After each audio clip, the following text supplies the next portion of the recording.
We are all set to go then here on the fourth day of running for 2023. The green light goes on and we are go. Good afternoon everybody and welcome to Fast Friday. The cars are turned up to qualifying pace and now we get 6 hours of practice to see who's hot and who is not. Alongside me in the commentary box is Josh and Tom as well. And Josh, you've got everything back to normal, a new mixer, a new setup, and now we're all set to go racing. Fast Friday is here, 6 hours, gonna fly by, the car's gonna reach their new top speed potential.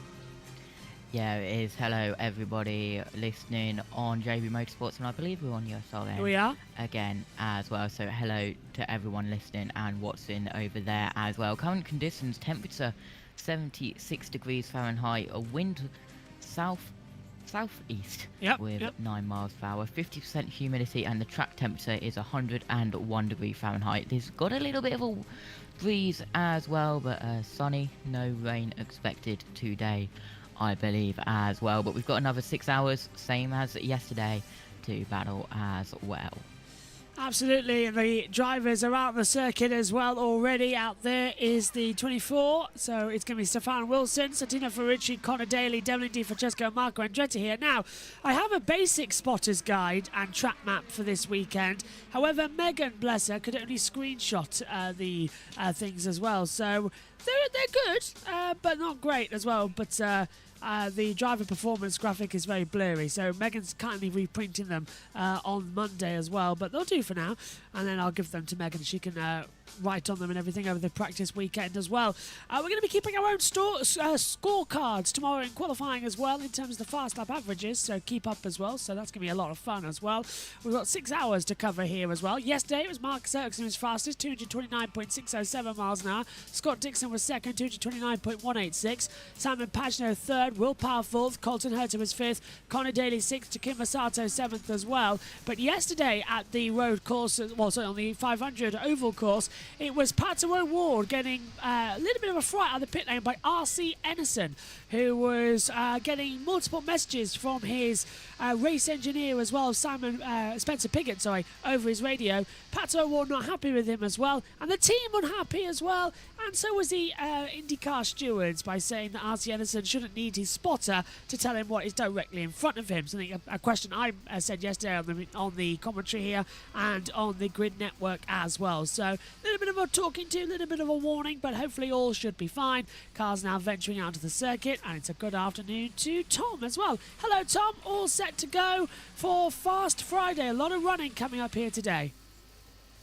Yeah, absolutely, and well, 6 hours of running ahead of us. It's going to be quite exciting. First lap time of the day, by the way, has just come in. That is a momentous occasion. 2:29 from Stefan Wilson across the lines. That is very fast indeed compared to what we've been seeing throughout the course of the day. 229.659, already faster as well, and now goes to 230.548, and he's running out there on his own, so that is the no-toe speed as well. And with Fast Friday as well, you can see with the exit for the pit lane there as well will change when you do qualifying simulation runs later on tomorrow in qualifying. Qualifying, the first hour we'll be taking you through with USRN as myself and Josh are off commentating on the British Touring Car Championship qualifying from Snetterton. You can hear all of the practice sessions from Snetterton and qualifying live on JB Motorsports tomorrow as well. So the track has only got Stefan Wilson up there right now. He's doing some long runs as well. And Tom, how was golf yesterday is the question I want to kick off today with as well. You eventually got going. Was it fun? Yeah, I mean, it was very fun. I mean, I'm out of practice, and golf one of those sports where if you don't play for 18 months, you come back and you basically have to start from basics. So it took about half an hour before I was able to be honest with you, hit the ball again. But once I did, I was able to get back into it, and it was quite fun. Josh as well. So Eddie says hello everyone. Hello everybody watching on as well. Josh, coming to you. How your day's sort of been set up really, hasn't it, for everything to get changed and fixed again and everything. So it's all back to normal now. Nice having headset back again, not lapel mics. Yeah, it is, and I've found out that it was actually the sound mixer issues on my old headset, not the headset. So just before we went live, I plugged the old headset in Yeah. to my new sound mixer, and it worked perfectly. So now I have a main headset and a backup headset as well. You can see the packaging There is, yeah. actually of the sound mixer, which I did like half an hour as well. But enough about tech talk. No doubt Well, it'll come up later on in the session when it goes a little bit boring as well. Always But, good to have two headsets, I'm just going to say, Joshua, because Yes. I have, myself and Megan have the same headset as well, so that's a backup one, and we've got loads of mics. Plus, also, you never know when you're going to be needed in two places at once, and you did say you needed a replacement headset anyway, because the old one was getting a the little bit only damaged. reason why I got a new one is that the inside's a bit Yeah, they're getting a destroyed. bit on. Yeah. But at least you've got a backup one and a main one now as well. And then I've got my boomer, my lapel as well, so I've got hundreds of mics. Like me, yeah. Because if I bring this one down as well into the shot up here in the commentary box as well, what I was doing the Grid Network with yesterday, the radio style microphone that I could actually have on right now if I wanted to, but I'm using a headset, so it's all okay. Tom, you've got your snowball mic, haven't you? That used to be on a cup before you changed over to the headset gang. Oh, where is it? It still is on a cup. It's in the Polo Express cup. On to my right hand side. My parents don't know I have this cup, so I decided that, seasonal, I'd get away with having it. But no, I use that to talk to my friends basically, because I don't want to wear a headset all day. Yeah. Yeah, but this one's been used for commentary, so I think it sounds quite nice. It does, really is crystal clear as well. On board with Tony Canard, on board with Graham Rahal right now as well, as he heads down the front straight away. 234 mile an hour as well. His last lap time in average was 230.277 miles per hour. So already we're into the fast swing of Friday. 6 hours they get. And this is mainly, isn't it, Tom, where we start to see a few accidents. They've all been going at lower speeds. But now in the quali run, lap one for Rahal was 230.277. He's on a 4-lap average now. We'll keep the graphic up to tell us. But now this is where we see crashes, drivers pushing for quali runs, few mistakes, car starts braking, we see the accidents. And is this the one where they have to queue up at the end of the pit lane in order to go out, or are they allowed to? In qualifying, yeah, but right now they can just do it, as anyone can. Right. Yeah. I thought it would be they have to line up still, but okay, That's fair tomorrow, enough. Yep, yeah. there you go. You see someone on the left-hand side go out. I thought they did that for the quali sim practice sessions, but anyway, never mind. 5:52 remaining, and Graham Rahal only set one run, 2:15. Actually, that was last lap speed. 2:30 hit his best lap speed, but he backed out, and I think we're about to see on the television why he did that through into turn 2, and I think he got through, but it didn't show us. I think I heard him lifting through one. That was it. Nothing really else changed, and he's decided to abort the simulation run and comes into the pit lane. 2 cars out there at the moment then, and one now because Rahal's pitted, so that's Marco Andretti with Rahal back into the pit lane. So the 98, Andretti pits 2, Rahal pits in, so everyone's back in. Fairly consistent there, but just very, very strange. A very, very... Gone low. So there's the feedback. Rahal stayed out on the track, but he said something very strange happened through turn 1 as well, so they've aborted that run, and now they've entered the low lane, so they don't want to push it, and they're coming back into the pit lane on this lap. So Rahal with a few technical issues there. That's worrying, isn't it, Tom, straight off the bat as well. First run at high speeds, and the car doesn't really want to act the way you want it to, and suddenly there's a problem. Yeah, absolutely. Sorry, pit road, 2. Friday as well, Stevie. And so if I told you and Dale Earnhardt Jr. that you were going to get an extra 100 horsepower to go out and qualify for the Daytona 500, what would your reaction be, and how would you get these cars ready? Well, I think first it's all about the details, and that's what we see. It's easy to say we're going to turn up the horsepower, 100 horsepower, but then there's also an aero combination that goes with that. You take all the drag out. Today's an interesting mix, because when you talk to the teams, they only need maybe a few runs for what they need to do, but then when you talk to the drivers, there's a little bit of nervous anticipation of getting used to this increased horsepower and the straightaway speeds, the corner entry speed. Really, it's the details. You see the work behind us, right? Team Penske. It's every single part and piece on this car is being looked at before they get out on the racetrack. So when we've talked to a lot of engineers, talked to Chris Simmons with the Ganassi group. We talked to Ben Bretzman a moment ago with Team Penske. What are your takeaways when you hear what they're thinking about today versus tomorrow, weather-wise, car-wise, everything? I equate it to I call it racers math. They know the weather's going to be different. They know the wind's going to be different.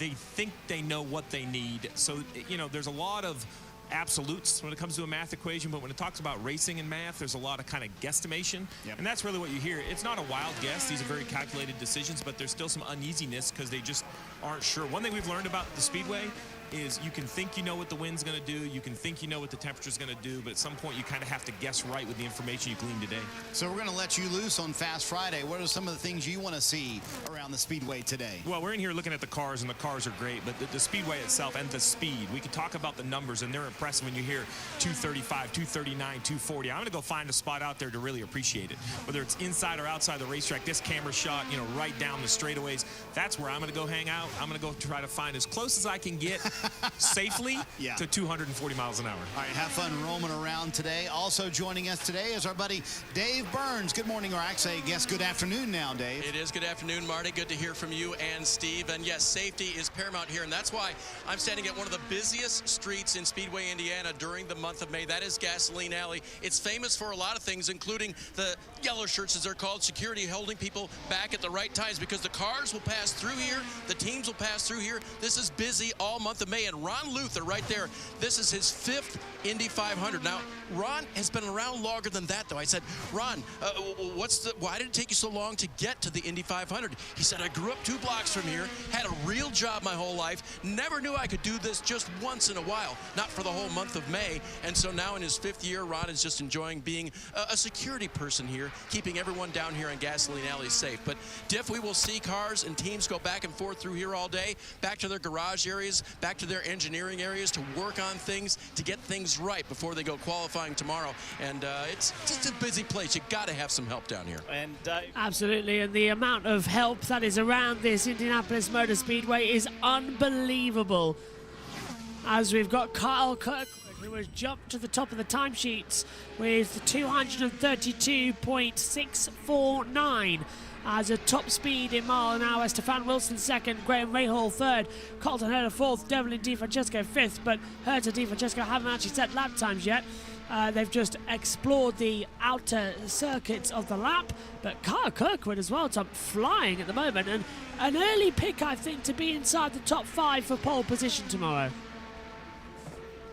Maybe. I mean, obviously, it's mostly about getting into that top 12 rather than necessarily being the fastest, but it's early days still. We're still a few mile an hour down on perhaps where we'd expect to be on 4 competitive lap times tomorrow, or lap speeds tomorrow, creeping into the 240s there at the end of the straight is Kyle Kirkwood, still backing out of the throttle a lot though into the corners. If you want to put together a fast lap of the Indianapolis Motor Speedway, you want to be flat for as much as possible. We don't see, I suppose, 4-lap running different, but you don't see as much lifting as what Carl's doing there. His 4-lap average isn't on the screen, but 231.739 mile per hour, Tom.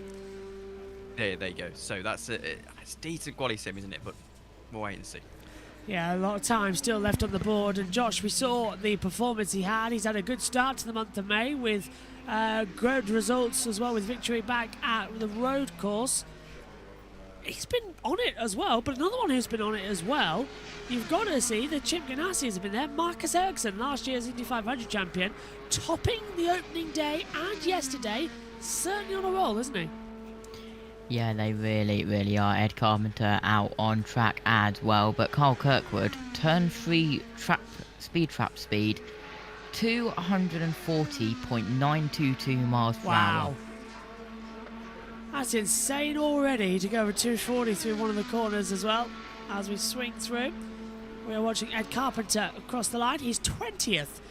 Indianapolis 500 as he comes into the braking zone. Well, I'd say braking zone, the acceleration zone, isn't it, through turn number 1. Lifts the car down, keeps it up high. He's keeping it pinned as well. Now open up the back straight away. Engines accelerating up more and more and more. 237, 238, 239, 240. Yes! 241 on entry into turn 3 before it drops back down again. It's so hard to keep the average speed up as well. 229 as you come off the last corner as well. So you've got to really sort of build it up. Mainly down the straight. Across the line. 233 across the line. Yeah, so for those uninitiated, Tom, as well, you can go faster around the lap as well. As you see on the back straight, you reach 240. But it's the last 2 turns that take the speed off maximum. So effectively, it's just fastest in a straight line that sets the grid for the race. Not necessarily. It's actually a lot to do with how you take the track, because the tyres is the main concern, how they evolve throughout the course of a lap, because it's a lot of load onto the outside tyres. If you think about it, I mean, you know, your right side tyres on a left-handed oval, you're going 240 mile an hour up into a corner. I mean, looking at the turn 1 speed of Ed Carpenter, 235, 240 into turn 3 is actually bang on where Carl Kirkwood was in terms of miles per hour through turn 3. But it's those tyres have to do a lot of thousandths as well. To the thousandth. There's a lot of load into those tyres, and it means that by the time you get to that final corner, all of a sudden you're on a knife edge because the tyres are absolutely baking. Yeah, and you can already see the little wear that's coming through just after 4 laps of run. And the race as well, we're going to see a lot of fuel saving, a lot of tyre saving as well within 500 miles. And get a lot of pit stops in the race, and some of them happen under green, some of them happen under yellow as well. As we watch now the DHL liveried of Romain Grosjean exit turn 2 as he begins his qualifying simulation run as well. They always try and send them out in pairs as well, but 4 lap average, a qualifying pace. This is what it's going to be like for the next 5 hours. Constant on-track action, and Fast Friday is always where we see a lot of, usually a bit of accidental runs as well. Just to remind you, a question came in earlier on in the week actually, as well via Twitter, and a DM was saying, could you explain on air, because I think it'll be beneficial to viewers, the difference between Fast Friday and Carb Day. Fast Friday is the first time the cars have been fully set up for a qualifying run over Saturday and Sunday, the next 2 days. So the cars, the quickest they'll be until the 500. Carb Day is when the cars are set up for race trim. They're running around in the pack with fuel as well. Ergo, Carbs Day, because you've got a lot of carbs in terms of fuel, the extra weight as well for race setups as well. So that's why next Friday is Carb Day. They'll do a lot of pack running as well, and effectively it's a little race before the thing as well. It's referred to as Carb Day because that is typically when, for a marathon, you would, at the Indy 500, you would take on a load of carbs. You get the energy for the next day, which obviously in this case is the race. But I'm glad you mentioned that, because it actually totally stumped me as well. I was going to just refer to this as Carb Day, then remembered, actually no, that's next week. It's on Fast Friday. Yeah, we'll be with you for Carb Day next week as well. All the streams are up now on YouTube. I think USRN take you through the first 30 minutes, then we hop on, because I think we've got a crossover at Monaco as well with F2 and F3 racing as well. I think we might have like a qualifying session or something to cover, or maybe even the end of free practice 2 that we have to take over as well for Carb Day as they fly through.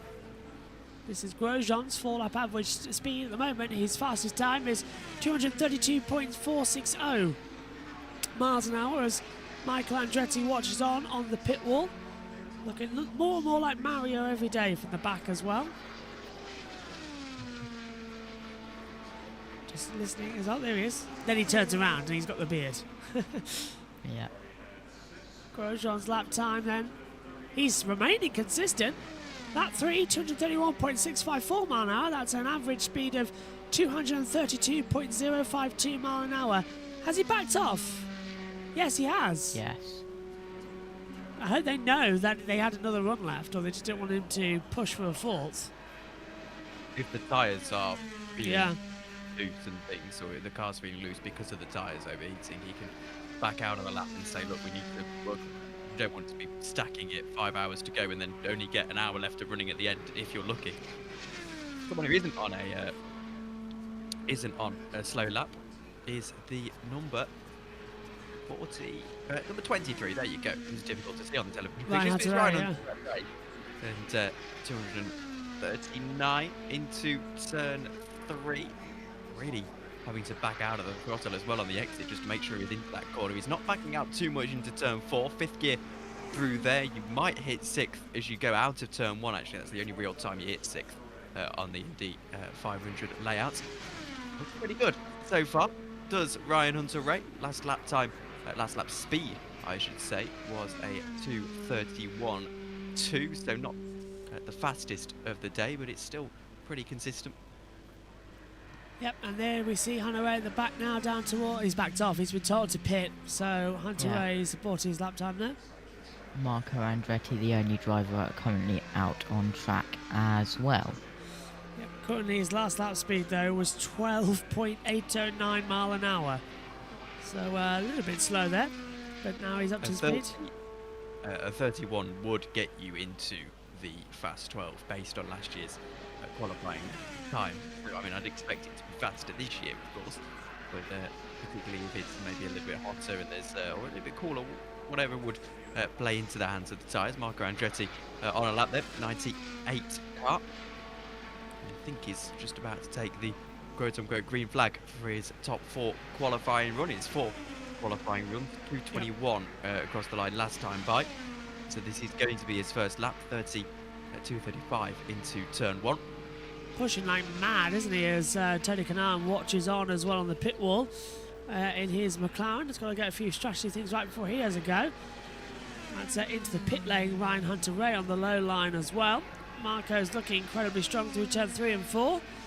A lot of exit speed there as well. The car's twitching a little bit as well, I've just noticed as well. So Marco's really pushing it as hard as he possibly can, but I hope he's not causing a few issues with speed and grip as well. We don't want him to lose it mid-corner. It's turn 1. Again, the car bouncing at the mid-corners and it's twitching the exit as well. That is not looking stable there, the Andretti. Yeah, that's really not. Track either, and notice as well as they go into turn 1, probably something better served for the end of this lap. But in fact, you can notice in turn 3 here as well. Notice how he goes offline to come back online. That activates the tyres. It's a strategy used here because it gives you a little bit more grip through the corner. So you go offline and take that sort of wider route in. It gives you, I don't know the exact science of it, but it's called activating the tyres. Here's Andretti across the line then, 32.1 across the line. So there's a very, very good lap actually, up into 4th. Oh, big twitch through 1. Again, the rear stepped out. He didn't like that. Yeah, immediately out of it. This is way too skippy, guys. What is going on with the car? Yeah, so saying over the radio, way too skippy, what's wrong with the car? Yeah, it was just, on the first lap we saw it skipping, Tom. It was just subtle, wasn't it? Just minor little twitches. And then this big twitch coming into 1 on the 3rd lap. Oh. Yeah, it's not ideal. It's probably just a case of the tyres overheating a little bit, and he got away with it, thankfully, but that, oh dear me, that is not ideal. And you want to be as close to the wall as possible, of course, around this circuit, so to not have much control as you're hurtling to the wall is, well, not ideal. If that had happened, Josh, mid-corner, he would have been in the wall there. No chance of saving it, just at the perfect exit. Yeah, that was very lucky as well, but not what you want to be doing at 230 plus miles per hour around the Indianapolis Motor Speedway as well. Catherine Legg out on circuit currently, is starting her laps currently now. Only, I believe, only 13 drivers have ventured out onto track as well. Yep, Herta and Daly have crossed over as well, did a slow lap, then came into the pit lane without crossing the control line to register the lap. Looks like Colton Herta is going to get ready to go out as well. Catherine Legg, who was the slowest driver yesterday at the moment, and is a real risk of losing the cut time as well and being bumped tomorrow, or Sunday should be.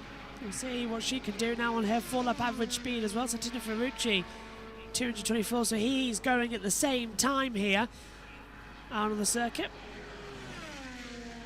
think there's a third car out there that I'm not noticing as well. Rossi, Ferrucci, Leg. Yeah, so they're all Catherine Leg there. was quite fast in her first 2 runs, actually, Josh. Well, actually, no, she wasn't. Ignore me, I was reading the wrong column on my screen. 30.9, though, across the line. So she is, actually, take that back, she is quite slow. Alexander Rossi. That wouldn't have ended well. What happened? I kicked my ring light, Oh, wow. so I'm going to move it back because I moved it forward so I could put the HDMI splitter in. Alexander Rossi closing in. The driver tracker, by the way, is just catching up with itself. If you're wondering why it looks a bit more accelerated, it's a little bit delayed, as there was a tab open that was causing it some problems. Rossi now on the back straightaway. Just accelerating like crazy. Yeah, I don't know what's happening with the bus mix-up. It's like at the moment everything's got a bit quiet on it. So we'll see what the issue is and see if we can fix it. We think it's a problem with like a leveler or something or other that's just gone a bit wrong. Alexander Rossi still looking for his next Indy 500 win. Yeah. He has won it before, but not able to get his second. I think it was only one, wasn't it, for Alex Rossi? It was, yeah. Yeah, that was the big thing in 2019. He should have won it there, really. And Simon Pagenaud beat him to it on that day. Simon Pagenaud, by the way, is the sort of driver that had his career peak in that 2019 race, didn't he? We just haven't really seen him fight for the championship since. No, he's been out of it as well, hasn't he? And he didn't win a race for a long, long time. I think somewhere over like a year, I got told as well by someone. The stats as well. He didn't win a race for a very long time. The bus mix problems have just been told to me what they are, so I'm just going to fix that now quickly. Apparently there's a loose connector that is taking away things at the back because it's not connected to anything. There we go. See, all better now. I can actually hear. So it was an out thing that was causing problems because it's not connected to anything. It's basically this little lead here, this little 2 connector XLR. Goes into the iRig connector when we don't use the baby bus mixer. And it was just causing tons of problems because it was draining some of the power. You couldn't hear us all clearly, but you can now, as I think Catherine Legg has completed her times, and he puts 8th fastest as well, 2:30.907 there as well, Tom, as now Jack Harvey starts his runs on the back half of the track. And quick fireworks, Pato Award has just emerged from the pits as well, probably wanting to be in contention for this race this year. I think there's a few drivers in the field that won't feel that they're in contention. You look at your Catherine Leggs. I mean, arguably you look at your Jack Harveys, and I think maybe it's going to be a stretch for us this year to go on and win the entire thing. But you look at someone like Pato Award, maybe a Colton Herter, even a Romain Grosjean and an Alex Rossi kind of person. You think they're going into this event thinking we've got a chance this year. We've got the packages underneath us, and we'll see if they're able to do it. But you do feel for Jack Harvey here. He goes down into turn 1. Maybe he's got something that I'm not suggesting. I don't know where you're going with that, but I'm leaving that there with it. Personally, as they come through, Harvey begins to push. I hope we get a proper on-board lap. I hope this is what we're hearing Harvey pushing, but I want trackside, on-board, fly-throughs and everything, and proper simulation runs going into qualifying. Because right now we're on board, but he's not now beginning to push.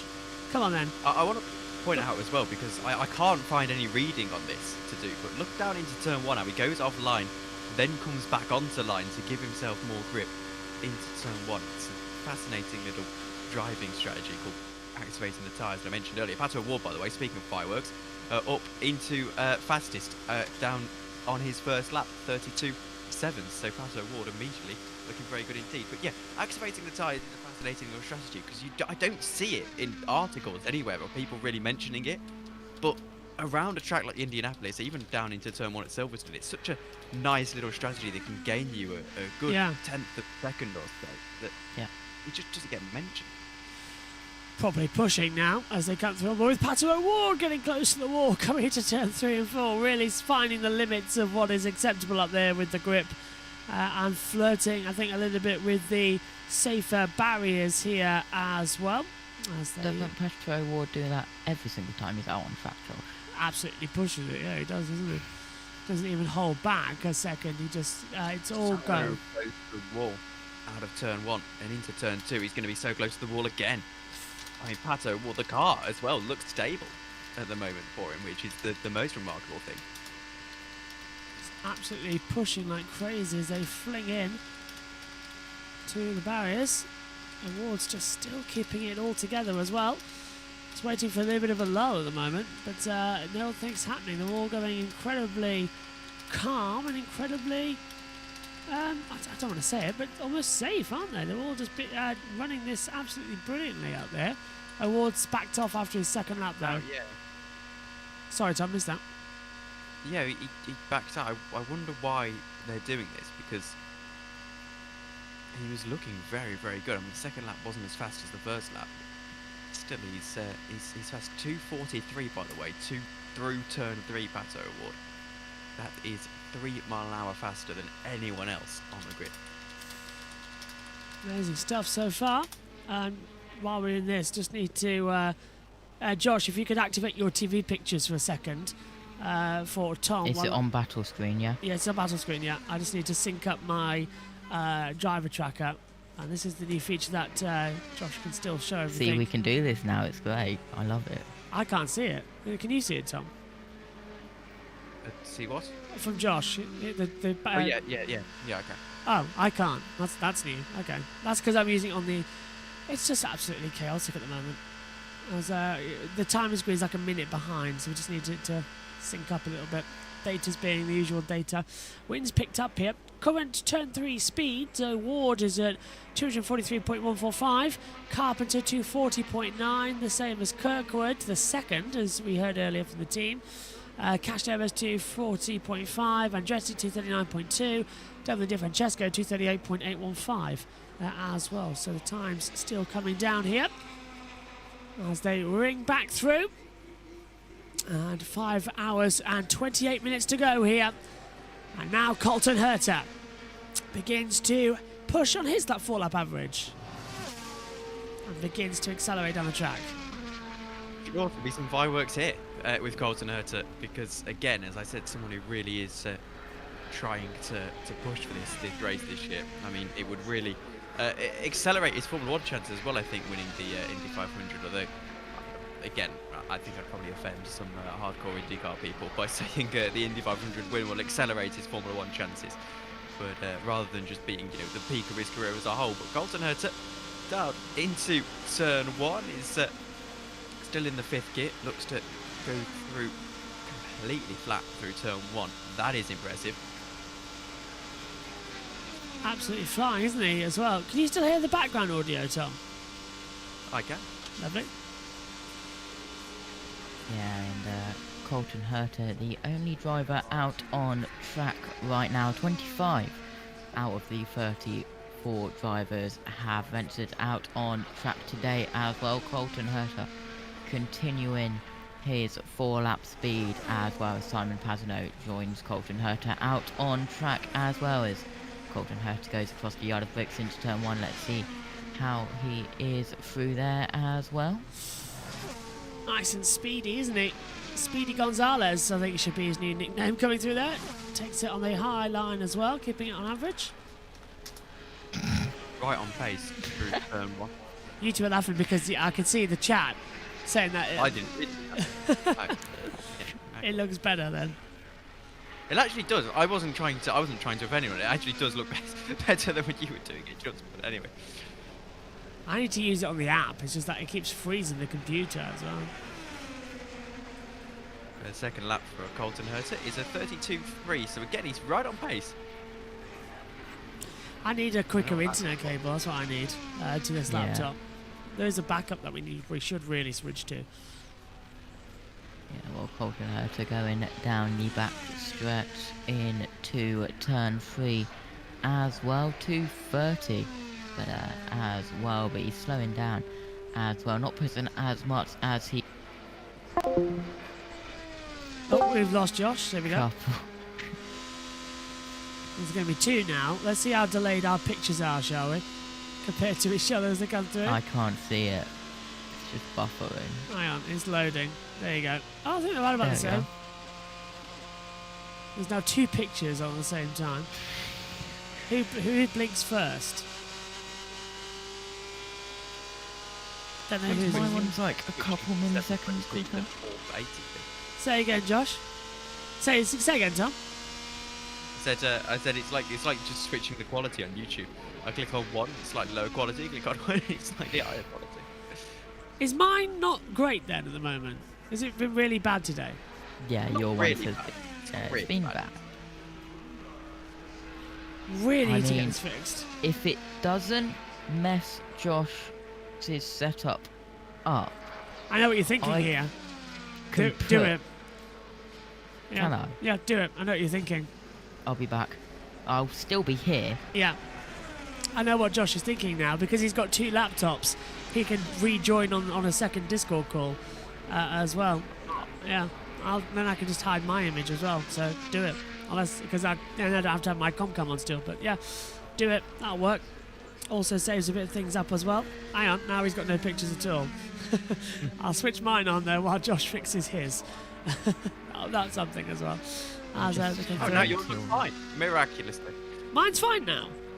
Yeah. Oh, for Oh, God's wow. sake. It's because... I'll set mine up just in case. Yes, though. right. Let's go down to the pits. What are they working on after your first run? Well, we got 1 lap in basically and just trying to tune the engine in and had a little bit of basically a backfire in the plenum.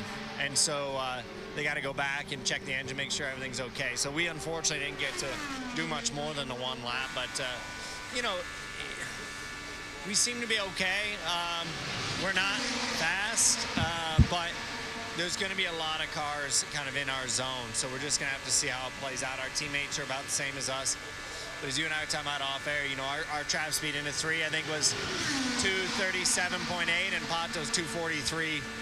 And actually, mid-corner speed, his mid-corner was slower, so we're definitely lacking a little bit of acceleration. We're going to figure out why, and we'll see. Tomorrow could be an interesting day, unfortunately. I know you already got just that 1 lap, but what is the wind like on the backstretch you're pushing into 3? She's humming for sure. I mean, it's cool to see the revs build and just the speed. And, you know, I mean, today it's a lot of fun anyway. I mean, when you click her into qual mixture, it's cool to see it go. You know, it definitely gives you a good kick in the pants. So, you know, I think there's going to be some pretty awesome trap speeds today, particularly if somebody goes out on new tires. You get somebody else that gives them a magic toe. You're going to see some big numbers. Good look at Fast Friday from Graham Rahal, guys. Nice to hear him say it gives you a kick in the pants. You get fired up with that extra 100 horsepower. Yeah, you but notice it. I think Graham said it all. I mean, they just don't have the straight line. Minimum speed look good. So, you know, are they overstuck on downforce, or is it just a slow car straight line issue where there's just too much either mechanical or aero drag elsewhere that they're struggling to figure out? Conor Daly, lap 1. How about that to the top? 232.7. What was the trap speed? 240. 240.8. So that's a really consistent run. Best 2 laps we've seen so far. He was in a good mood after yesterday as well, where they were overall top 10 over the 2 days on his best average speeds. Let's listen here to the throttle in 3. You see him breathing it down there with the understeer. It wasn't a horrible breathe, but it was a pretty deliberate lift, little tiny lift in turn 4.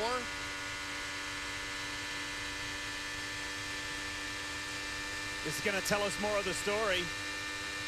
Wow. Good stuff, Conor Daly. All in the 232 mile an hour range. And if Conor can put together 1 more, this is going to be a real notice to everybody else.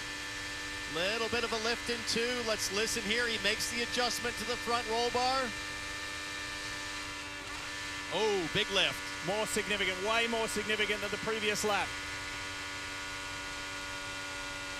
That looked pretty flat in 4, though, but he had to pedal it twice in turn 3, hunting on the throttle, trying to find the grip. What's lap 4 look like? Ed Carpenter Racing's Conor Daly posted 230.7. That was courtesy of that big lift in 3. But that was nice. The 4-lap average, 232.0. That'll do nicely. Great start to Fast Friday for Conor Daly in the Bitnile Chevy. I'll tell you what, these cars are just simply faster this year. Yeah. The whole field looks quicker than we did at this time last year. And last year was the fastest qualifying field ever. And I think what you're seeing is because the performance of the cars is up, if all things were the same tire-wise, you're just building more temperature in the tires on lap 1. All of that energy and speed has to go somewhere, and it's going through the tires and raises tire temperature, and therefore you see a bigger bleed off, which I think is a good thing, meaning tomorrow we're going to have to see, you know, the Masters, the pole sitter, or the fastest car, at least on the first day tomorrow, is going to be the one that develops the best technique for managing that tire temp and that tire balance, Marty, over 4 laps. And Townsend, that's a great point. I actually was talking to Conor Daly about that exact topic, and he said that lap 3 and 4, to him, you're fighting the car way more than you have in the past. In theory, the left side's a little bit softer this year. I don't know how intentional that was by Firestone, but teams are certainly noticing that. So that wear, they're feeling it as well. And I want to bring up Team Penske. See Scott McLaughlin about to climb inside his race car. This is kind of where the last couple years it hasn't shown up for Team Penske. They felt confident going into Fast Friday the last few years, and they have not shown up with the speed. But I noticed more confidence from them. So this lap from Scott McLaughlin coming up will be big. All the Team Penske drivers down here watching, everybody wanting to see what this 3-car does in a moment. But certainly it seems like, Townsend, Team Penske taking a step forward with their single-car speed. Yeah, for sure. I was talking with Ben Bretzman, the engineer on Team Penske, a little bit earlier this morning. You and I, Diff, were with Rick Mears, and there's a bounce and a confidence on their qualifying speed after what they did yesterday. As Tim Cindric, the team president, looks on, they feel like they've got performance in qualifying where they haven't the last few years. This is a big year for Tim, not only from the team perspective, but for him personally. Tim's going to be inducted into the Indianapolis Hall of Fame. Indianapolis Motor Speedway Hall of Fame. What an honor for him that is. He's very good friends with the governor of the state of Indiana, and for everything he's done for this Team Penske racing family. Tim's all about the team and the organization, but it's time for him to accept some accolades as well. So from all of us, Tim, congratulations on that, and really enjoy it. Getting it back to the 4-time Indianapolis 500 winner, Rick Mears. It's a big change, too, with Rick not being in the ear of Scott McLaughlin like he was in those early years. Adam Fournier is the spotter for Scott McLaughlin. Rick told us very honestly, you know. Sorry about that. As they come back, all set up in the Combox 5 and working if you need me as well. That's you, Josh, isn't it? Hello, Josh. Well, how's the pictures? Is it working? What's we on? 49, 49? Yeah. Oh, hang on a minute. The timing tower has stopped. The driver tracker has stopped automatically at... oh, no, it's working now.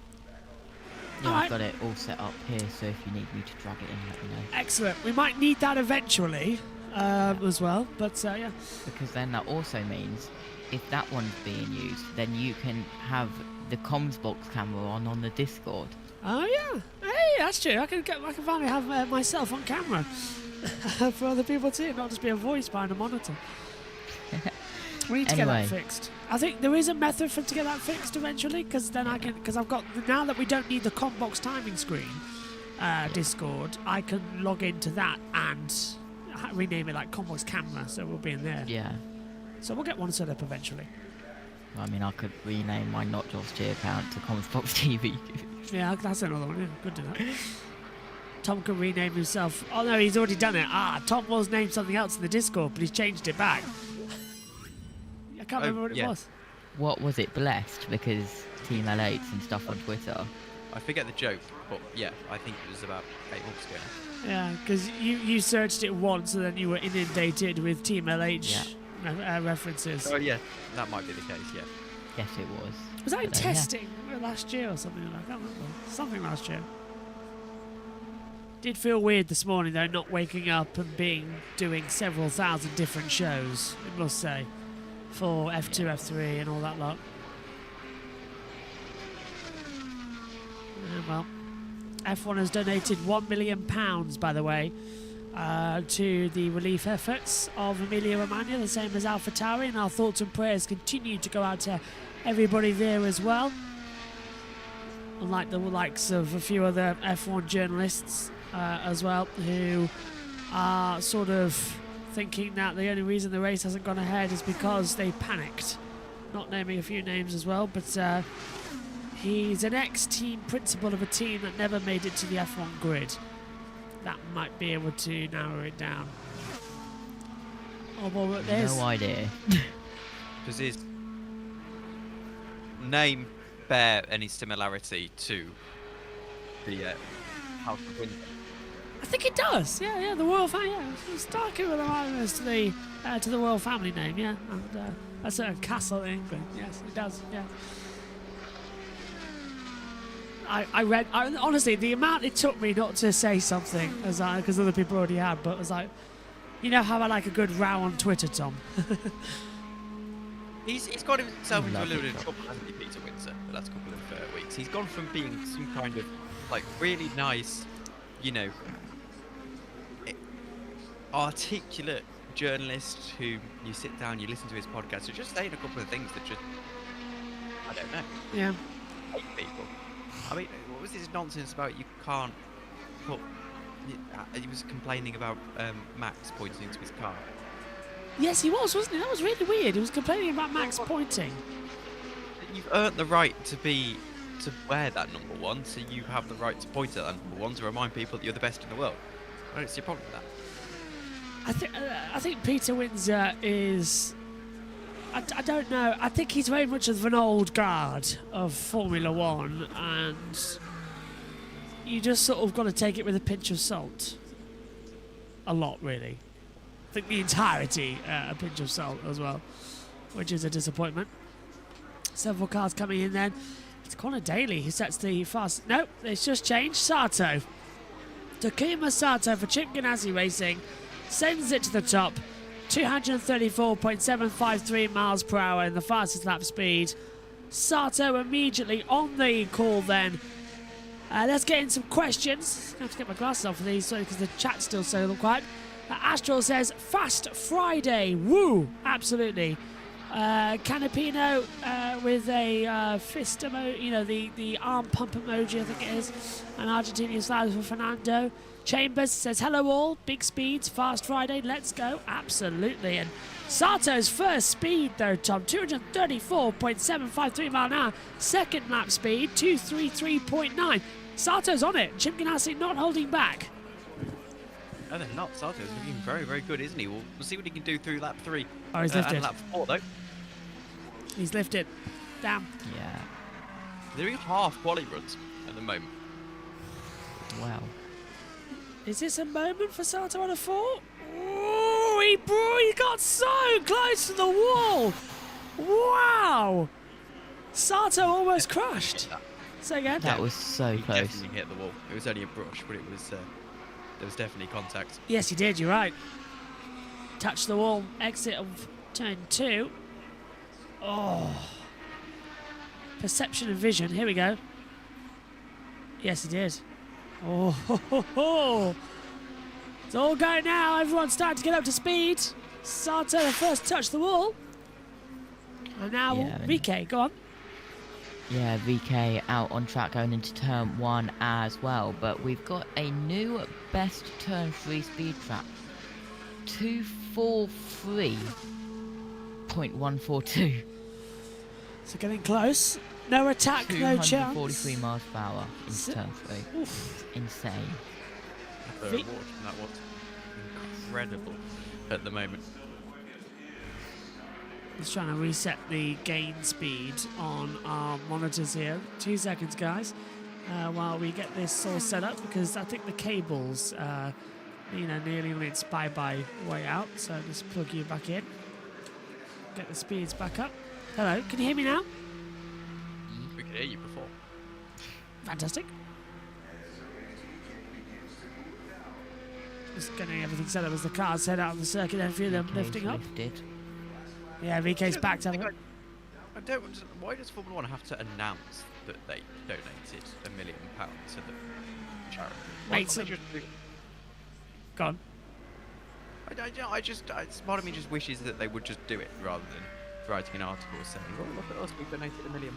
Because of all of the Twitter people who complain about businesses not donating money to causes.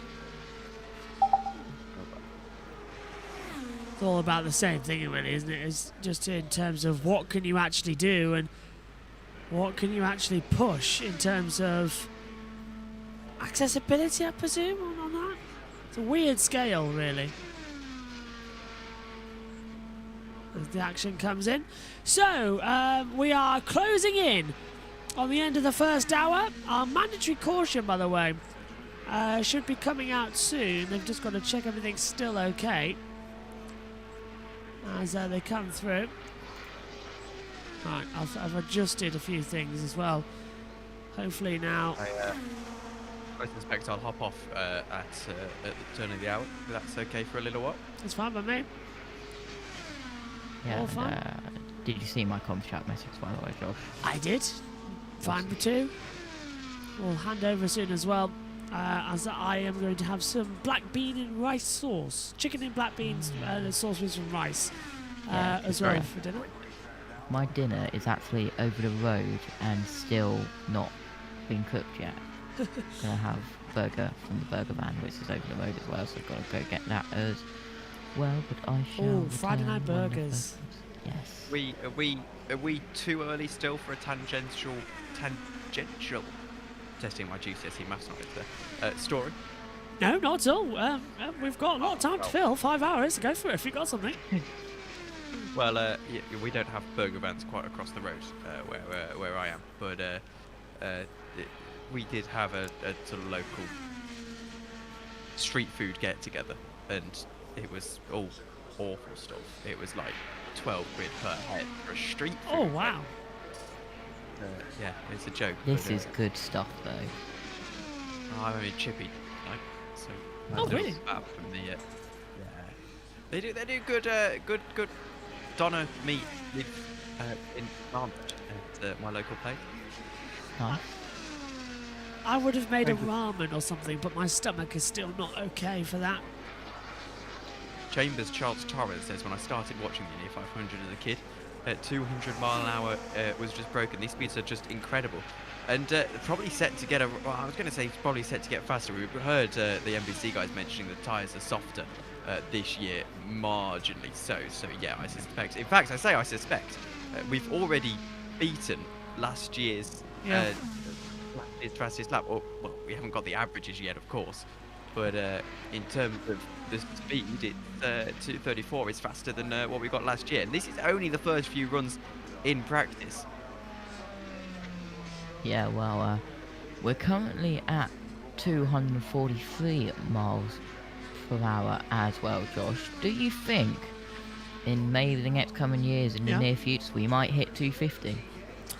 I think it's a certainty, but I think they're terrified of it as well, because that would be a very huge accident as well when people crash at 250. But with the faster cars are getting as well, and with electric power coming in as well in the next generation of IndyCar, we're going to see it really, really fast as well.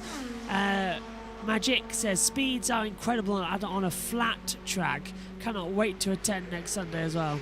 Absolutely, they are as well. I think we raced at a flat oval as well. I can't remember where in IndyCar as well a couple of years ago, and that was just insane, the amount of speed we got there as well, the flat ones. I've never even noticed how, now that he's brought it up, I actually had never noticed how little banking there was at Indianapolis. I don't know what, it's banked obviously, slightly, because they have to be. But yeah, I never noticed how little banking there was here. There's more banking at Zandvoort than there is here. Yeah, I never noticed. I don't know how I've never noticed that, but yeah, there's so little banking. I believe I think it's 13 degrees.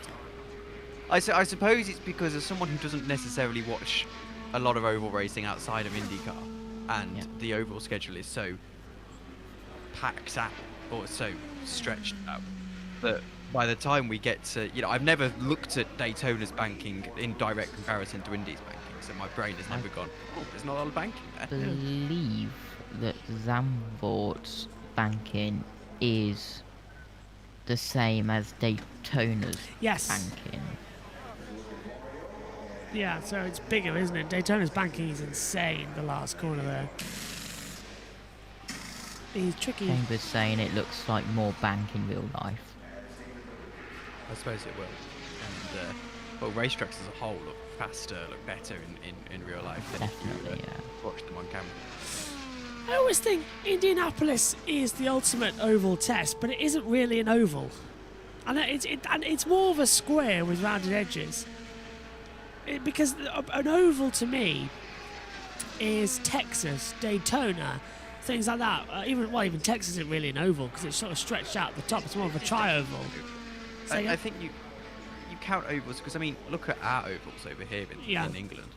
Our ovals aren't they aren't even I mean, for a start, we turn right in our ovals. Yes, we do. But yeah, I mean, look at a track like Hensford Hills, and 400 meters an oval, fastest quarter mile oval in Europe, by the way. But yeah, it's literally got 4 defined corners. They also as well, it depends what formulas in the UK as well. Oh, yeah. Most formulas go right in the UK, but I believe the F1, like the F1 stock cars, Brisker, they go left and some other stuff as well. But we've got one 40 minutes away from me-ish down at Ringwood. We used to be like 15 minutes away from another one before we moved. That was a good one as well. They had like world championships there and everything. Looks flat on camera at speed, and looks more of a bank in real life, says Chambers. And Magic says as well, Indy's banking is 9.2 degree in corners, totally flat on straights. That's it, yeah, and it's 13 degree at Zandvoort, isn't it? Something like that as well. But 9.2 degree of banking was too much for the Michelin tyres in 2005 for Formula 1, and cost the race as well, and killed F1 in America until Drive to Survive and COTA. COTA came in 2012, and then really Drive to Survive just boomed everything over here in the States, as we've now got record-breaking races in COTA. And what a surprise, actually, Tom, that COTA, the one that was there for the fans and still is the fan event, has more higher attendance than places like Miami and even Las Vegas as it's coming up with the tickets on sale. Well, you know me, I'd get rid of Miami and Las Vegas. I don't see the value in them as events. I wouldn't mind seeing F1 back at Indianapolis. I know they'd have to rebuild the circuit, there'd have to be works onto the circuit. But I was watching the Indy Grand Prix last week, and I don't know how you can see even a sort of 75% attendance for an IndyCar race and not think this place buzzing for an F1 race. Yeah. The biggest sport in the world, and the biggest racing sport in the world, I should say. How can you not want that? I mean, COTA is a great track. I would not leave COTA. I think Circuit of the Americas has done. To be honest with you, I don't personally like it as a layout, but as a track to go to, it's a very nice circuit. But again, you just think, Indianapolis, maybe Circuit of the Americas and Indianapolis. I'm not too much opposed to 2 racetracks or 2 events in a group, as long as those events are actually on tracks that have the merit to be on the Formula 1 calendar. Does this place deserve a spot, road course, Indy? Yeah, I would say yes. As long as you get rid of Miami and Las Vegas, yes. Yeah, I'll agree. What about other circuits around America we could throw into the F1 schedule as well? Road America, Mid-Ohio, things like that? Road America would require a few changes. I would love to see it on the F1 calendar, and to be honest with you, I think the FIA Grade 1 restrictions at the moment are quite strict. Yeah. Road America, its pitch straight isn't, because I remember this came up last time we were in an American race, I brought it up, but the pitch straight isn't wide enough. I think it has to be 18 meters your pit straight width. It's not wide enough, so they'd have to increase that. The problem is you couldn't really increase that and then have a pit lane that is okay. I believe the fast lane has to be 2 meters wide. Fast lane, 2 meters, It would. You could do it, but I think the rules would have to be relaxed slightly in order to do it properly. Wait, no, aren't the cars 2 meters wide? Cars No, is- they're 2 meters long. Yeah, 2 meters long. Although that brings on another topic as well, actually. Did you all see what's been doing the round today from motorsport.com, one of the artists? I did retweet. Yes, I saw that. The difference between a 2023 car and Oh, yeah, a concept I saw 2003, yeah. And I think that's a great idea. The cars are 1.963 kilograms lighter, and they've still got the same safety and the same turbo sizing and everything. And it's purely the cars are smaller, and everything works the same. So the question is, why are cars so big now compared to what they were in 2003? There's no real need for it. Does it though? I mean, I don't know, because I obviously am no physicist or aerodynamicist. But surely there is a caveat. Surely those cars are not as fast as the cars we have now. Yeah, it's got to be something like that, yeah. Although then again, 2004 we were doing top speeds on grooved tyres, but that was with a V10 engine, so are the V6 turbocharged really as fast if we return to that format without all the bells and whistles of aerodynamics? I would love to bring the V8s back. I would love to. I don't care for V10s. V10s are cool, but you've got to remember, I grew up with the V8s, so the nostalgic Formula 1 sound for me is it's the V8 engine.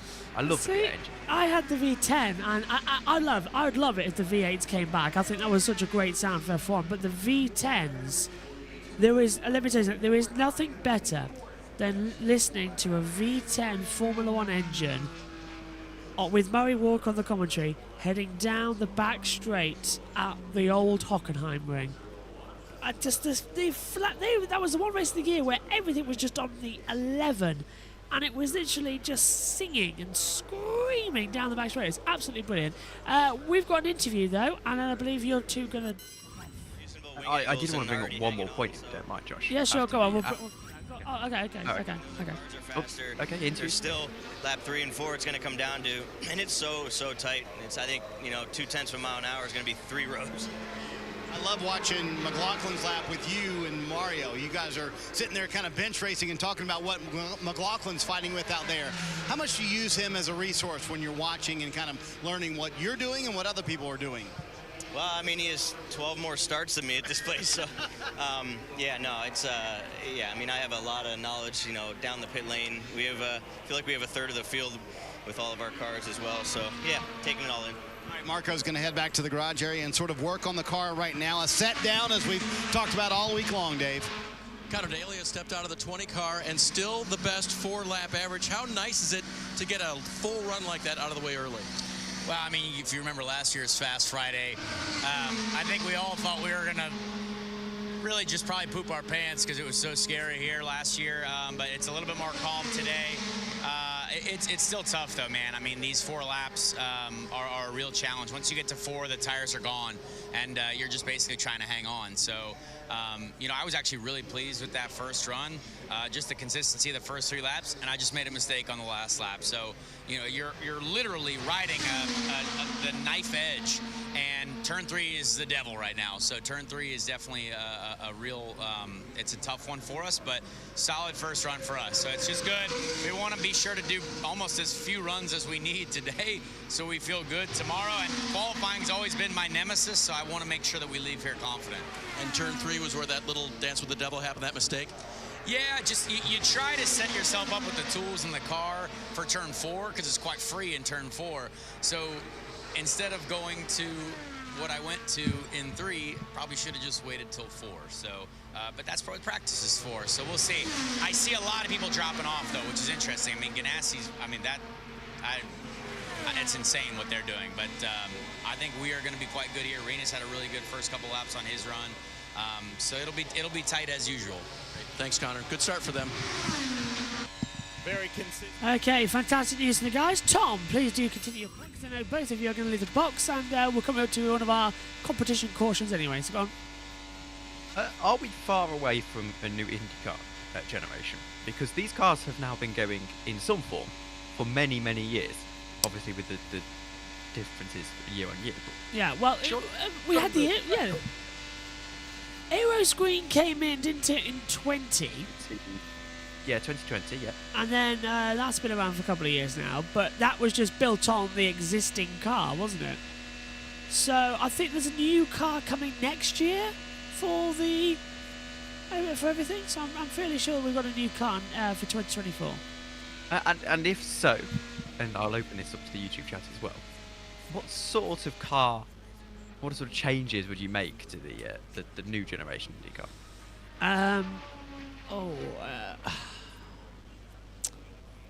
I think I would reduce the front wing width to bring it inside the width of the wheels. So make sure that the wheels stick out more than the wings do. So then that way it's faster on the ovals and the road courses, and it's quicker to overtake as well. And I would also enable push to pass a bit more. What would you change? I would not change much, actually. I would change... I would probably find some kind of car that is maybe a little bit more of an all-rounder. I'm not a huge fan of changing aero kits race on race where at all possible. But I sort of understand why they have to do that. I think the Indy cars at the moment are maybe getting on a little bit, but they're quite old. I just think I'd sort of bring it more in line aesthetically with what the sort of Formula 1 style is. You know, maybe a little more curvy wings and just stuff that makes it look a little bit more futuristic. Absolutely fantastic situations as well that come on the track. Castroneves now 226.729 on his last lap average. Yeah, I'd agree with those changes, to be fair. Coming through. Are you disappearing now, both of you? Yes, I will. 5 past. So I'll jump off for a couple of hours and then be back at when I decide. Sounds all good. I don't really have a plan at the moment. Sounds all good. Josh, you can disappear as well, actually, for like 15 minutes if you want as well, because we're going to hand over... I was going to disappear when the first caution came out, but I can go now if you want. Yeah, because we're going to hand over to IndyCar Radio for about 15 minutes, because they've got an interview coming up, and we want to hear that, of course. So me and Josh will be back with you in 15 minutes. That he could have done without losing that rear end of the race car. We talked about Joseph Newgarden, his attempts to win the Indy 500 for Roger Penske, a guy that did it his first 2 times out. Elio Castroneves is out on the racetrack right now. One of the more experienced, obviously, qualifiers, multiple pole winners. Elio Castroneves won the pole in 2003 in basically about as strong a wind and is non-friendly a weather condition as one could ask when they're out on the racetrack. Castroneves is now out on the track. We will keep an eye on he as well as Scott Dixon and the results that they turn in. But let's go back to Rob with Pato O'Ward. Yeah, Pato O'Ward is standing by, sitting here on pit wall. 7th fastest so far here in about an hour into this Fast Friday. Your thoughts on the first hour of opportunity you've had to get some work in, Pato? Yeah, we've done one run, but we didn't even complete that qualifying run. Yeah, we need to go back and fix her up a little bit and come back out and see if we can get a solid 4-lap average. What specifically did you not like about that? Well, as you said, didn't even do a full four-lap run. Yeah, just too much push. Yeah. You'll be back out later, it sounds like. Yes. All right, so we expect to see Pato O'Ward back out on the racetrack. Scott Dixon is out on the track. He has won the last 2 pole positions. Jake, nobody in Indy 500 history has ever won 3 straight poles. What an opportunity for Scott Dixon. And if he doesn't, he can tie Rick Mears all-time with 6 Indy 500 poles. This should be an interesting one to watch. So what's your guess on this lap? Call it right now. I'll say 2:33.7. Yeah, I think 2:33.5 to 2:33.9. Not as quick as Sato, but still pretty quick. Here comes Scott Dixon. Jake, survey says for Scott Dixon. Wow. 232.461 miles an hour. They basically told Takuma Sato to go out there and dirty up the sandbox, and then they decided to rake it for everybody. Yeah, Chip was like, hey, Taku, go out and scare my other 3 drivers so we don't tear anything up, as Scott Dixon's going to keep that car rolling. Thank you, Michael Young, as he brought us treats into the booth. That was very kind of him. Scott Dixon, though, stays in the throttle. First lap, 232.461, heading for the yard of bricks for the 2008 champion of this race. Lap number 2 for Scott Dixon, 231.784. Jake, are you looking at my treat? I'm not looking a gift horse in the mouth here, but Michael Young was kind enough to bring us ice cream from the American Dairy Association downstairs. They gave, I'm guessing these are what, 10-ounce cups? Michael, throw a headset on you. We got some questions to ask 4 here. ounces in here. I was given, they said what flavor, chocolate, vanilla, and I was given that much milkshake. So yeah, these are 3-quarter filled, Jake, as if somebody on their way bringing them to us might have eaten the first quarter. Right. Yes, well, they had toppings, obviously, and I gave Jake the Oreo chunks with some sprinkles because Jake loves sprinkles. And I've heard they call them Jimmy's, Jake.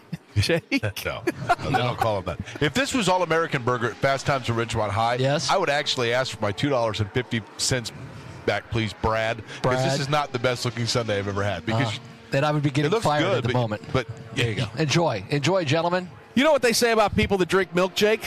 They're winners. They're winners. That's right. Winners drink milk. Of course, we love the partnership with the American Dairy Association. I don't think everyone's filled out their card. I think they wait till they qualify, Michael Young, until all these drivers fill out the card. The options are skim, 2%, or whole milk, correct? Those are the 3 options, and I always love seeing what everybody picks, especially the rookie drivers. I'm a 2% guy myself. So am I. I would imagine you guys have already covered this, but that Sato lap, 234.7, was the fastest Fast Friday lap since 2012. And then about 2 laps later, he about stuffed her in the wall. We saw that. Yes, indeed. Well, enjoy the ice cream. Thank you, Michael. We're not going to complain. Race fans at home, if you hear munching and chunking and slurping, that's just our guys eating ice cream for the next 5 minutes or so. I'm enjoying both scoops you brought me. Thank you. Oh, appreciate it, Michael. Honestly, I think lactose-free is one of the options as well. I don't know that anybody's ever taken that, but I think they have to offer it that way. And some drivers have tried to skirt the rules. They want chocolate milk. I think Conor Daly said he'll go with the buttermilk option. So Ed Carpenter says buttermilk every year. A lot of them go with, I think last year they said the most common request, frankly, was whole milk. Have you ever actually had buttermilk? No, sir. I think it'd be a great, really great opportunity for an on-air segment. We bring in some buttermilk and we try it. Because I've heard it's awful. Yeah, Louis Meyer can have that all he wants, right? Yeah. But we love the folks at the American Dairy Association. I like milk. I don't like buttermilk. Right? Yeah. Is the American Dairy Association, don't you spend time with the dairy barn there at the state fair? It is, in fact, a dairy barn. Yes, Nick. We every year I'm there during the state fair making milkshakes and sundaes. And unlike Michael Young, you come, I will give you a healthy portion. Get a filler up, no doubt. Graham Rahal out on track right now, as a matter of fact. One of the guys that hopes to, of course, drink the milk. His dad, one of the few to not just drink milk, but can you name the other beverage that Bobby Rahal drank in Victory Lane? Give me some time to think about that, but first let's go to pit lane and Rob Blackman. Blair Julian serving as a strategist for Takuma Sato. I had to relay to Blair what Michael Young was just saying. Fastest Fast Friday lap since 2012. Now that has to make you feel pretty good, Blair Julian, on what you saw from Takuma Sato just a few minutes ago. Yeah, that's encouraging. We're all just trying to go out there and find the balance of what's right, and then trying to minimize the scrub off it throughout the run and make sure it's a consistent run. So we'll go back and do some work and try to tune it up a little bit more and come back. Weather conditions have changed ever so slightly, a little bit more cloudy than it was when we started the day. How does that affect the way you handle the rest of your schedule here this afternoon as far as bringing the car back out, and how many opportunities? Well, we'll see. That's kind of up to the engineers on how they want to sort of play that game. We'll obviously keep an eye on the weather and conditions, and they'll adjust as needed to try to achieve a consistent run. What about the opportunity to work with a guy like Takuma Sato, a multi-champion here at the Indy 500? That has to be a lot of fun for you as a strategist, yes? Yeah, absolutely. It's definitely pretty privileged to be in this position to be working at Chip Ganassi Racing, where we always have top quality drivers, and last year we had Jimmy Johnson here doing a good job, and Takuma coming in this year and taking that seat has been a pleasure, and his feedback and stuff has been great, and you can tell why this guy's won it twice. And what about, you talk about Chip Ganassi Racing? This team has really had itself quite a last couple of days. You mind speaking on just how dominant Chip Ganassi Racing has been here over the last 48 hours or so? Yeah, I mean, obviously we put a huge amount of effort into this, and we have a engineering group and mechanical group and, carbon shop, paint shop, fabrication across the whole board. So everyone's putting a lot of work in, a lot of sacrifice back at the shop to make sure we come in here strong and try to get all the bases covered and we'll see what happens, but we're certainly not short on the effort to try to get us in a good position to capitalize on that for the race. And you're off to a great start today, certainly with Takuma Sato. Thank you, Blair, and good luck the rest of the weekend. Thank you very much. Hey, by the way, guys, I should mention it has cooled off considerably down here trackside. The clouds have moved in and the wind has picked up, and you can tell a noticeable difference in a drop in temperature down here. So it's much different than it was about 65 or 70 minutes ago. Drop in temperature good for speeds, but wind pickup, Jake, would not be so much as we see Ryan Hunter-Reay out on the racetrack. He's doing another qualifying sim, 231.8 and 231.6. The first 2 laps for him. Do want to clean up a couple things. We saw Dixon out of the racetrack. His fastest lap, again, only good enough for 11th quick at 232 miles per hour. As for Elio Castroneves, he was out there. Kind of a bizarre run for Elio. He turned the first 2 laps at 231 miles per hour. The third and fourth laps down to 226. And then we saw Graham Rahal onto the racetrack. Jake, that is an organization that has been struggling. Graham still no better than 230.277. That slots him in 28th of the 29 drivers we've seen so far. Yeah, Graham, I'll tell you what, they've got to be frustrated. They're chasing it, and we have seen from that team, and Graham has talked about it. He talked at the beginning of the week about how, he wants to be more competitive. He wants to find more juice out of that team, and it has eluded them so far. And we'll see if they can get it right, but the obviously the sands in the hourglass are going through, and they're going through quickly if you're Rahal, Letterman, Lanigan, because you only have so much time to get it figured out before qualifying. You don't want to be one of those that is in jeopardy of being down there in that 32, 33, 34 range. All right, Jake Query, Nick Yeoman here inside the broadcast booth. Let's double back to this trivia question that you were throwing my way that involved Bobby Rahal, Graham's dad. What was the question again? I'll let you finish your milkshake, sir. Bobby Rahal drank a beverage other than milk in Victory Lane when he won the race in 1986. The milk was actually the second thing he sipped. Was it sponsorship related? Would it be a nice cold Budweiser that was on the side part of that car? You are indeed, Nick Yeoman, correct. Yeah. He took a sip of Budweiser and then the famous swig of milk. Nothing like a cold beer right after a race. I'm not going to say we enjoyed those after the race or not, but yeah, that's a good sponsorship tie-in, and good for Bobby Rahal. Of course, that was an emotional win with the Truman angle for that team, and Bobby Rahal, of course, been a serious figure in this sport for a very, very long time. Now as a car owner with Mike Lanigan and, of course, David Letterman, but that organization struggling for speed. If you're just joining us, Jack Harvey 25th, Catherine Legg 26th, Christian Lundgaard 27th, and Graham Rahal 28th. They are 4 of the 5 slowest cars. Callum Ilott at the bottom of the charts right now here on Fast Friday at 228.942. Top 5 fastest remain Takuma Sato with a spectacular one lap of 234.753. He did not get a full qualifying sim in, though, as that car very nearly crashed out of turn 2 on lap number 3. But Rinus VeeKay has also been fast at 234.171. Marcus Ericsson at 233.210. And then a pair of Aero McLaren teammates, Felix Rosenqvist and Alexander Rossi. Nearly identical lap times for those teammates, both, Jake, at 233.1 miles per hour. Jack Harvey out on track right now, and again, that team looking for speed. Jack Harvey started to find a little of it. He turned a lap over 231 miles an hour earlier. Right now, lap 1 on this simulated qualifying run, 230.871, 230.350 on lap number 2. We'll keep an eye on the times. Let's go back down to Mark on pit road. Go ahead, Mark. Jump in. Oh, Elio Castroneves here with me. Elio, what adjustments need made on the car? Well, we basically keep working together, obviously, as with other teammates, I meant. It's interesting. You can do a big lap, but you got to do 4 laps, obviously, and that's what we were looking for. Right now, as of right now, we're just trying to learn a little bit more. I can see the rears hitting up a little bit. Yeah, no, it's a puzzle. I have to say it's a little puzzle than what it used to be. But we're working on it. For sure, the weather has a big influence on that. The floor of the car these days is becoming huge. It's not only about taking the rear wing like it used to be. And but hey, everybody's in the same boat, right? So, but we're working on it for sure. And by the way, we're in the golf cart with Elio. Elio, the other part of it is if you go back out there another time, in between, what critical things are you looking for right now to possibly go out for another run here?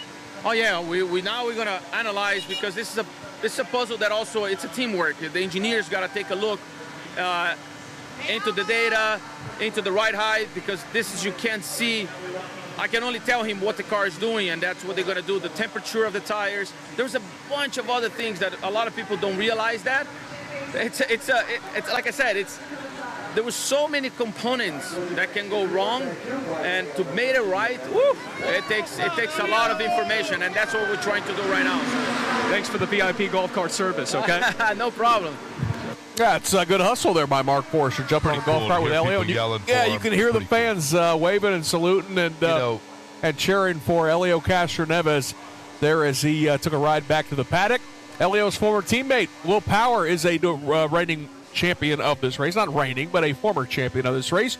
Jake, he's out of the racetrack, and his first lap was 233.212 miles per hour. That appears to be an assisted lap for Will Power, but he's going to stay in the throttle regardless and working a qualifying simulation here at Indianapolis. Pretty low between 1 and 2 went Will Power. Got a little bit higher off turn 4. This time by little bit, not as low between 1 and 2. Got out of that groove just a little bit quicker than he did last time by. Starts to sweep it up. Boy, he swept high off of turn number 2. Will Power, hands on the steering wheel into turn number 3. When I say hands on the wheel, I mean stably, not working any sort of a wake jacker at all as Will Power. And all of a sudden, that car got just a little bit loose. Looked like fighting the wheel just a little bit off of turn number 3. Now into turn number 4.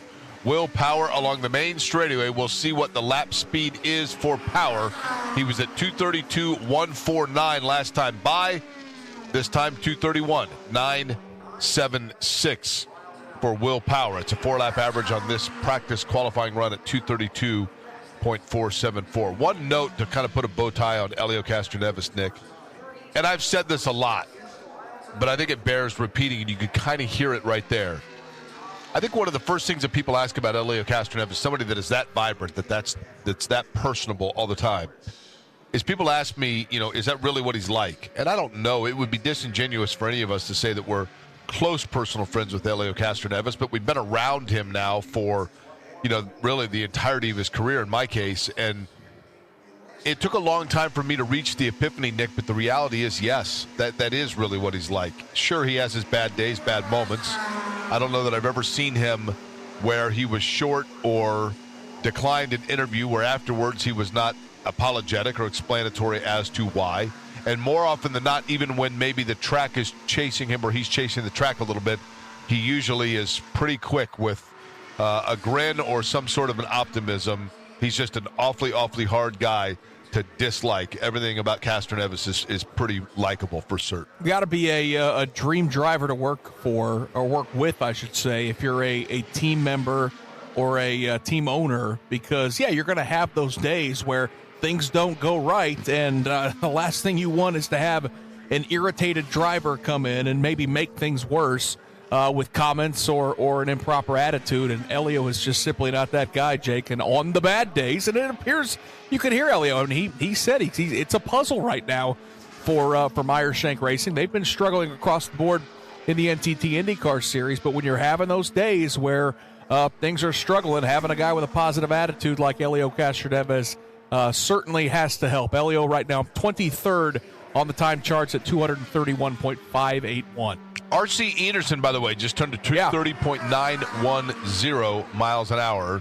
Got that lap in and then brought it back down onto pit road. Yeah, that was faster than 3 of the 4 Ray Hall Letterman Lanigan cars and faster than Callum Ilott. So Enerson 27th out of the 31 cars who have been on the racetrack. Just 3 drivers have not taken to the track here on Fast Friday. We see Scott McLaughlin, who is back on the racetrack for Team Penske after watching his teammate Will Power go to 3rd on timing and scoring with a 233.212. That was an assisted lap for Power, but stout nonetheless. McLaughlin making his way into turns 3 and 4 as we speak, streaking by the racing capital of the world banner that adorns the short shoot grandstand that, of course, will be filled with people come race day here at the Indianapolis 500, the 107th running coming up a week from Sunday. McLaughlin across the yard of bricks.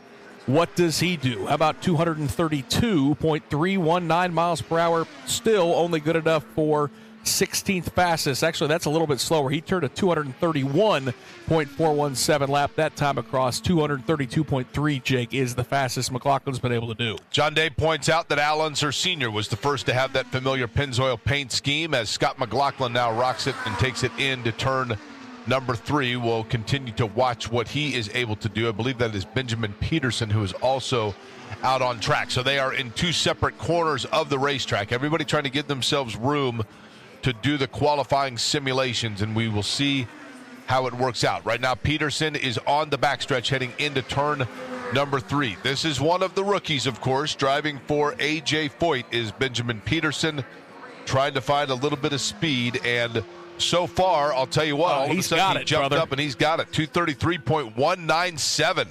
That's a heck of a lap in that Chevrolet in the A.J. Foyt team for the rookie Benjamin Peterson. 233.197 lap number 1. Lap 2, 232.756 miles an hour. And I'm waiting for things to scroll because I want to see if that was unassisted for Benjamin Peterson for A.J. Foyt Racing. It was. That is the 4th fastest no-toe lap of the day for the rookie for A.J. Foyt Racing. Benjamin Peterson through turns 3 and 4. Lap 1, 233.197. Nick, this is the surprise of the day so far. This is blowing me away. Out of turn number 4, lap number 2, 232.756. Peterson's going to keep his foot in the throttle. Jake, this is a stout-looking qualifying sim for the rookie. And lap number 3, still good, 232.511 miles an hour. This is a solid run for Benjamin Peterson, and I think they may have said, you know what, we're good. Sexton Properties on the side of that orange machine, car number 55. Nice, solid 3-run effort there for Benjamin Peterson. Yeah, 3-lap effort for Benjamin even Peterson. if you dialed a little more downforce into that car for stability, that is, you can complete that tomorrow. That is safely going to put Benjamin Peterson in the 500. That's a fantastic 3-lap run.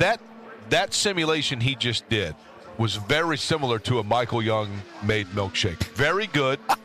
But when there are 4 laps possible, you only get 3, right? So 3/4 the way, still very good. Lot to like about it. Very surprised by it. But nonetheless, just 3 laps for Benjamin Peterson. Rob Blackman's with Will Power. Yeah, how about Will Power, 3rd fastest as he steps out of the race machine. Will, you seem to have found some speed here on Fast Friday. Yeah, I'm happy to have speed, to be honest, after the last few years. It's good over the run. I think we're able to complete all 4 laps wide open. So, go back and put a different configuration on, see what we think. You know, some strategy would be you're so good early in the day, why bother going back out later this afternoon? What does your itinerary look like? Will you come back out and try to do some things differently?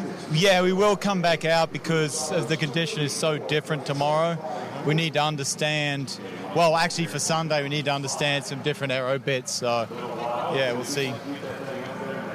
It occurs to me that Mother Nature has been a little bit hit and miss today. Did you notice it out on the track? It felt like about 10 minutes ago we had a really significant cooling down period, and now it's warmed back up again. You thought it cooled down? I thought so. That's why I'm asking you if you could tell out there. I couldn't unless the sun went away, but yeah, don't know. I didn't feel it. It feels consistently hot. Yeah. That's why I don't work in meteorology. Thank you, Will. Yeah, you got it.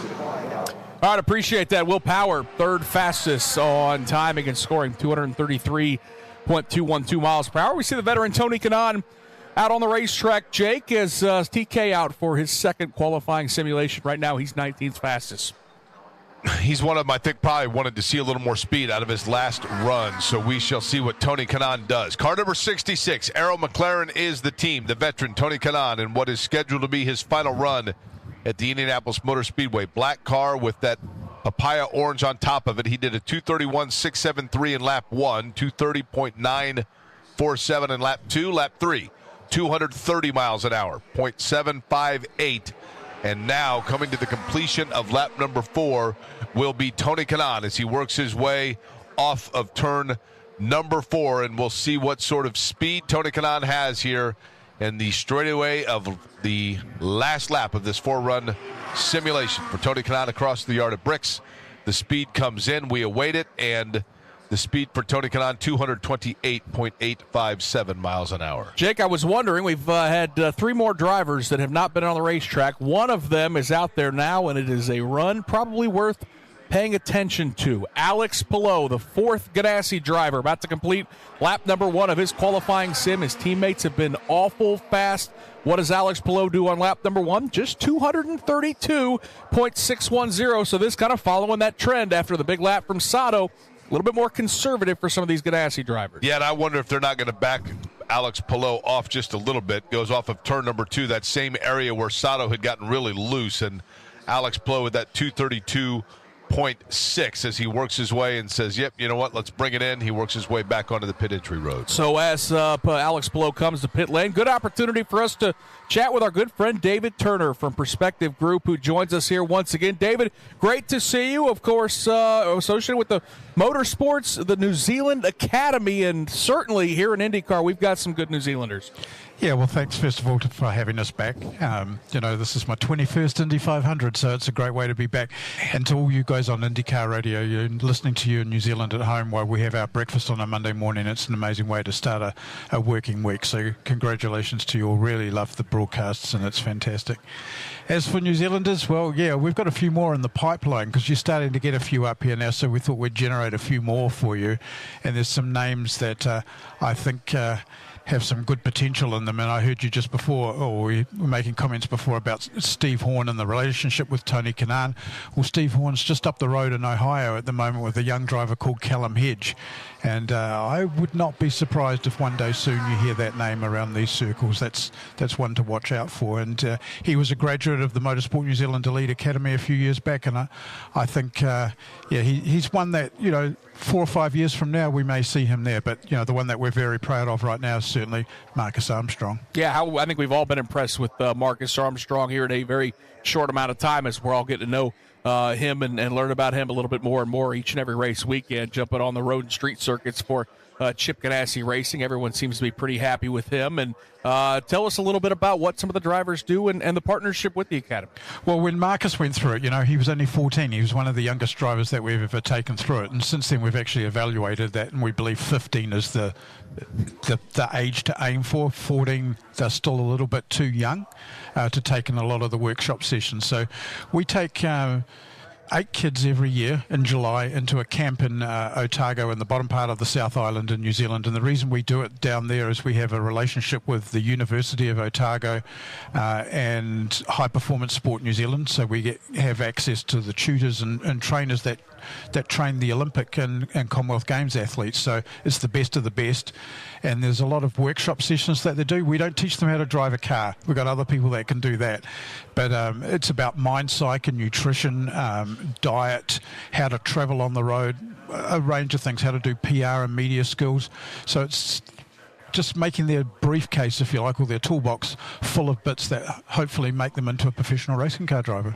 David, I've got my college roommate actually now lives in New Zealand, and I know this about New Zealand. I know really 2 things about it. I mean, it's 2 islands. Obviously, I know I'm speaking the obvious here. Yeah. It may be the most beautiful country in the world, quite frankly. At least I have not been there, but based on the photos and what he says, I mean, I know it's just a fabulous place, and I know how dedicated you are to coming here and covering the sport and covering the drivers that come through. I'm curious, in terms of the racing heritage in New Zealand, it's a rich one. Scott Dixon's parents were racers, so I know it's been around a while. But what is the overall structure of racing as a culture in New Zealand in terms of the style of racing that is most popular and that is bringing attention to the sport, and how long has the sport been in the mainstream for Kiwis? Well, I think if you date back to the McLaren era, then single-seater racing was by far the most popular category that we had. Absolutely no doubt about it. The original Tasman series, which saw, Grand Prix names of that era, the Stewarts, the Holmes, the Amons, all competing in New Zealand, and it was a boom time for the sport. And then Can-Am racing, obviously you saw Bruce and Denny up here. And then it kind of went through a bit of a phase, and V8 touring car racing was very big. So the parallel, I guess, in some ways would be NASCAR on a road course. And, we saw the likes of a Scott McLaughlin as a 19-year-old come through that, and he was involved in that and then migrated to Australia and so on and so on. So, do you have oval racing in any capacity there? No, none. So when Dixon came up here, that was the one I remember following him and working. I was at the California Speedway in Fontana, and he was in an Indy Lights car then, and that was one of the first times I'd ever seen Dixon on an oval, and it was like, this guy might be quite good at this gig, and yet in our part of the world, there are no ovals to race on, practice on, do whatever you like. So it's transpired in many ways. GT racing is very big in New Zealand now with Porsche, McLaren, Ferrari, brands like that. But I put it and no offence to anyone who might be listening, it's the rich boys' way of going racing, sure. And it's the older generation. The younger generation very well supported by Toyota in terms of single-seater racing over the summer and the Formula Regional Series that we have there, which counts for driver super license points and that sort of thing. And we saw Louis Foster and Jacob Abel down in New Zealand for the 5 weeks over our summer just a few months back. So it was good to see them there, because I think, and I was talking to Hunter McElroy about this just yesterday, that 5 weeks of racing that they had down in New Zealand in January and February put them in a good place when they got to St. Pete when the season started up here. Yeah, and they were both seemingly ready and very quick in the Indy Next Series. So give us a couple more names that we should maybe stick in the back pocket and watch, as you said, mention over the next 4 or 5 years of New Zealand drivers maybe going through the academy that have stood out to you. Well, I think, one that's well on the world stage and one at Monaco a few weeks ago was Nick Cassidy in Formula E. I know he's tested a Ganassi car, so he's of the right age, if you like. So I think if the combination of things came right for him, that's one that may work. Marcus has certainly impressed me. I hadn't seen him in quite some time, and chatting with him now, he's just matured so much as a driver, and I think a lot of that is living in Europe by himself in many ways. He's growing up, so long may he stay in the series. And I know there's a lot of talk going on about that. As I said, Callum Hedge, I think could be there. There's a young kid called Louis Sharp who's in the UK right now.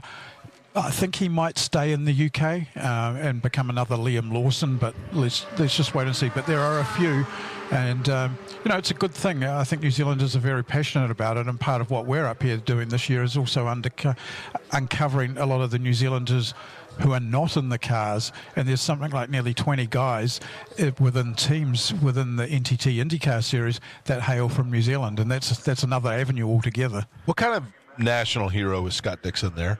I mean, the assumption here would be that he wouldn't be able to walk down the streets of Auckland, but then again, he's racing on the other side of the world. I mean, it's pretty far away, obviously. How much attention is there?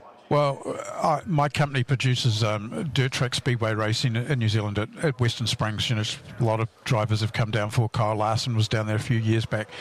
Dixon was a guest at the speedway this year, and we got the crowd to give him a standing ovation. So there was about 10,000 people there, but to see that crowd stand to him was something that I don't think he's ever experienced at home. So he was we talked about it afterwards, and he was quite humbled by it, because he's kind of like, wow, man, where did that come from? So a lot of the time he kind of flies under the radar when he comes home, and unless he's there, you don't, and McLaughlin is the same way now. But New Zealand is strange at times. They back the winners, and then when they're not so much winning, it's kind of like, who are they? And that applies across all our sports. Rugby is obviously the national sporting code, and America's Cup sailing in recent years as well. So, but yeah, those guys are pretty well recognised, Jake. What kind of frequent flyer miles are you sitting on? A couple million? No kidding. At this point? How often are you back and forth? Well, I'd like to be here more often if I was really, open about it. And a lot of it is just finding ways of being able to get up here and do things. But at least a couple of times a year. My wife is very keen for us to be here maybe 4 times a year, because she's got some shopping that she needs to do. 16-hour flight? How long is the flight? Yeah, from Auckland to Los Angeles is about 12 and a half. and then across the country to get to here. But once you've done it a couple of times, it's a breeze. Okay. I don't know about that, but 8.5 is my record, and that was enough, man. David Turner from Perspective Group joins us here on IndyCar Radio. I'll get you out on this one, David. What are you doing here at the Indianapolis Motor Speedway? I know you got some stuff you want to tease a little bit. Yeah, well, we're working on a project mainly for New Zealand television, have to say that. So, that's what it's aimed for. And as I said, it's about uncovering New Zealanders within the sport. So, obviously, the drivers that are out there across all the categories, so McLaren and even Jacob Douglas in USF. And then these guys behind the scenes that are part of the team, like Paul Harkis and Brendan Cleve and so on, because they've contributed so much to the sport. And it's a bit of a passion project of mine, because I wanted to say to New Zealanders, inspire to your dreams, and that's what these guys have done as well as the drivers. So that's kind of what we're working on, yeah. David, you probably don't even remember this, but one of the first years you were here, I gave you a T-shirt. You gave me a polo shirt from TV New Zealand, right? TV2, I think, New Zealand. Yep.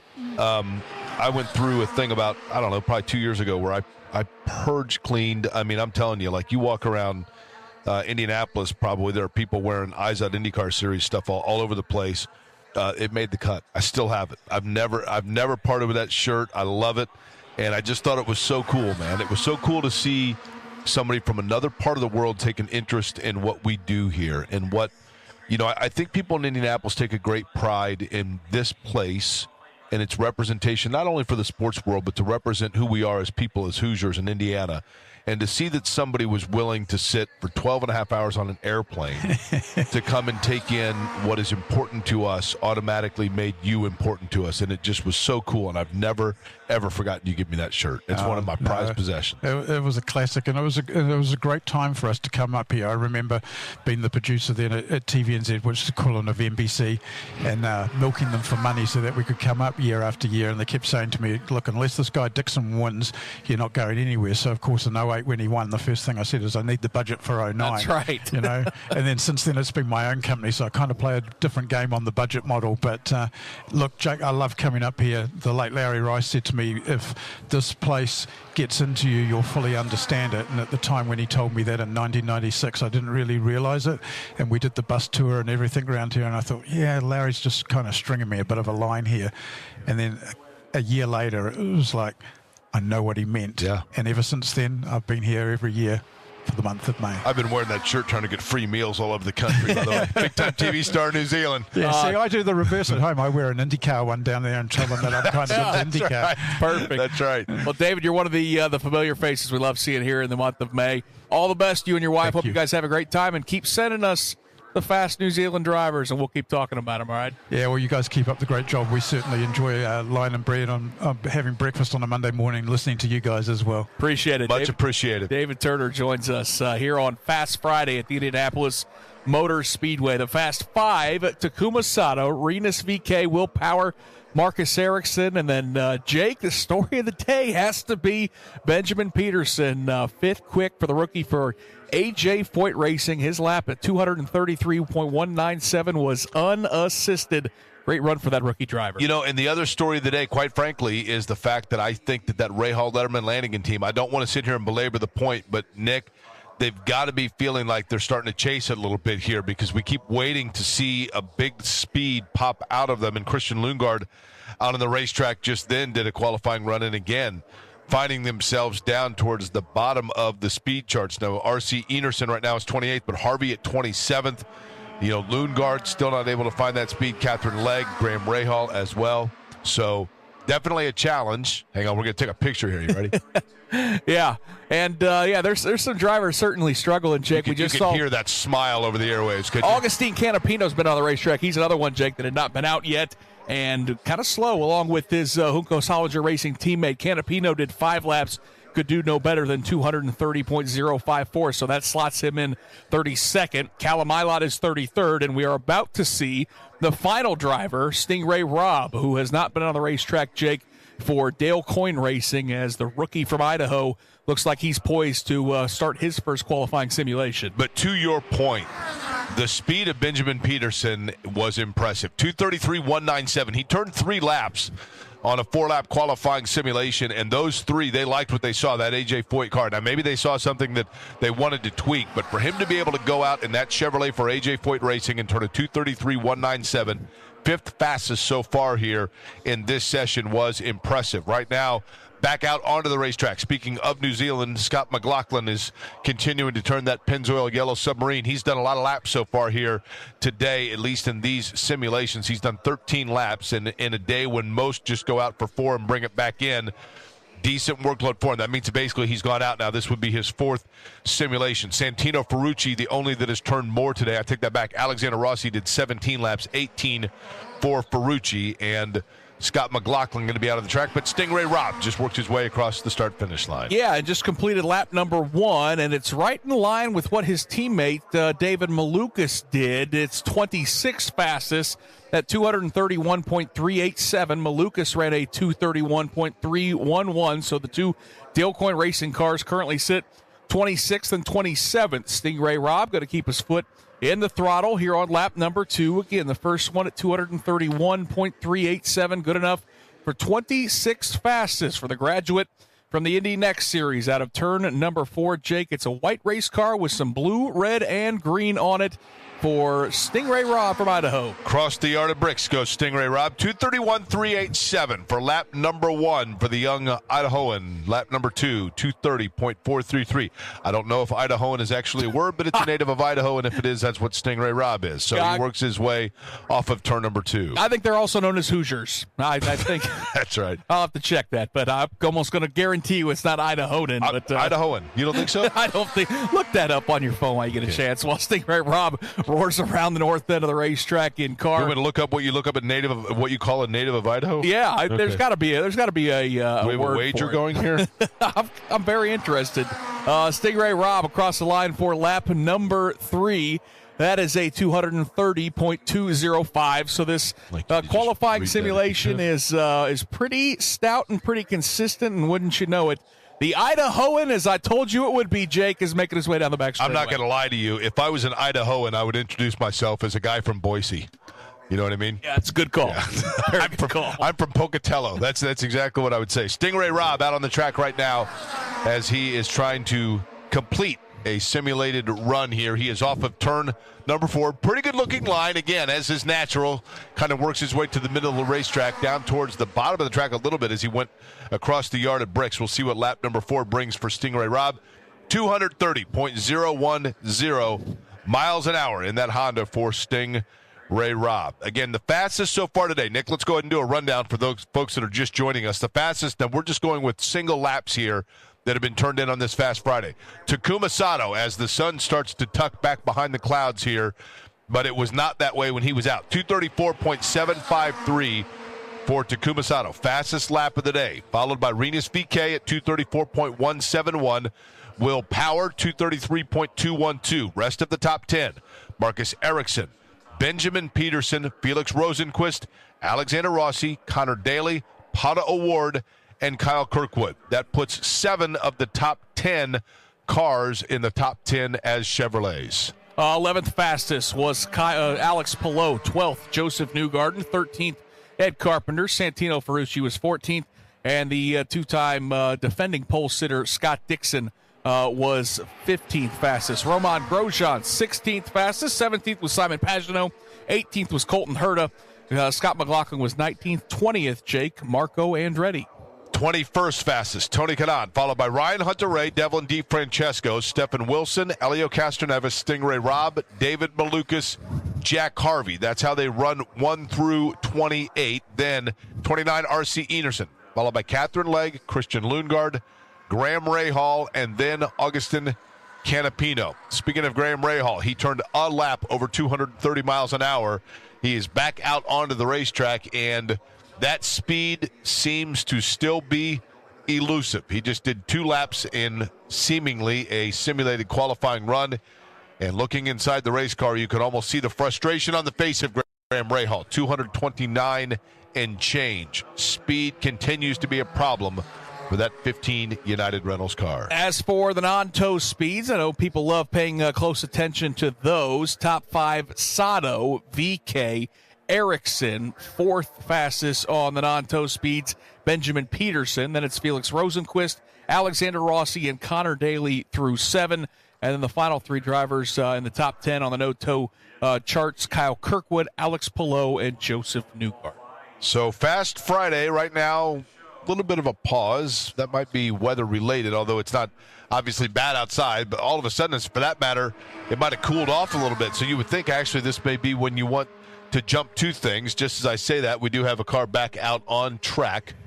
Couldn't tell who that was that went out. But I'll tell you what, the story right now might be Benjamin Peterson, the rookie for A.J. Foyt Racing, who, as we talked about, Mark Forrester, both Nick and I about jumped out of our seat when he put up that first lap, and you're with one of the guys that's been a pleasant surprise so far on this Fast Friday. Benjamin Peterson with one of the fastest laps of the day. How did it feel out there?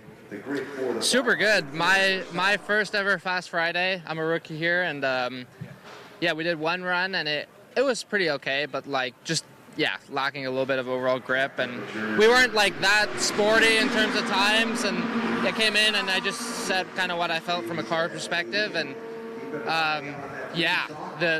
the engineers all together, they came up with something brilliant and went out again, and the thing was just so hooked up and just accelerated and not a lot of scrub, and very fast and not a lot of fall off, so just super excited about the speed we have. So the discussions afterwards to maintain that and bring it to tomorrow and this weekend, what types of conversations does that involve?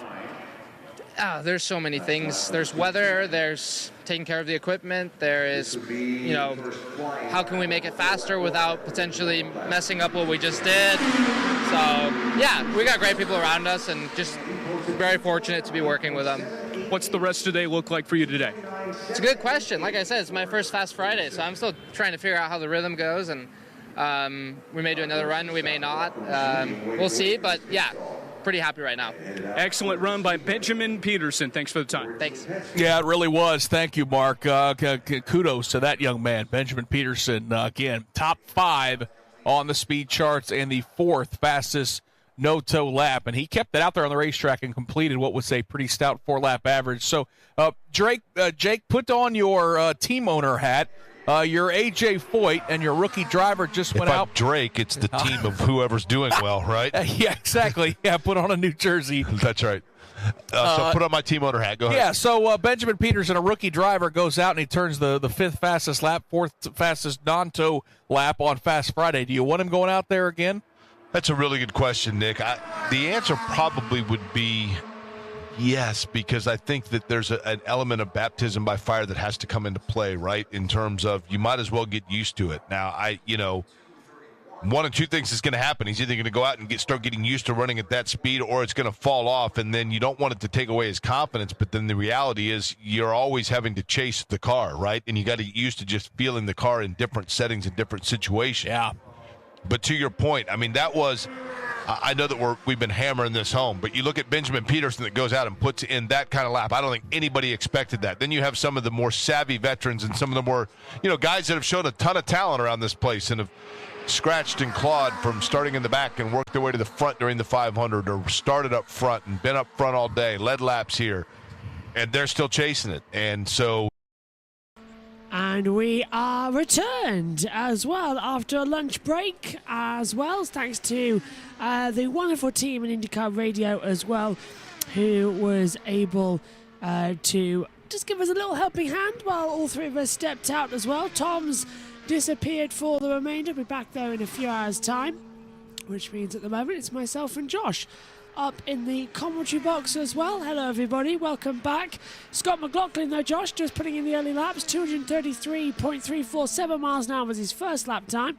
Lap 2 clocks in at 232.689. Lap 3 just coming across as well on the control line as he heads across the straight, and McLaughlin puts it in at 32.250. Amazing time here for the Penske. Average time is now on 232.762 miles an hour, so looking fantastic at the moment. Yeah, Scott McLaughlin as well, continuing on his lap time. Currently 240 was hit for a moment there as well. Will he go to 241 momentarily? Yes, he will, and even up into 6th gear as well for Scott McLaughlin as well, with 4 hours, 6 minutes and 46 seconds to go. I believe across the line there comes McLaughlin. His lap 4 speed is at, waiting, not telling us. Average speed though, there we go, 230.981 mile per hour. So we lifted on that lap. Average speed though at 232.317 miles an hour. That's a very good, strong time, but I reckon it could be more because his lap 4 was down by 2 mile per hour. We've opened up 11 to 34 on the timing tower as well here as well. Up in the commentary box, we've had enough of the top 10 for a while. Let's check in with some people further down the field.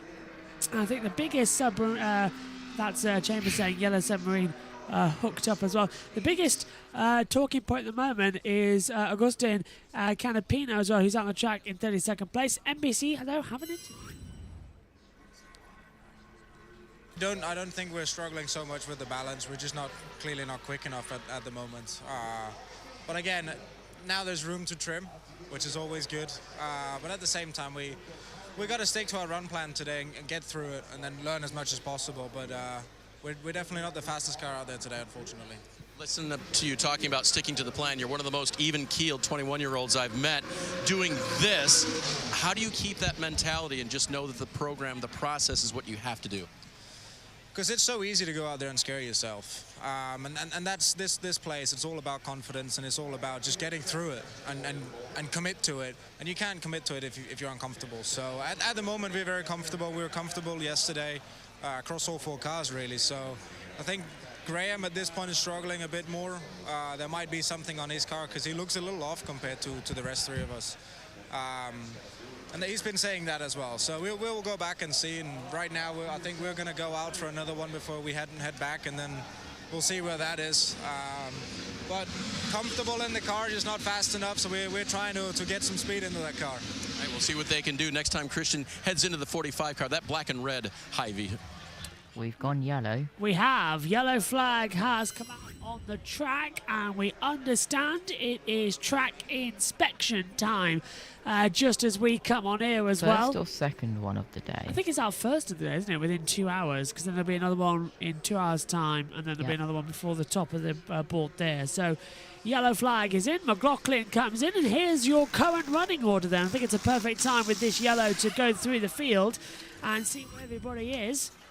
So we have got Takuma Sato, fastest as well, 234.753 miles per hour. Then Vidas VK is second, Scott McLaughlin third, Will Power fourth, Marcus Ericsson is fifth, Benjamin Pedersen is sixth, Felix Rosenquist seventh, Alexander Rossi eighth, Conor Daly is in ninth position, 10th for Pato Ward, 11th for Carl Kirkwood, Alex Palou is 12th, Joseph Newgarden 13th, Ed Carpenter 14th, Santino Ferrucci 15th, Scott Dixon is 16th, 17th for Romain Grosjean, 18th for Simon Pagenaud, 19th for Colton Herta, 20th for Marco Andretti. Tony Kanaan is 21st, Ryan Hunter-Reay 22nd, Devlin DiFrancesco 23rd, and Stefan Wilson is 24th. Further down on the screen as well, if we run it down on our timing monitors, Elio Castroneves is 25th, Stingray Rob 26th, David Malukas 27th, Jack Harvey is 28th as well, 29th R.C. Anderson, 30th Catherine Legg, 31st Christian Lundgaard, 32nd Augustin Canapino, 33rd Graham Rahal, 34th is Callum Eilert. Behind the mic says, you guys want some company? Get in here, Matthew. Get in the com box. Josh, might need to get that monitor set up as well up here. And also, any F1 fans, which I know there's a lot in here, because the Emilia-Romagna Grand Prix is cancelled, tomorrow at 8 p.m. on the Formula 1 YouTube channel, I can't believe I'm about to say this, Formula 1 are uploading the full 2021 race onto YouTube. What? That's brilliant, isn't it? Oh, I wonder which commentary it'll be. Whether it be Crofty or the in-house team. Let's have some interviews. So you know it's in the car, so you just gotta... Scott McLaughlin.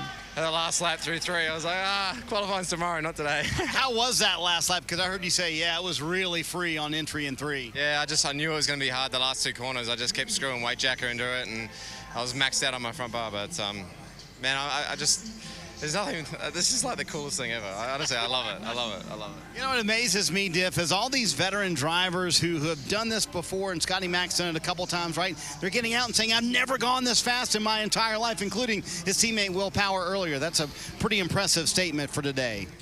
Do you know, part of me is just thinking we should do a watch along with 2005 because we've already done 2021. We did that live as well. But it's like, 2005 is on at 2 p.m. Central European time. And that's exactly the same time we're in the commentary box for IndyCar. That's a shame. But, yeah. Well, I suppose it'll be okay. All coming through as well. As we're under the caution period here then, as we wait around, as I believe we're going to be delivered, hopefully soon, some apple pie as well from Morrison's. Yeah.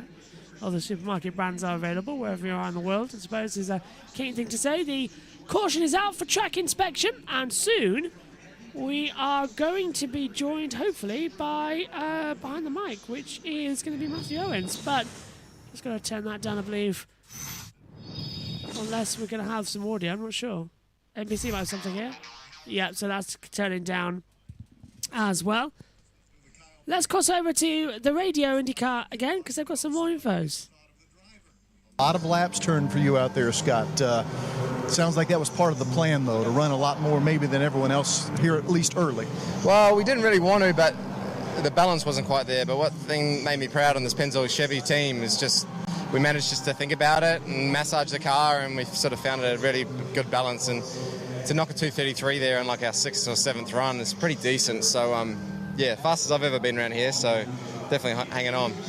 Kyle said maybe a 50-50 chance of coming back out before this last 4 hours is done. Is that how you understand it as well? You may still get out here, 50-50 chance? Anytime I get more laps around here, I'll take them. So, yeah, it's, I hope we come back out, but ultimately it's not up to me. Thank you. Thank you.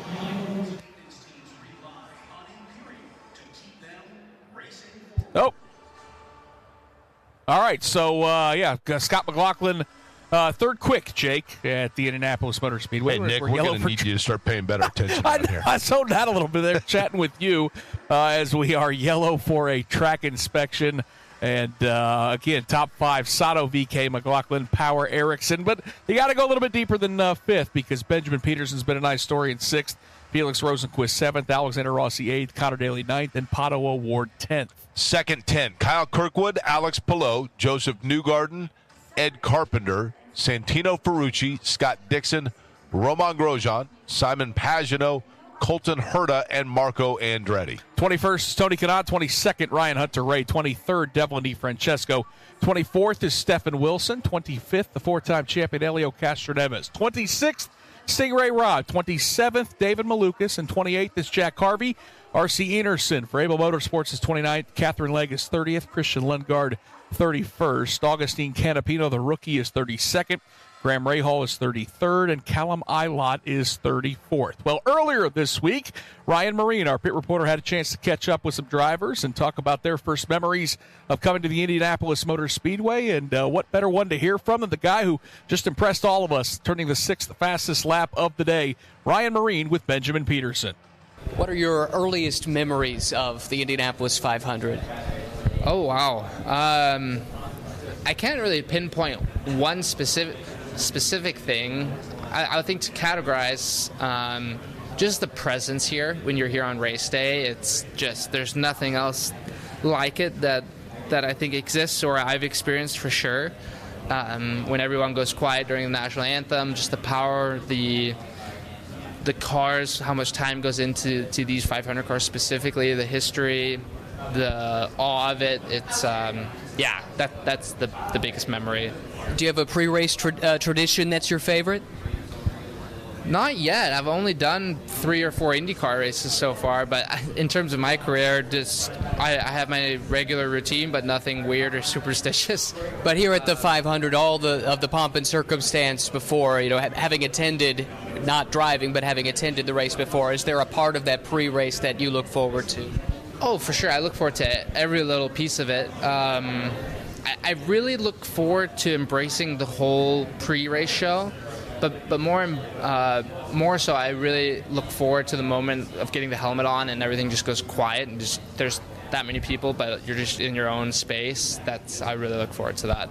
At what point in your career did you start to dream of one day racing in this race? Since before I started racing, so yeah, pretty much my whole life.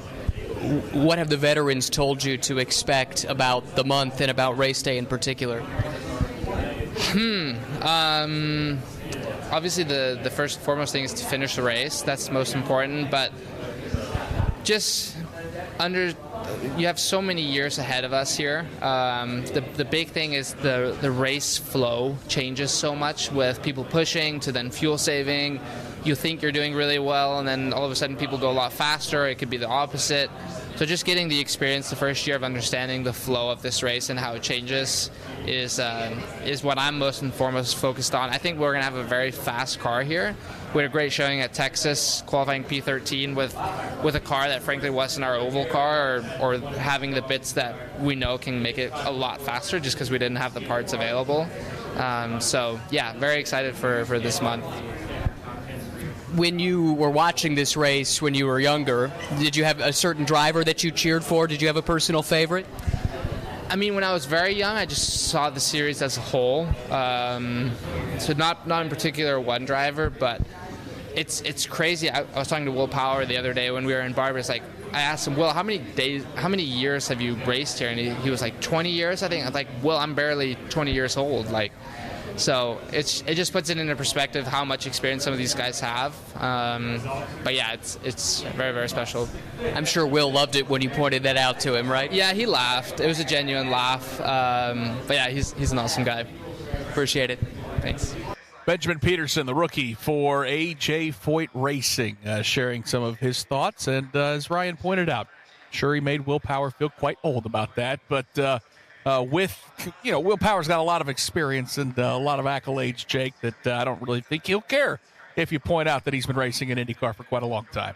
You know, Nick, I was looking recently at the list of prospects in the NBA draft, and there were only 2 that were born before 2001. Isn't that great? Isn't Unbelievable. That great? It's wild, man. Time comes at you pretty quickly. There's no doubt. Again, working a yellow for a track inspection after 2 hours of Fast Friday action. Lots of qualifying simulations. Takuma Sato, the fastest, although, again, it bears repeating, his run was not a full qualification run. He ran 2 laps. The first was electrifying at 234.753. The third might have been even more exciting for all the wrong reasons, as he got a little sideways and very nearly slapped the turn 2 wall, immediately got out of the throttle and aborted the 4-lap run. But again, still good enough for Takuma Sato to post the fastest lap, not only of the day and on the no-toe speeds, but it's also the fastest lap of this month. And again, at 234.753.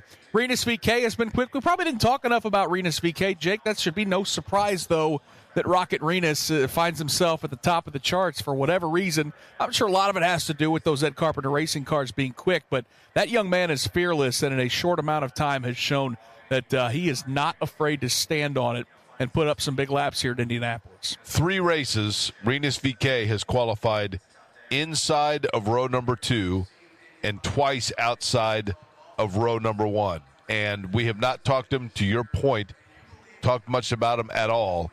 And then all of a sudden, you look up, and there he is, 234.171. One of just 2 cars to exceed 234 miles an hour today. And we are back on with less than a minute to go until we head to green. You are listening to us here across USON and JB Motorsports, and we've been joined by the USON lead commentator, owner, and all-round oracle of knowledge. It's Matthew Owens. Hello, Matthew. Pleasure to have you on for the first time in Indy calling since practice 1, and first time on the YouTube channel as well. This is going to get complicated now. You're a guest on the JB, but you're also a guest on your own channel. It's getting weird, but hello, how are you? I am well. Thanks for having me. Thanks for allowing me to hop on here. I gotta say, I haven't a clue how long I'll be here for, but I did want to join you guys for at least one practice session, for a bit of a practice session, and oh my gosh, this has been such a fun day already. We are seeing incredible speeds, and this is what Fast Friday is all about. And we're seeing these drivers and teams make their final adjustments before the all-important qualifying day tomorrow, the first day of time trials. Now, I want to mention something to you guys here, just to, pop the champagne right away.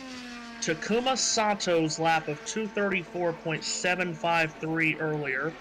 I did some digging here in my handy-dandy Indianapolis notebook. It is the fastest practice lap at Indianapolis since 1996, when Davy Jones went 234.7, and it's the 7th fastest practice time of all time. On a Friday as well. Fast Friday. Yes. Wow. They are really pushing. Do you reckon we could see the speed from last year beaten again? So was it 236 last year by Dixon? Could we go 237? Yeah, I do think that we could see that. Again, I think we're still a good ways away from Ari Leyendijk's 239 in 96. I think we could see something get up there to 236, 237. Obviously, Dixon's 4-lap average last year was the fastest pole speed ever in the history of the race. Leyendijk's time that he set 96 was in second round qualifying, so it wasn't for the pole. But that 4-lap average last year, what was it here? 234.046? Yeah. I think that we've already seen Sato go faster than that. But again, that's just one lap compared to 4-lap average. There have been, as I'm sure you guys have documented throughout the day, I've been listening in and out through all manners of whatever I've been doing today. But these Ganassi cars obviously have incredible speed for a lap, but I think they're very shaky across a 4-lap average. I don't think they have the consistency yet for what you're looking for tomorrow and Sunday.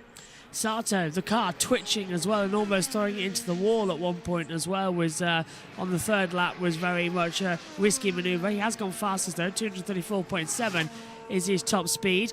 Matthew, you were calling the USON race call for the Indy Road course, the GMR Grand Prix, on, well, nearly a week ago now, on Saturday. But this man here, Kyle Kirkwood, he's been someone who's been striking me. You know, last year, when you asked me a question, who was going to win the 500, I gave you the answer of Marcus Ericsson, and now it became sort of legendary, because everyone keeps asking me about how did I pick it. Is Kyle Kirkwood, I'm getting the same feeling, is he a bit of a dark horse going into the 500 race? He's getting everything right in practice. Yeah, absolutely he is. We've seen him, I'll tell you what, there is absolutely zero that you can draw from Long Beach to Indianapolis that's the same. But from what I've seen from this young guy in Long Beach was just extreme mental toughness. You've obviously got to have that here at Indianapolis. And I think this guy could very well be in the running for the pole this weekend and for the win a week from Sunday. This is, of course, the team that Alexander Rossi ran with for the last few years. He was always very fast in that car, the 27. So, I think Kirkwood is a contender. I really do. Coming across then, he's on a simulation run. His first lap was 233.6, second lap 233.0, third lap 231.996, fourth lap 231.8. So an average speed of 232 miles an hour then for Kyle Kirkwood. But he has gone, I believe, to the top with a new fastest time. But the car twitching. That's now the fastest 4-lap average. Which is a bit surprising to me because it wasn't an overly consistent run. It dropped nearly 2 miles an hour from lap 1 to lap 4.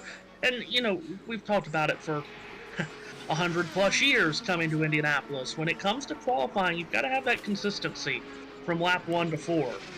And I didn't think that was an overly consistent run, but it's still the fastest 4-lap average that we've seen today, beating Power's 232.4. Now, this is a guy on track now that I think everyone should be paying attention to, Conor Daly. He led the most laps in this race in 2021, the year Elio won his 4th. He led the most laps in that race, and you might remember his race was undone when Graham Rahal crashed coming out of the pits, and Yes. Daly punted the tire all the way near the golf course. He hit it so far, and that's really what undone his day.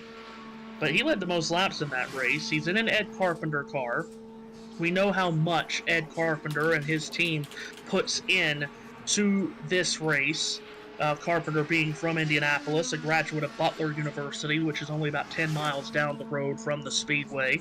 I think the ECR cars are always a threat coming here, and Daly's from Noblesville, Indiana.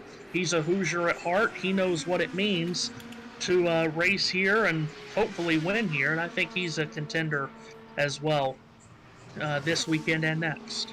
Current speeds put him 4th fastest, so he's a bit quicker than his current 4-lap average speed. It's currently sits at 232.012 miles per hour as he comes through. Are you looking forward to qualifying tomorrow? Because I know you've got the call 11 until 1, then you step away to North Wilkesboro, we take over on USRN 2, and then I think we're all together for the ending of Saturday, and then I don't know what's happening on Sunday.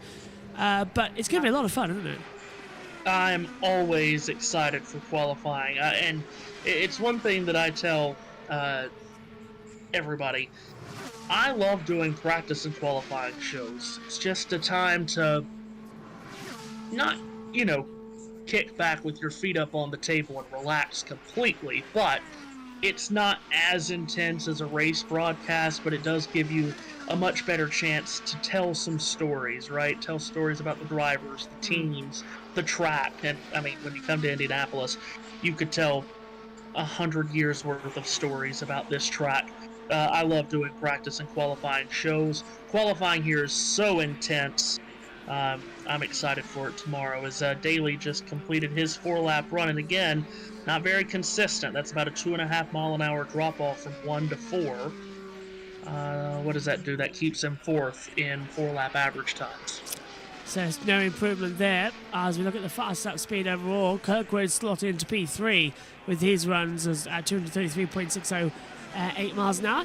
And I believe coming across the line, looking at the tracker, is the 60. So coming across now is going to be Simon Pagno, a former winner here at the Indianapolis 500. Did a double, of course, winning the road course, followed then by the 500. As we're just going to head down to the pit lane quickly with Kevin. A lot of traffic, big energy. This really feels right, and it's a great start. Still the weekend before race weekend. Love what we're seeing here today. We're going to see big speeds on the way to a big weekend. Let's head upstairs, even a better vantage point than I have right now, and find Steve Letarte. Where are you at now? I'm as high as you can get. Kev, we just saw, the 500 from back in the 70s. What didn't exist was this pagoda, this great 9, 10, 11-story building right here above the yard of bricks. I can confirm the conditions. The cloud cover was nice diff. I do think the track temperature's making a difference for those other guys that just ran those fast times. The other thing, the wind, while it is relatively strong, it's pretty steady. Not as gusty as it once was. Now it's a real steady wind. It's easy to tell from up here. But what a view. What a place to watch the race. The rumor is this is where the captain watches from up here. Yeah. Now I see why. If you're going to own the place, Diff, this is the seat I would have as well. Keeping an eye on things. It's awesome up there. I would too. But the problem is, you can't see the whole track from there. You can only see turn 4, the start straight, and turn 1 because there is the top of the pagoda separating the back of it. So I would prefer a view where you get a view of all 4 corners of the track. You get that from where NBC have their little broadcast on the balcony too. But I'm a bit worried about the rain, Matthew, because it was in the air and there are clouds above the circuit. Yeah, there's a small chance of rain. It's actually diminished as we've gone on throughout the day. It looks like it's more towards 6, 7 o'clock. But, as we know, in the Midwest, not quite summer, but it might as well be, pop-up shower could always, pop up at any given time. I just want to backtrack on what Steve Letarte just said. He said there was not a pagoda in the 70s. Well, that's just incorrect. The IMS Pagoda was first erected in 1913. So, we're aiming for accuracy here on this broadcast, are we not? So yeah, it was here in the 70s. NBC was just showing a clip of the 1977 Indianapolis 500. AJ Foyt winning his fourth when Gordon Johncock broke down in the late laps. But yes, the Pagoda was here in 1977, just not in its current state, which now has 9 floors, newly renovated back in 2000, as it were. Ahead of the Formula One Grand Prix as well for the United States race. That took place, I believe, in October that year. But I'll leave that to you as well. Matthew Owens quickly becoming the oracle of motorsports as well. Every stat under the sun, as well. You do have to stop encouraging people to use that. You don't know what you've started on. I know Matt told me that he's starting to call you on the radio broadcast as well. So, well, it is true. You do know everything. You are the oracle of all knowledge. Yep. Josh, anything coming through at the moment? Cars just coming in and out the pit lane for some runs, but it's been a bit, I'm not going to say it, but uneventful in there. I'm not going to use the Q I know word. exactly what word you were going to use, but stopped yourself there as well. I've sent in comms chat a very interesting Twitter account, which is IndyCar Weatherman, and it gives detailed reports about the weather for every single weekend / day of the IndyCar season. Follow and immediately on. Southwest wind ahead of the front, which is the rain that's coming in as well. 10 to 15 knots, but may see some higher gusts after 4 p.m. But as moisture and temps increase ahead of the front, slight chance we see a pop-up this afternoon. But if we do, it should be brief, and the primary line should arrive around 6 p.m. I'm and noticing departs overnight. A lot of people following this account as well, which is really interesting. So yeah, that's some great stuff there that we're going to see coming in. And it's even got all of the winds, so there's a crosswind in T3, a headwind in T4, slight tailwind in the banking between turn 1 and turn 2. It's a really good account as well. Slight chance for ice after 2 p.m. Yes. So that's where we are now, aren't we? 2:20 p.m. over there. So yeah, what about now? Which is why the clouds are darkening. Got an interview down pit road, Carl Kirkwood. This configuration to confirm it. We've got a good reference, right? What the car is going to do when we start going about 10 miles per hour quicker, like we were today.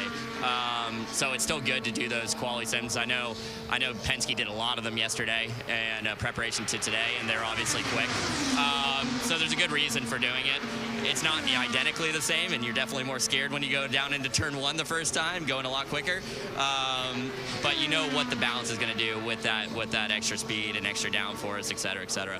The booth has a question. I'll pass along. Go ahead, Diff. Kevy, I'm keen to know what his confidence level is like now that he is an IndyCar race winner coming back to his second Indy 500. So, second Indy 500, that's one thing, but does the confidence level change now that you're an IndyCar race winner? What's different than, say, maybe it was a month and a half ago? It makes it feel like I'm meant to be in the series. That's the main thing, because it's always a question mark. I think as you're coming up, you're like, are you as good as these guys, and how is your junior category relate to them, because you didn't race against them ever, and having that first win with Andretti Autosport definitely boosted my confidence, boosted my mood. It boosted the confidence of the people around me too. That's also big, when you have a team around you that know, or you're looking for wins always, changes kind of the aura around you, and I think that it's shown in the past weekends, and we've been fast everywhere that we've shown up. We're fast here at the Speedway, and everyone's working hard because we know we've got a win-capable team around us. I think everyone knew you belonged, but it is always good to confirm it. Thank you, Kyle. Let's go to find Steve Letarte again.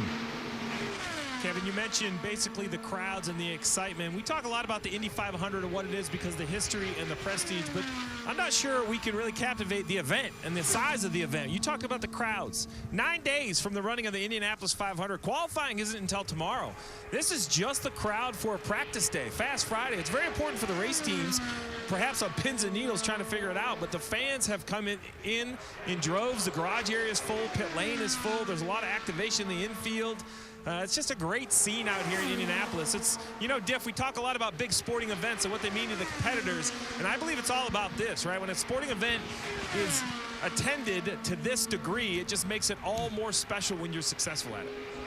And just looking at as well, some of the lucky fans are parked on the Grand Prix road course as well, which is a big thumbs up as we look at downtown Indiana, and then cut back as well to the access as well that fans get across the practice. That is in the pit lane as well, and they are walking back there as well. Just, it's the atmosphere of the month of May as well. And a question I asked Megan earlier, because I was listening in, obviously, when we were having dinner. During the just after the first hour, we passed over to IndyCar Radio, all had a bit of food so we can keep going for the remainder of the day. I heard IndyCar Radio as well talking about the milks, the different types of milks we've got. We've got the whole milk, 2%. I think we've even got a completely free option as well this year. But it gave me an idea about doing a milk test to compare to it before the 500 for a feature. So I'm going to ask you the question as well. I know, Matthew, we had this discussion with the rain delay last year. A glass of milk, of course, on race day at some point. Got to happen, isn't it? Oh, absolutely. I'll get one right when I wake up in the morning next Sunday, and I'll have one on standby after the broadcast. It's kind of like, popping some champagne after a successful broadcast, or what you hope to be a successful broadcast. First off, I prefer skim milk. Yeah. I know everybody calls that, there's a lot of people that call that milk water. That's just my preference. But, the original story, as you well know, of how it started, that the winner would drink milk after winning, started in the 30s, and Louis Meyer, when he won the 500 in the mid-30s, his mother had told him on a hot day, back then the races lasted 5-6 hours, and of course we're right next to the start of June in Indiana. His mother told him to keep him refreshed to drink buttermilk, which sounds just terrible. Yeah, it does, doesn't it? Yeah. But he drank buttermilk in Victory Lane after he won, and the Indianapolis native, Ed Carpenter, who basically grew up at this speedway, he says if he ever wins this race, he's drinking buttermilk in Victory Lane. That is his milk of choice, is buttermilk. Would he be allowed to? I hope he will, because is buttermilk on the list, isn't it? It's one of the three. It is, yes. So you can do skim, you can do 2%, you can do fat-free. If you want, you can do buttermilk. Now, so Danica Patrick used to always request chocolate milk. She did, and yes, denied that request. Now they're a little more lax on, because you remember 2 years ago they let Elio put some strawberry flavoring in to match the pink hue on his car. They're a little bit more lax these days. I would love it, because it's all about just drinking the milk. It's not going to be pure. It can just be milk. A chocolate milk would be fun as well. I'm not really a fan of that much of chocolate milk myself, but I would just drink the normal milk. A semi-skimmed person myself as well. Same, yeah. Megan as well always loves it. But one thing we're not doing this year, because me and Megan both regretted it massively last year, is chugging down a pint of milk. We had the challenge to see who can finish a pint of milk first, and it's fun, but it really hurt afterwards, because because it was just, of course, you remember last year the reason we were doing it is because we had 4-hour broadcast of Monaco, and then straight in to the Indy 500 without any food in between. We went straight into the call, and then we ate afterwards, and all that milk with a full Sunday roast dinner made us feel absolutely terrible. So this year we're going to have the milk, but we're just going to drink it normally. Yeah. Not pour over the heads. Do you know, Matthew, not in the comms box, Josh. Yeah. Yeah, that's a bad idea. But I want to get your thoughts on it, Matthew, as well, because I think me, Josh, and Omi, I think, talked about it yesterday, actually, when NBC said it. The drivers these days like to pour it over their heads. And I don't like that. I think that's a waste of good milk. I can get the celebration, but you've got to drink the milk. It's the whole point, not just pour it and throw it around. That's a waste. I would tend to agree with that, but at the same time, if I won the Indianapolis 500, God only knows what I would do. The emotions would take over. So, I'll give them a little bit of leeway there. Just because the emotions are so... it's the greatest moment of their lives. Who knows what they might do. I just want to make mention real quick while we were talking about milk. Rinus VK put in a 4-lap run, and he now just went to the top of the board as far as 4-lap average. He's now second in single car or a single lap speed, but he's to the top in a 4-lap average.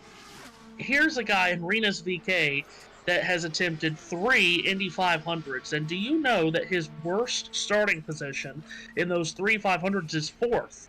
He has started 4th, 3rd, and 3rd.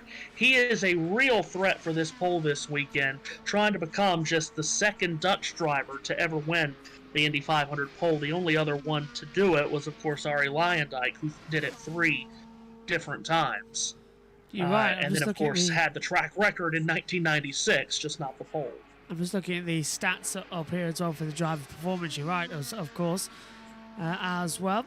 They're very blurry as well. Megan's said she's going to reprint them for me as well because she couldn't get them out in HD. So it's like without glasses on, it's even worse. And with glasses, it's still a little bit better.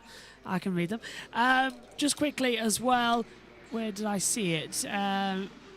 Nabam as well, so if I'm mispronouncing your name there on YouTube chat, please show the last positions. There we are. Fortunately, because there's 34, they're too big to fit on the timing tower in the commentary setup as well, so we have to show them up and down as well. A bit like what NBC have to do. They can only show top 20 for them to go down as well. There's too many names for the 33. Hopefully we'll get that sorted though, but if we minimise it, it all goes really tiny. We have to recreate every graphic, so it's a bit annoying. So we can go up and down on from the. I just sort of removed the top 10 from the standing, so it does work. And of course, we'll only have 33 to worry about after that. Happy that Bump Day's back, Matthew, as well. It's been missing for a couple. Absolutely, nothing like a bump day or bump session, whatever you want to call it, at Indianapolis. It's so. The meaning of this event is so big. So grand, and what makes a part of that is that nothing is guaranteed. No one is guaranteed a spot, whether you're a 4-time winner in Elio Castroneves or a rookie like Agustin Canapino. No one's guaranteed a spot. That's what makes the weekend of qualifying so intense, and what makes the race so special is that anyone can miss it. Of course, a couple of years ago we had Will Power in the last row shootout. He was in danger of missing the race. Speaking of Agustin Canapino, by the way, he was just on track.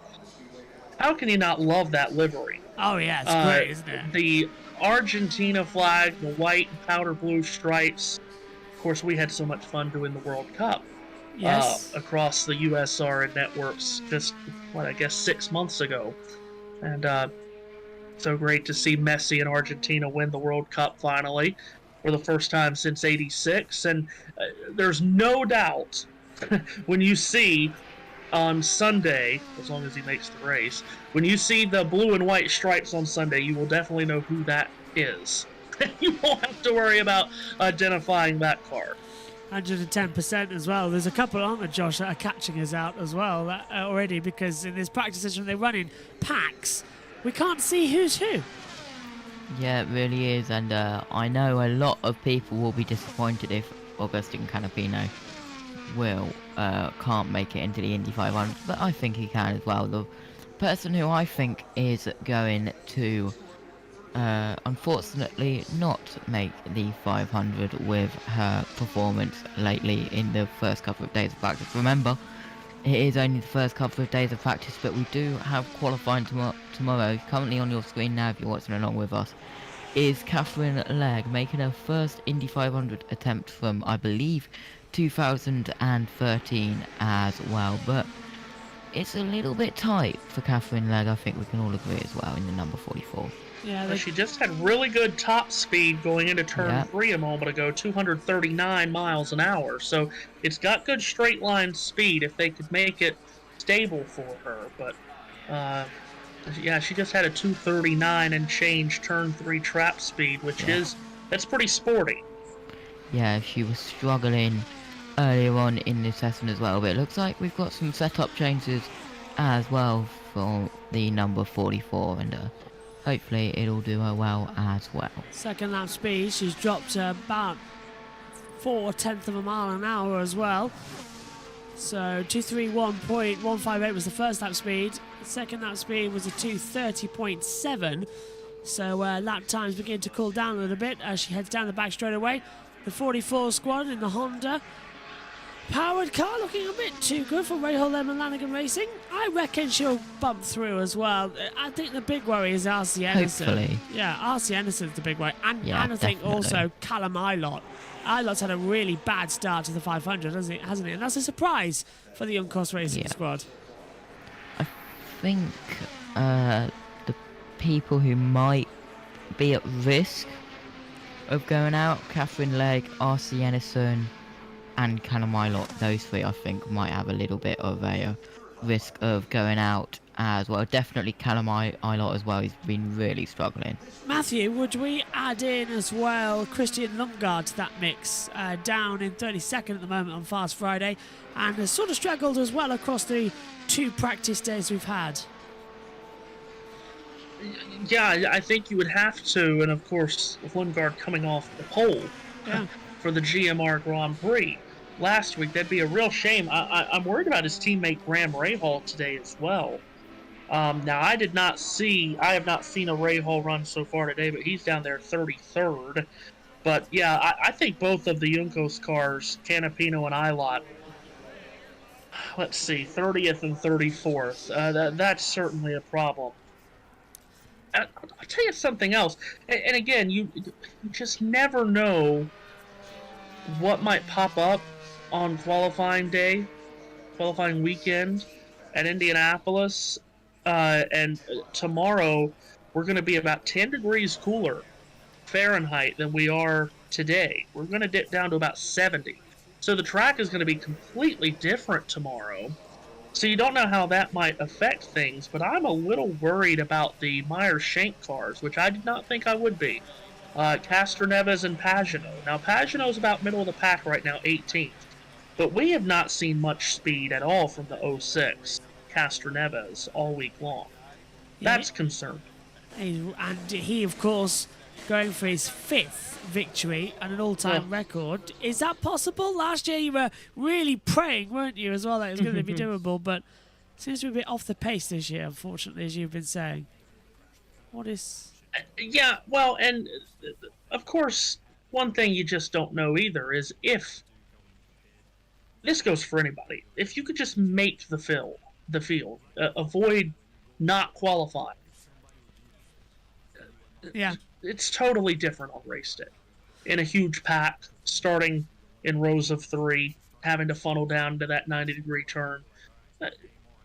Everything's different on race day than it is on practice or qualifying days. So if you can just make the field, who knows? I mean, you could see... I have high hopes for David Malukas as well, but right now he's down in 27th. So... Scraping his way in. Stoneway Rob, though, 26th is looking good so far. I think my biggest concern, and honestly this is a really big one coming into it, Ryan Hunter-Ray, who has been sort of zigzagging as well in the Dreyer and Reinbold Racing squad as well, going up and down across the practice sessions, doing, yesterday I think the fewest laps even compared to Ilott, and today bouncing back up there. He also said in an interview with NBC a while ago, I'm not going to be pushing for 4 laps until I'm comfortable with the car. That was the first time I pushed the car at full pace. Now, Matthew, that is an incredibly scary thing to say, that that's the first time he's pushed the car at full pace. coming in, 3 hours until we get into qualifying day. Doesn't give them a lot of time to get a setup change. No, it doesn't. Very intrigued by him. Of course, a former winner. Did it in 2014. But I'm very intrigued by him and Kanaan, for that matter. 2 former winners that are running just this race. I guess it's the age-old question, right? Would you rather have a guy that is running this race as a one-off with a team that's running the race as a one-off where they put all of their attention on just the Indianapolis 500?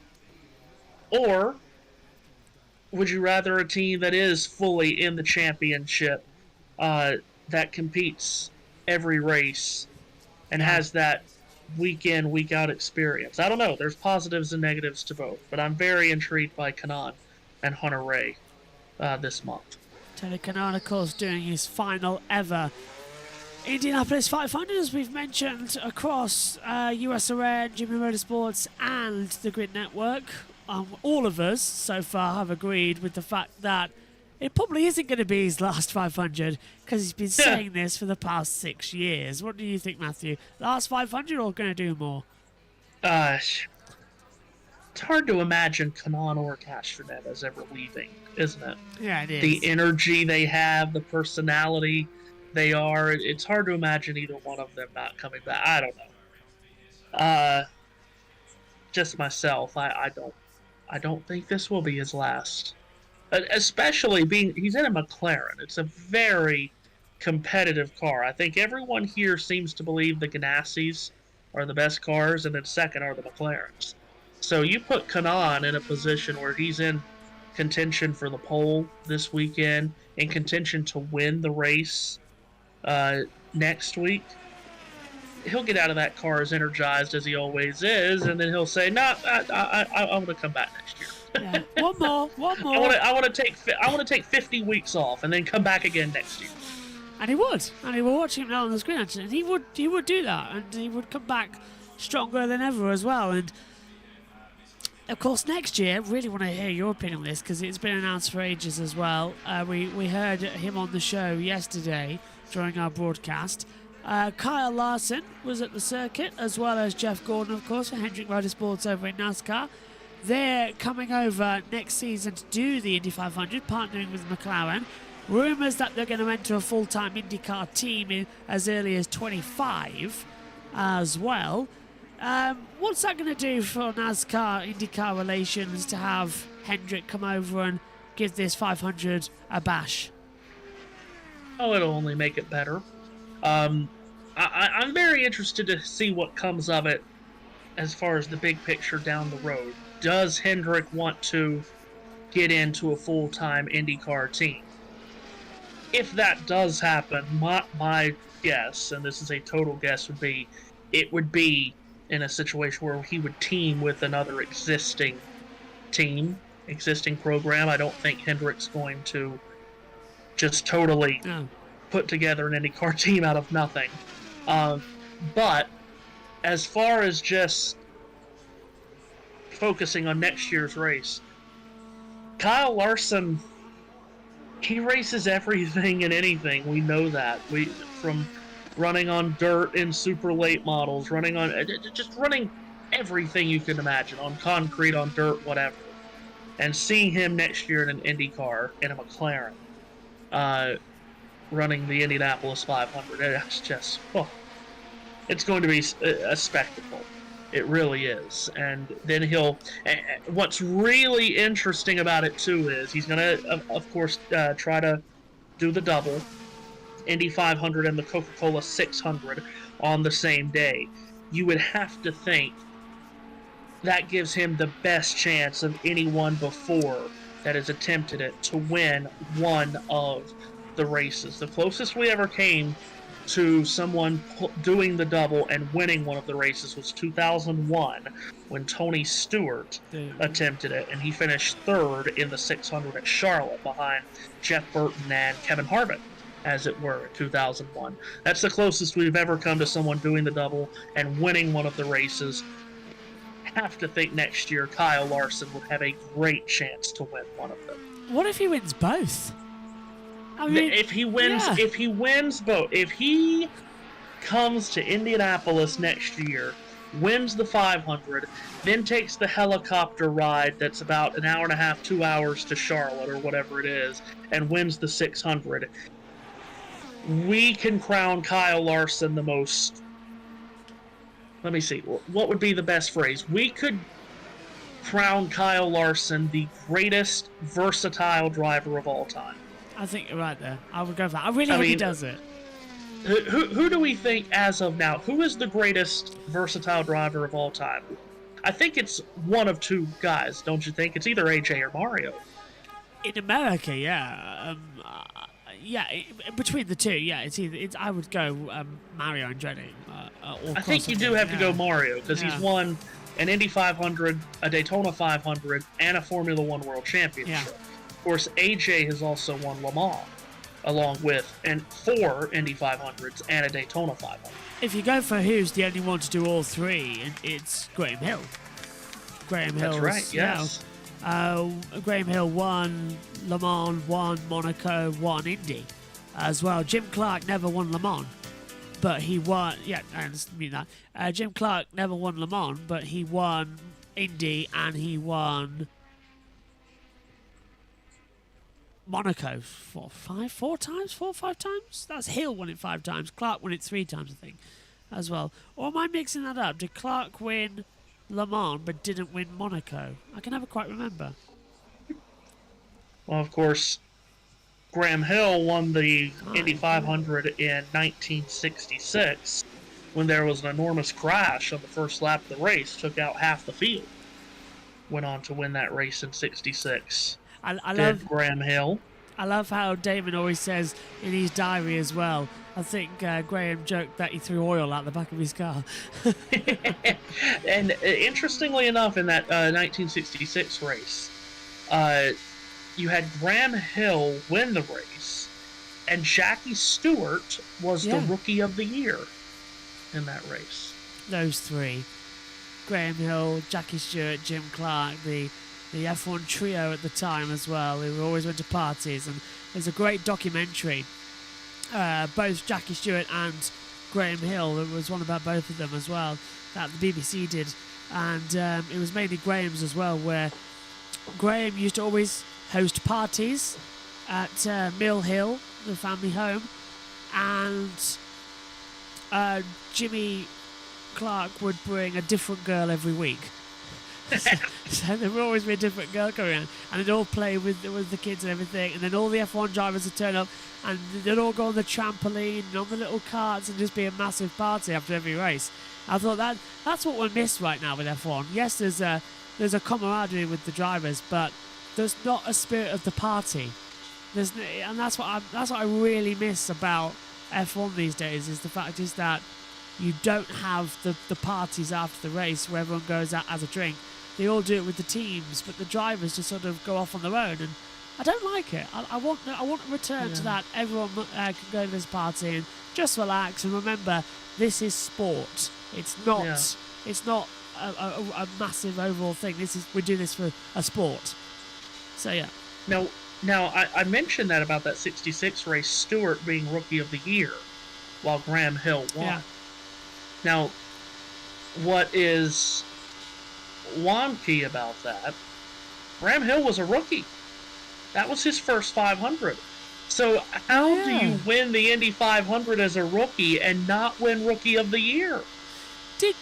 With Jackie, was he leading? He was, what was it? He was with 8 laps. He did lead. Yeah, he led 40 laps and had an issue with about 10 laps to go with a mechanical issue.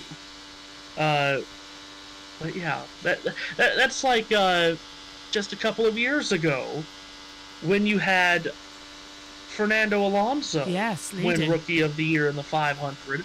He finished 28th, while another rookie finished 3rd. Yeah, and that was because of the engine failure he had, didn't he? And the heartbreak. He was so close to winning that 500 as well, Fernando. Although I still argue to this day we had a pit stop round to go, because it was like 30 odd laps to go. We had another pit stop to go. Yeah, so wouldn't have worked out. And it was just after a red flag as well, actually, for the humongous accident of Scott Dixon flying over the top, of course. Let's go down to Dylan Welch. He's in the pit lane as well, and I can't tell you. Miles, when I asked you just a bit ago how did it feel, so you made a 3-lap run earlier before you waved that first run off. What did you learn from that first run that you took the second run that allowed you to pick up speed? Well, I think in the first run I was very happy, but the balance was just not good for me. So we changed it up for the second one, and we got a full run in. And yeah, I asked for something.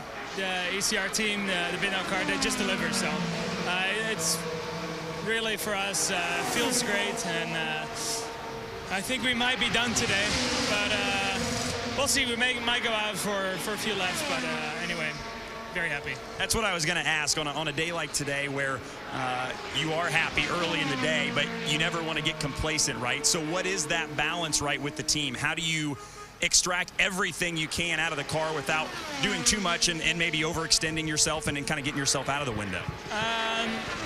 It's a small change at this point. The team's base where we start with the start setup, it's so close to perfect right here on the speedway. We did a few balance checks on qual downforce, basically, with the lower boost. So we had to make a little tweak, and I think we're right there. We might make small little adjustments for cooler temperatures tomorrow, but I think it's gonna be all fine, and you don't want to take too much risk today. All right, it's all good, and good to be pretty happy that you're thinking about being done with 3 hours left, Diff. Oh yeah, well done to Rinus VK, well done to Colton Herter. A little bit of cloud cover above the speedway, that might be helping things on the track. Herter with a 2:33.261 opening lap. 2:32.7, backs it up with a 2:32.0. This is looking very racy for the 4-lap average. There is the simulated checkered flag, and moves Colton Herter in the gain bridge onto the third. Nice, very, very solid run. Nice consistency from what we've seen so far today. Really love seeing that the last lap was only 1/10 of a mile an hour off of lap 3. So that's definitely a run that Colton Herter and the Andretti Autosport squad can be proud of. Build, build, build towards tomorrow. And sorry about that. That interview ran a bit long because I was called in because the apple pie is going to be ready soon as well, which is very nice. We had this. Did we discover during a break where that's from? Yes, because some people think it's America. Josh Googled and said that the first recipe was written down in Britain, but we can't actually narrow down exactly where it's actually from, as we heard from Venus VK there. 1381 in somewhere in England as well. Are you ready for an insane fact? Always. Oh. Okay, right. All 34 cars are covered by less than a second.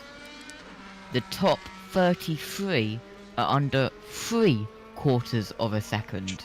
Oh God, he's right. Look at that. Sato's 38 point. Let's just take a look at the screen. Look here on the battle screen. Sato is a 38.338, and look right at the bottom with Ilott a 39.311. Wow!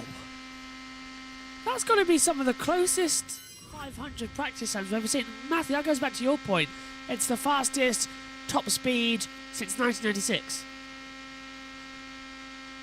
Yeah, and everybody, as we just heard, is right together, which means everyone is competitive. So, I mean, who's to say that we can't have big names be in trouble tomorrow of having to run in that last row shootout on Sunday? If it's that close, all you need is one mistake to have a big name. And I'm just picking some out of the hat here, like Herta, McLaughlin, Power, Dixon. Be in the 20s tomorrow, and at the very least be in danger of having a bad starting spot. At the worst, having to run again on Sunday just to make the field. When you have a field that close, that means just one mistake. Maybe not even a mistake either. We're going to have the qualifying draw later tonight. And, you know, the guys that draw the early spots to go out tomorrow have the advantage when the track is cooler. If you draw 25, 28, 33, and you get a lot of sunshine on the track during your run, that might be all it takes to put you in danger of being at the bottom and having to run again on Sunday. When do we have the qualifying draw? Is it after the practice concludes? Yes, it is at 6 o'clock. A little bit after 6 o'clock. Might be a quarter after. How long does it last? I can check. It only lasts about 20 minutes. Yeah, we might stay on here for that then and keep that on as well. I don't know. Were you doing that, Matthew, or were you taking over USON for that? Otherwise, we can stay on for that if we needed to. Yes, we. If all goes well, we will be on USRN at Indy until about 5:30. Nice. For the NASCAR Pit Crew Challenge at North Wilkesboro. They're bringing that back this year, and then we will be having the draw on USRN. Fantastic. Yeah, so when do you need to take? Are you taking over USRN yourself, or do I need to? Because I need to know if I need to let go. Yes, I will be taking over at 5:30. Okay, just give me a text of when to press stop, and I will press stop. Or hop in the call and tell me as well. And I'll send it over to you as well, like we will be doing tomorrow. We'll be continuing on JV Motorsports throughout and just staying on there on the YouTube as well. Qualification draw. Yes, go on, Josh. So practice stops at 6 p.m. Eastern. And qualification draw is 6:15 to 7 p.m. So that's 11:15 to midnight for us. If somebody can just check Sky F1, Josh, if they are keeping it on the time. No, they're not. Right, well, IndyCarLive.com becomes available then for us to show, get the audio. On Peacock. Ah, great, so we'll get the audio for that then. Yeah. Might just remind me of Woodling as well about that via Twitter. I'll tweet him during the next Interrupted Yellow, which is coming up. Seen anything about a next scheduled yellow actually, so nothing confirmed as well. We'll have one just before the last hour as well, and we'll have one around in an hour's time, I think, as well. I think I'm being told that it's going to be around about 2:30. Not in terms of the time, in terms of hours to go. So I think it's going to be 2 hours 30 to go. That makes sense. Eddie Gross says, is this a UK channel? Yes, Sky Sports F1's a UK channel, where we're having IndyCarLive.com. Josh, get the link in. IndyCarLive.com is international broadcasters, where you can watch free coverage of practice, qualifying for normal races, as well as the warm-up for normal races, but it is pay-per-view for qualifying for Indy 500 and the races across all of them as well. But hey, you just get to see practice and the warm-ups and normal qualifyings as well, free. Of course, it's region dependent though for qualifying, so yeah. But the practices you can all watch, so go and make yourself a free account to watch the Indy 500 practice sessions as well. It's the best place to see it, and also then just use those for timings and driver trackers as well, and the amazing commentary team that we've got as roving around here as well. I must admit, I'm a bit jealous that hang on a minute, we're going to head down to the pit lane with Ed Carpenter. 20th attempt at this race, of course. He's adapted to America, a new language, and so much more. This guy doesn't have to adapt. Ed Carpenter's been coming around here for a little while, set for his, nothing is guaranteed, but this would be your 20th Indianapolis 500. But I would say, so far, so good about qualifying your way into the field this weekend. I mean, anything can happen around here. You know, I won't feel good till Monday practice and we know we're nowhere in the race. But yeah, I mean, it's crazy competitive right now. Like I think the Saturday tomorrow night at the Bell is going to be as chaotic and as much jockeying as ever, because there's so many people that are capable of making the top 12 right now. So yeah, it's got me stressed out a little. And what's interesting is right now the track might be as good as it was in the middle of the day, is a little after 12.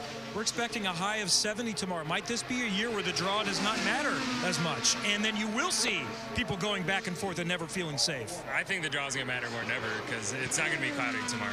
So in my opinion, track temp always trumps ambient temp around here, and the track temp's going to be climbing, you know, at least the last forecast I saw, which they've been inaccurate all month, but it's going to be sunny tomorrow, so I think it's going to be it's going to throw everything a little bit of a wrinkle from today, opposite wind direction. So there could be some volatility, but it's going to be tight no matter what. There's a ton of competitive drivers and teams here. So from that case, if it's cloudy the rest of the day and you're expecting all sun tomorrow, is there not much more to be learned today? Yeah, I think we're done. You know, the wind's going to be 180 degrees different, and it's going to be sunny. So that was the thing I was most happy about when we first came out. Right at the drop of the green, we got sunny track. So I'm cautiously optimistic for the Bitnell.com Chevy that we've got something for him tomorrow. Obviously, my teammate's really quick right now in Renus, so you know we've got a lot of decisions to make, kind of all the things that we were doing today. But you know, optimistic we'll at least have a chance for Sunday. Okay, thank you, Ed. Looking for pole number 4 for the Indianapolis 500, Ed Carpenter. They're still looking for win number 1 now. Especially delivered up to the commentary box is my apple pie in a little tin as well. So I'm going to go onto the battle cam so I can at least enjoy some of this while on air and asking Matthew and Josh questions as well. So coming into this one, let's say from Colton Herta, save me a little bit. Seemed to miss a little bit to Kyle on those first 2 laps, but we have less drop-off, so we got to see. We got to fine-tune it a little bit, but I'm happy with where we're at so far. We just talked to Ed Carpenter about the weather conditions today versus tomorrow. They're going to be different. Wind direction is going to be different. It's supposed to be a little sunnier tomorrow. What is there to be learned today, despite the conditions supposedly going to be different tomorrow? I think it's going to get a little easier tomorrow even, so it makes today kind of look a little bit easier. I think the temperature is going to be lower, the wind's going to be a little bit different, but well, actually it's going to be kind of a 180 flip-flop, but that shouldn't affect too much. It's still going to probably be understeer into 1 a little bit based off of today's wind. We're getting understeer in 3, so but no, it's great to be here. It's great to be in Indianapolis and drive cars. Tomorrow is actually my favorite day in all the schedule. Getting to qualify at Indy is so much fun, especially if you got a good car like we do. What is mentally a 4-lap run like, where you're having to work the bars, you're having to change all of these things, the balance isn't perfect the entire 4-lap run? What is it like inside your helmet, inside your head during those runs? It's a constant calculation of you know, these kind of micro feelings that you get from the race car, and then you try to make adjustments, whether it's where you're lifting or if you are going to lift, or if there's a bar adjustment that you can make, maybe a little change on the weight jacker. So it's all these little micro adjustments and micro feelings that you'll have during the run, and it's more of a kind of guesstimate, but I guess the more you do it, the more you kind of learn what you want from it. So no, I'm really happy with where we're at, and we'll get another run, or at least 1 run, hopefully 2 or 3, and hopefully we can go faster. Thank you, Colton. Back to Kevin. Well, we've talked to Renus VK and Ed Carpenter the last few minutes. I know they're done. Connor, you're getting ready to go back out. What do you want to see? What do you want to learn? Yeah, I mean, we just need to do one more run, I think. You know, our first run I thought was good. I thought if we would have finished it out, it would be probably either P2 or 3 or close to there, maybe just 2 spots up. But the second run, I mean, it's insane how like a couple of degrees of track temp and things changed. Our entire balance shifted with a quarter turn of front wing, so it's like it's insane how much that does. But I think we're gonna dial it in here and just get one more run just for us. I mean, I think we know we're fast. Renus's car is extremely fast. I'm really impressed with what they can do, and you know, thankfully we have that data to look at. But it's also like, wow, all right, how do we get there? So it'll be interesting to see how we progress. But all 3 cars are, you know, we're close. We're all similar in what we want. Whereas last year I would say I was on a bit of an island myself. So thankfully I'm kind of following the fast guys here in qualifying. So 10 minutes ago, I think most of us thought it's going to stay cloudy the rest of the day. And as your boss, Ed, said, it's going to be sunny tomorrow, so we're not going to learn anything. Now the sun has popped out. So you may not go as fast if the sun stays out, but is that actually better to give you a better read on what the car is going to do tomorrow? Well, I don't know what weather he was looking at, though, because it's going to be colder tomorrow. So colder's faster. I mean, if we can go out in the morning, you know, it's going to be like 60 degrees when we go out. So it's much hotter today. So we'll see. I honestly, the weather we always know here can just be, you know, a crapshoot. Whatever you get, you get. So we're going to try one more run because we'd like to establish a little bit better of a balance. And probably after that, I doubt we'll run much. Thanks, Connor. Thank you. Well, I've got 2 bikes left. That's really annoying, NBC. I got it so close there. Just a quick question then to you two. we've been talking about apple pie and not being American and now being British. We're going to continue the hunt for this across the next while. We've crossed over now with 3 hours to go. So halfway in this broadcast as well on Fast Friday. But a little bit of a stat for you both. I was in the supermarket earlier when I picked up this apple pie, and alongside it was a vegan apple pie. Oh, jeez. Now, my question to you is, how on earth can an apple pie be vegan? It took me a very long time to work it out. Do you know how it is?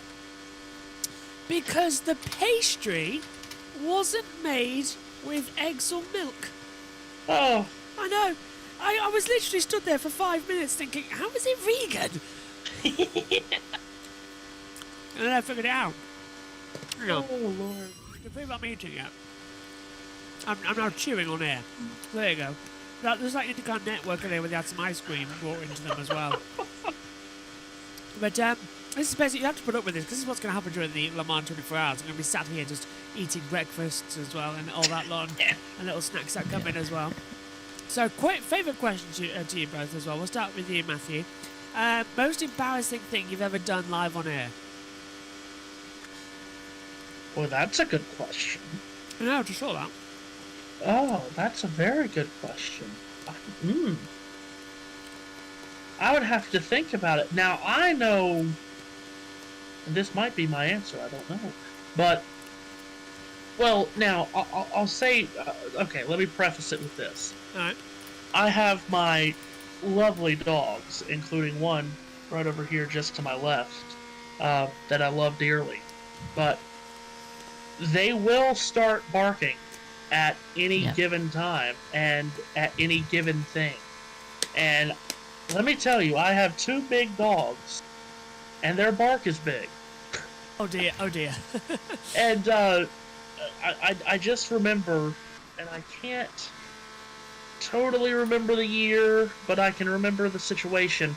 Sloane Stephens, when she won the U.S. Open, 2017-18, that kind of vicinity. Oh, yes.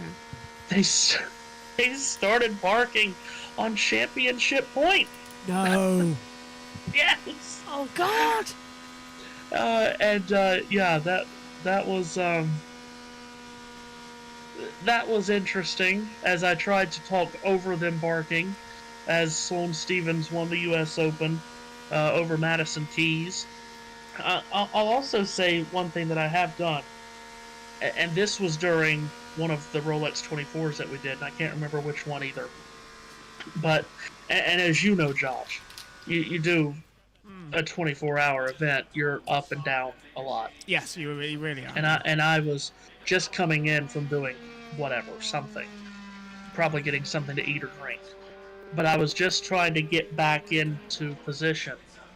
So I walked up and I got behind my desk and on just before sitting down in my chair, and I turned my mic back on, and I missed the chair and fell. Oh no!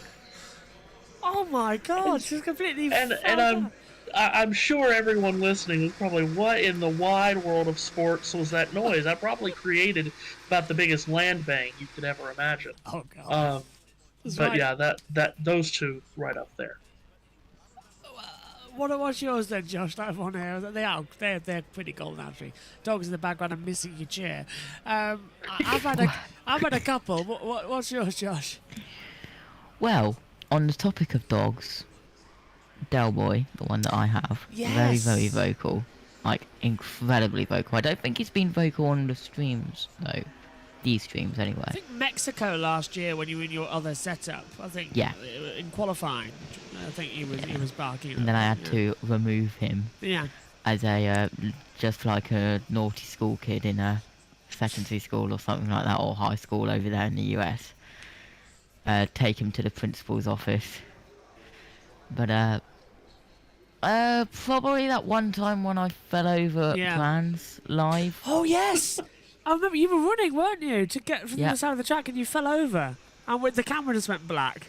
Yeah, and or that time when I thought it was a good idea to get my flags out for the 2022 Miami Grand Prix. Oh yeah, that was it. Yeah. That was something during the delay. When well, I was, what did I say? When I was young and foolish and stupid. I've had a couple. Are you ready for this? Oh, Matthew's disconnected. Oh dear. Oh, we lost him. He's back. There we are. Hello. Right. Well. Still here, but have to get up, and I have to get up for just a moment, and I don't want to do what I just talked about, fall down again. Oh, I see. Well, how about mine, which is really interesting situations as well.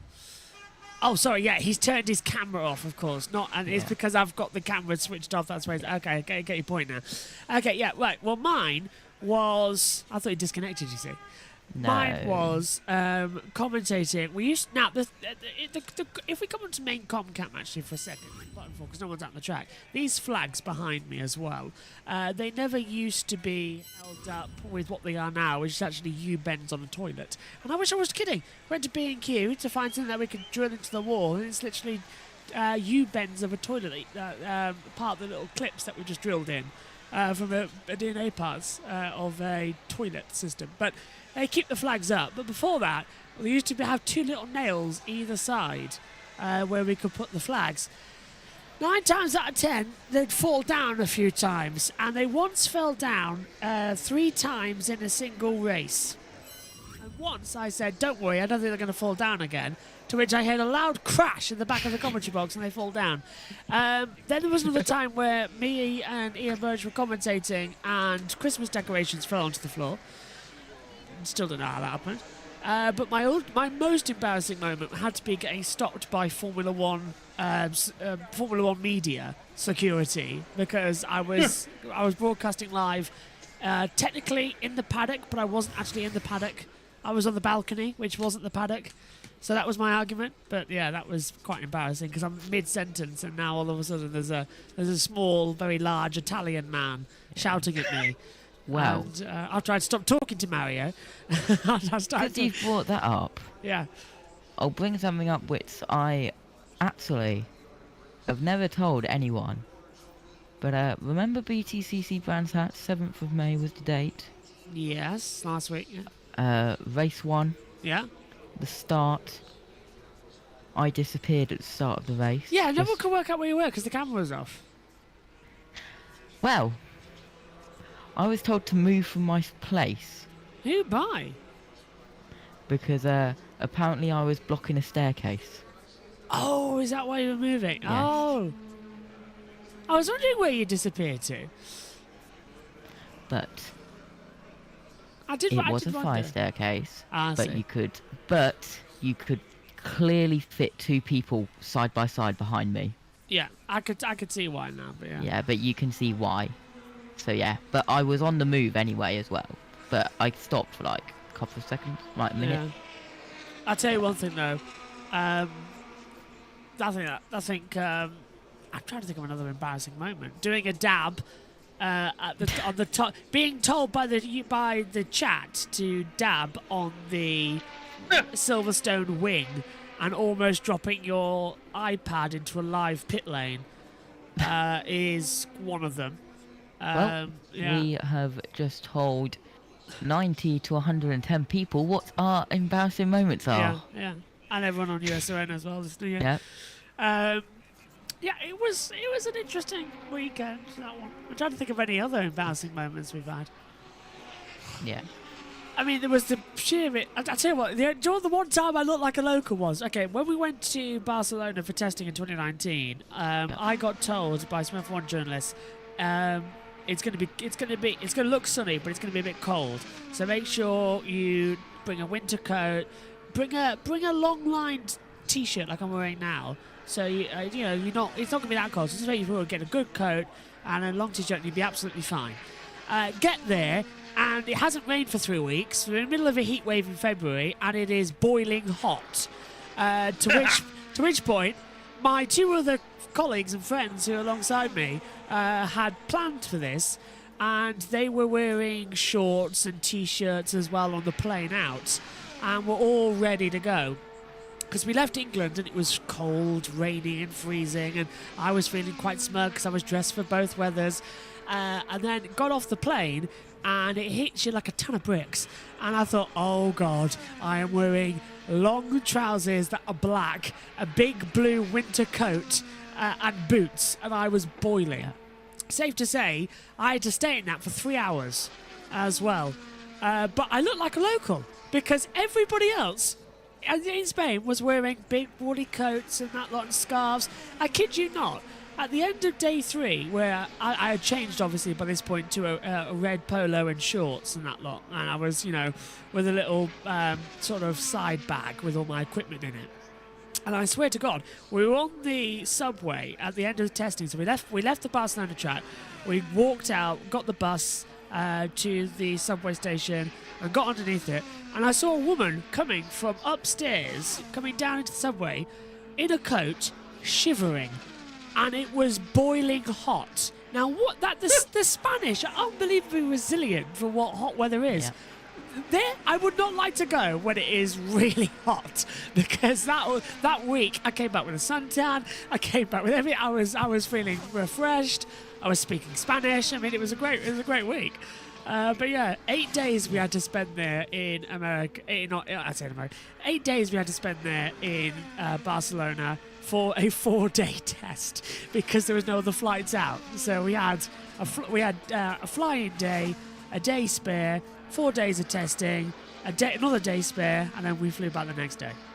Yeah, and to give some context of why I was standing still on a fire staircase, because I think it's needed, was I was thinking, like, I stopped for like a second just on my foremost lap, because I was running delayed anyway. Yeah, because nothing was working. Yeah, because nothing was working. I was like, do I go back into the box, or do I go downstairs and run for the start? Yeah.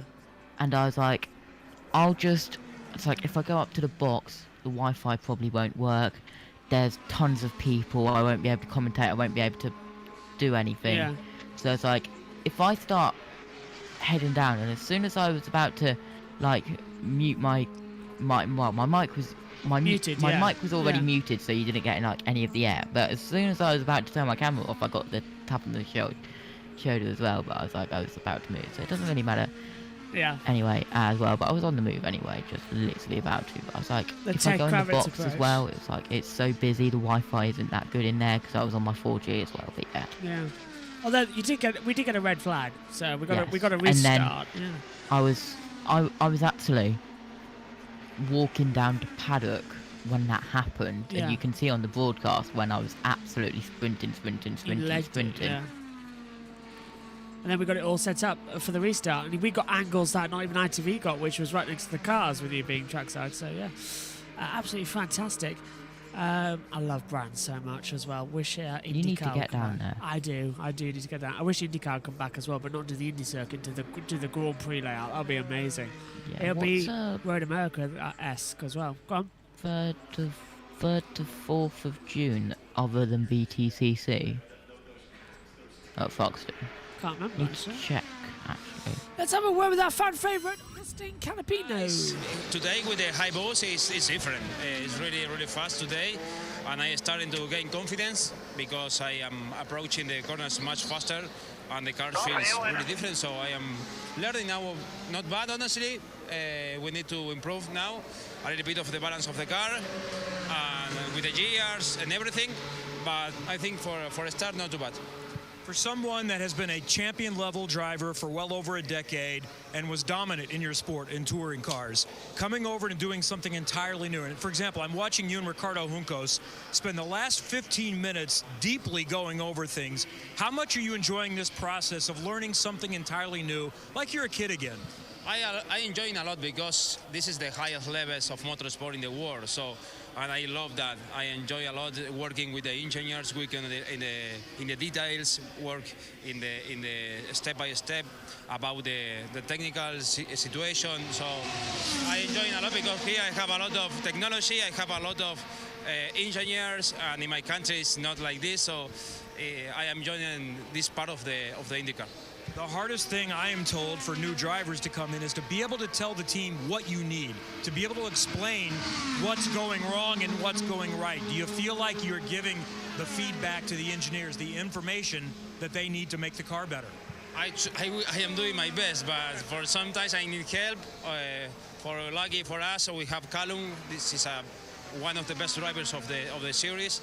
I am learning a lot of Callum, but I need to learn a lot because it's not only my first time in IndyCar, it's my first time in an open wheel cars, and everything is different.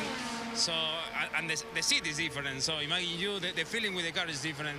So everything is new for me, but I am learning, and now I am enjoying a lot, much more than the beginning. We are enjoying watching this process go. Thank you, Augustine. Augustine The answer Calapino. is everything. Say again? The answer is everything Yeah. to what's on to the 4th Yeah, I thought so. of June. It's Spain, F1, F2, F3. Yeah. Formula E in Jakarta, Yeah. doubleheader. Yeah. Don't clash. IndyCar Detroit. Does clash. Go on. NASCAR at Gateway, which is USRN, not Yeah. and then BTCC at Thruxton. Oh, blimey. So that's 2 races then, and then one I missed as well. So I'm guessing that's when I'm going to be doing qualifying. I think so, yeah, because it'll be the clash. So I think that's the Thruxton you're doing qualifying for as well. We'll get you a guest on that weekend as well. I think you'll also be possibly leading the comms as well on race 2 with a guest. So we'll get all that sorted as well. Ready? Yeah. And yeah, out he goes. The one time I offer him a lead commentary role, and he disappears off this face of the earth. Okay.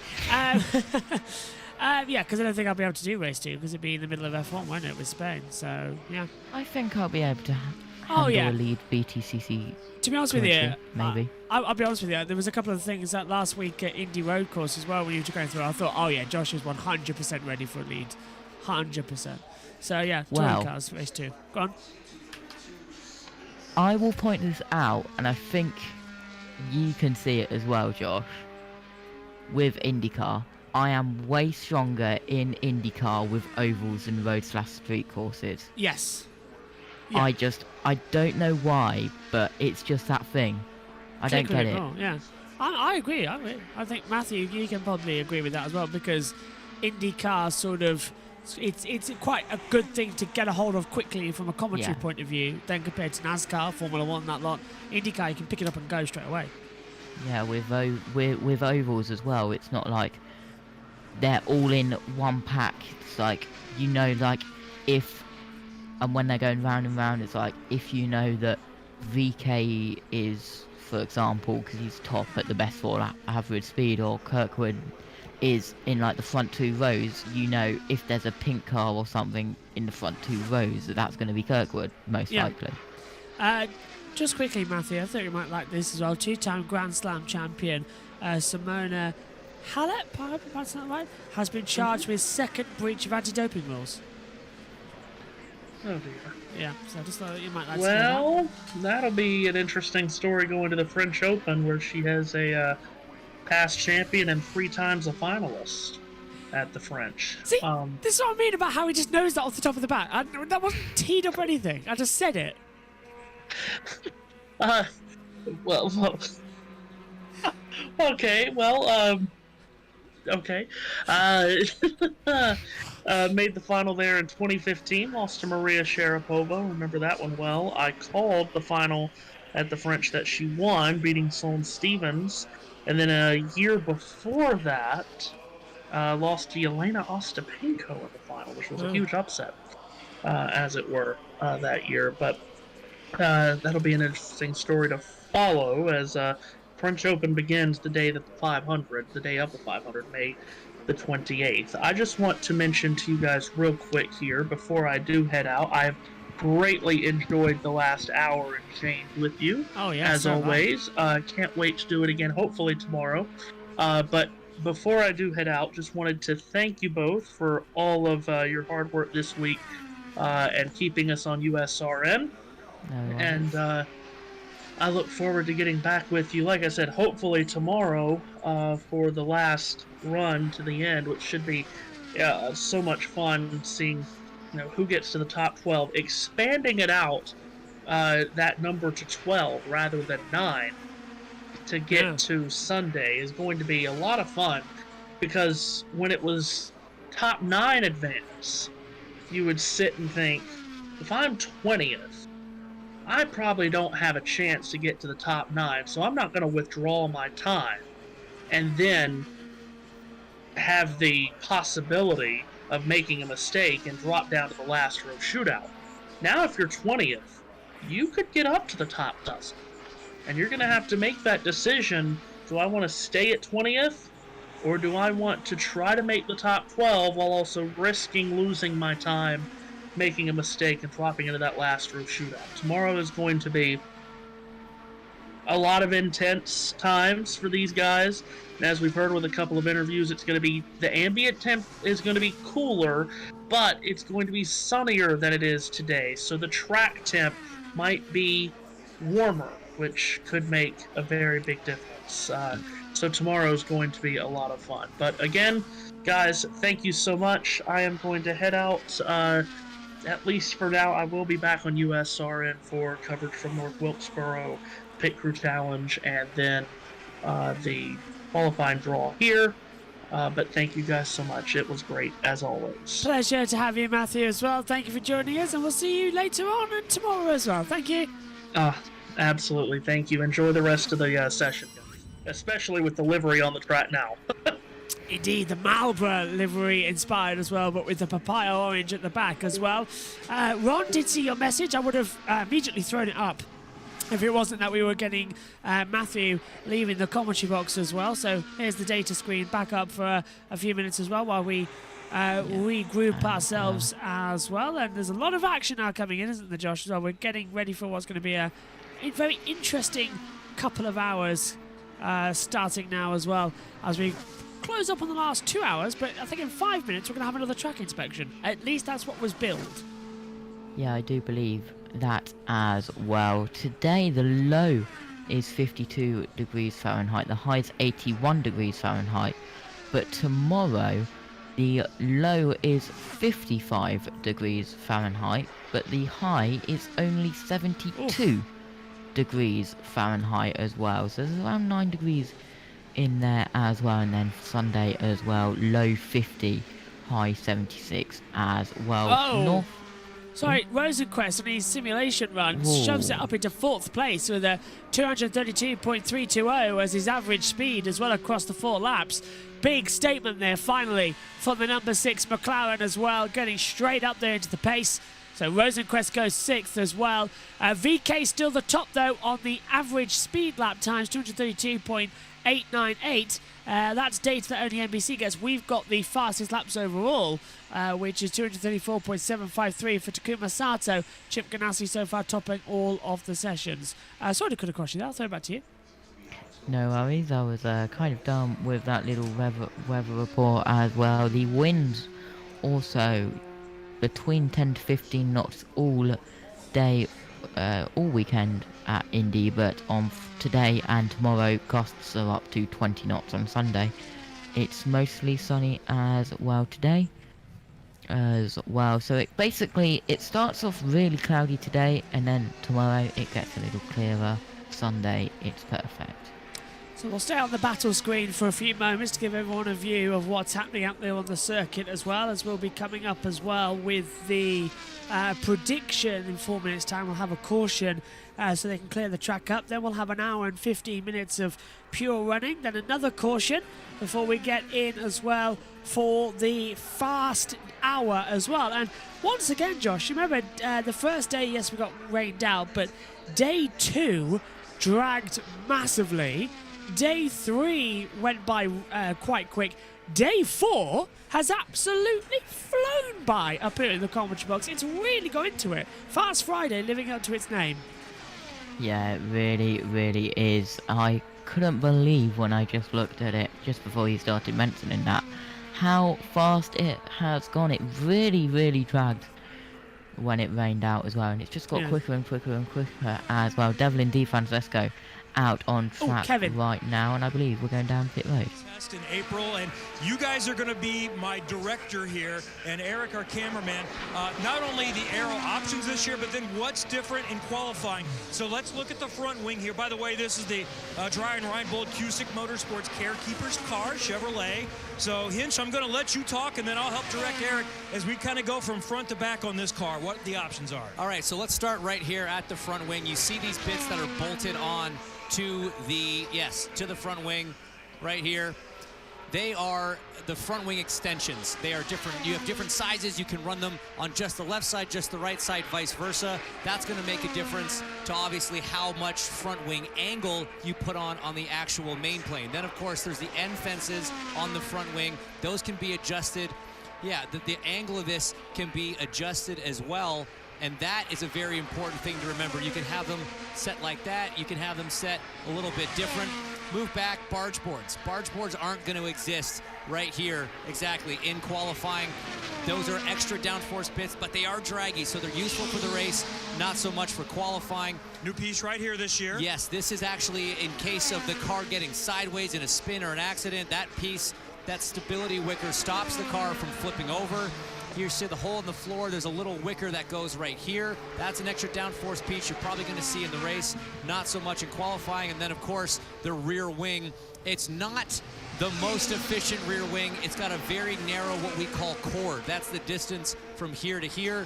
It's very short compared to old aero kits that we've seen, but you can adjust that. And then also the strakes. There are strakes here and here that you can add for more downforce. You want that middle piece gone. You want that empty for qualifying, peeling off that downforce, peeling off that drag. There you go, and they're ready to go. And thank you to Dry and Reinbold and Cusick Motorsports. I actually held them up for 2 minutes, so thank you for playing along to talk aero for television here today. Nice work. Good team effort, boys. Devlin DiFrancesco's finishing his 4-lap sim in the Andretti Steinbrenner Autosport machine. So there's Dev's 4-lap average, and that's pretty good. Not terrible. That's pretty good, 12th. I think he'll take that leading into qualifying weekend. I can't help but spin around and come back to Colton Herter's comments, just saying, I cannot wait until tomorrow. It is my favorite day of the year. Well, yeah, I mean, you heard that bit that we played earlier with the drivers all kind of explaining what qualifying was to them, and Tony Kanaan saying, yeah, it's the most terrifying thing, but it's also the most fun. I would qualify at the Speedway every day if I got the chance. And it's true. It gives you this special feeling, this magic feeling, this pit in your stomach sort of. I don't know, it's like first date. I don't know. What is it? There's something. It's hard to explain. Well, I think maybe the best way to explain it is all of these micro decisions that we've talked about. You just saw Kevin give a great analysis with your assistance of all the aero bits there. What happens tonight after Fast Friday is just a massive download of data, studying every run, obsessing over the weather forecast for tomorrow, hanging on Marty Snyder's every word. What's the wind going to do? Is it going to rain? You know, what's our draw, right? At the end of today, everybody's going to go down to the base of the pagoda and pull a number out of a hat effectively to determine where you run. Then you go back and obsess over data again. Okay, we're going to run, we think, at 12:37. What's the wind going to be? What's the temperature? What's the track temp? So all of these micro decisions are being made overnight, and then you're going to go out tomorrow with your fingers crossed and get down to turn 1 at 240 miles an hour and hope that you've made the right decision. Hinch, when you got up here a little earlier because you were running around, you've been a busy man. You said, did I miss anything? And I said, well, you should have seen Sato's close call. Let's replay it right now because it was a wild ride for the two-time Indy 500 winner a little earlier. Check this out, James. So far, so good. Just a little high off the exit there. Oh, full-on oversteer moment right at the exit. It looks so subtle from out here, but man, that's a big slide. And Sato just had a similar wiggle in turn 2 on this last lap that I just noted, but the speed is there. Look at the average. P4 on the 4-lap average, but Sato is really hanging on in turn 2. Just look at how close it is. Rossi, 232.535. Sato, a 534. Herta, 521. We're talking about tenths and hundreds and thousandths of a mile-an-hour average over 10 miles, over 4 laps. So I said 21 cars. I took your edit. We're still at 16. Okay, so it's still a good competition we got going. Keep in mind that Taku. I'm not sure what Chambers, if you could just remind me why you said I'm at work, speak for yourself, Josh. I can't remember what I said as well. So I apologise if I can't remember that. The mind of a commentator, you'll start talking and you just forget what you want about 2 seconds later. So memory like a goldfish is what has been said many a time as well. 2 hours, 27 minutes and 43 seconds to go then here in the greatest spectacle in racing. The Indianapolis 500 practice number, I want to say 5, maybe 6, I'm not sure. Day going by fast. Oh, thank you. Yeah. That's a good point, actually. Sitting in the commentary box, the day's going by fast as well. According to Sky F1, it's practice 6. So this is practice 6 then. I'm going to use But Sky. then, so, according to Time in 71, it's practice 5. I'd go with them because they counted practice 3 as like rookie orientation, so that doesn't count. So this is practice 5 overall. I'll have a look on Indy's website. Yeah, that'll tell us. Coming forward as well. Pato O'Ward, though, keeping up on his fast runs. Look at that. 38.495, fastest time. That means Pato's gone up to 3rd place overall on that last lap time. A 233.796 miles an hour on his first lap speed. Second lap speed, 233.139, and scraping the barrier at the top of the hill at turn 2 as well. A little bit of a tyre rubber flying off as well as he enters 3. He's scrubbing at 242 mile an hour mid-corner. Pato is absolutely flying because he comes down out of 4 alongside the straightaway now. And is it quicker across the line? It's indicative, but not. Pato looking quick. Lap 4, you got to make it till the final corner, frankly, because we've seen so many look good for the first 3 diff, and then have a big check up on lap 4. Big drop off on lap 3 at 232.1 for Pato O'Ward. So he's lost down by a mile per hour at the moment. 5. This is practice 5. Brilliant. We were wondering which one it would be. Cross line then, at the last couple of corners. Pato scraping the barriers through 3, into turn 4, and down the straightaway on his qualifying simulation. Is it any faster than VK's 232.898, which is the current best 4-lap average? Cross the line, he goes up only to 9th. Big drop off on the last lap, 229.632 mile an hour, brings the average speed to 232.186. And as usual, Josh, a lot of drop off on the last lap speeds. They're not going full throttle on that last lap yet. Yeah, a massive drop off there, as expected, but a little bit bigger than what we expect and what we see as well. But this is the rubber when you touch the wall. Oh, just so close. That's O'Ward pushing into the maximum. I believe. Oh, we haven't changed the cameras. I believe Sky F1 is counting this as practice 6. They counted the rookie orientation as practice 1. Here's what happened yesterday with RC Ennison and Pato O'Ward on the exit of pit road again. And here's Pato O'Ward overtaking him and giving him the hand as well, if you're watching along with us with TV pictures as well. And here's a slow-mo replay and a pause frame as well. Mind-blown emoji. Mind-blown emoji as well. Welcome to NBC. Welcome to Robot Chicken, apparently. I love that with the Emperor as well. The Star Wars robot chickens are absolutely amazing, and well, we've still not had no caution. No, that's what I was just thinking. So maybe they're just not going to do it until the hour. They'll do it. They'll do it within an hour's time, I would reckon, as well. There's Pato's coming across the start line now as well. There might be a mini one in like 20 minutes. Yeah, Outright Foss was saying the same thing. O'Ward almost did the unthinkable. Huge drop off in lap 4. Chambers says, go AJ, something hasn't happened in a long time. Maybe we need AJ fighting.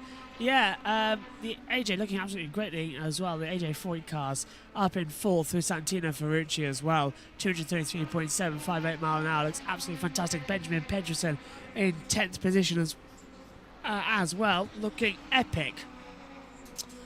Rosenquist, Pagano and Lundgaard are the cars out on the circuit at the moment with 2 hours, 23 minutes to go. And we ride with Simon Pagano, who is coming into the last few corners. He's on his last lap push, actually. Current average speed across the 4 runs, 230.388, but he's backed off again, Josh, and you can hear the upshift to 6th gear. So if you're going for fast runs, you'll see them stay in 5th gear. If they're going for a slower lap, they'll sort of hold in 6th. Let's hear from Takuma Sato. They're fun, they're exciting. How on edge do you have to be fast here for 4 laps? Well, not as much as an edge on the first lap. The first one was clearly just a too low downforce. You couldn't survive for lap 4.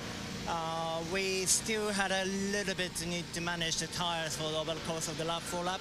I still have to lift on the lap 4, so still it's short downforce, but I mean now it's picking up more wind and the temperature was similar, but I think the track condition is a little bit starting to get greasy too, so I think manage the tires are key, but like you said, yes, it's fun.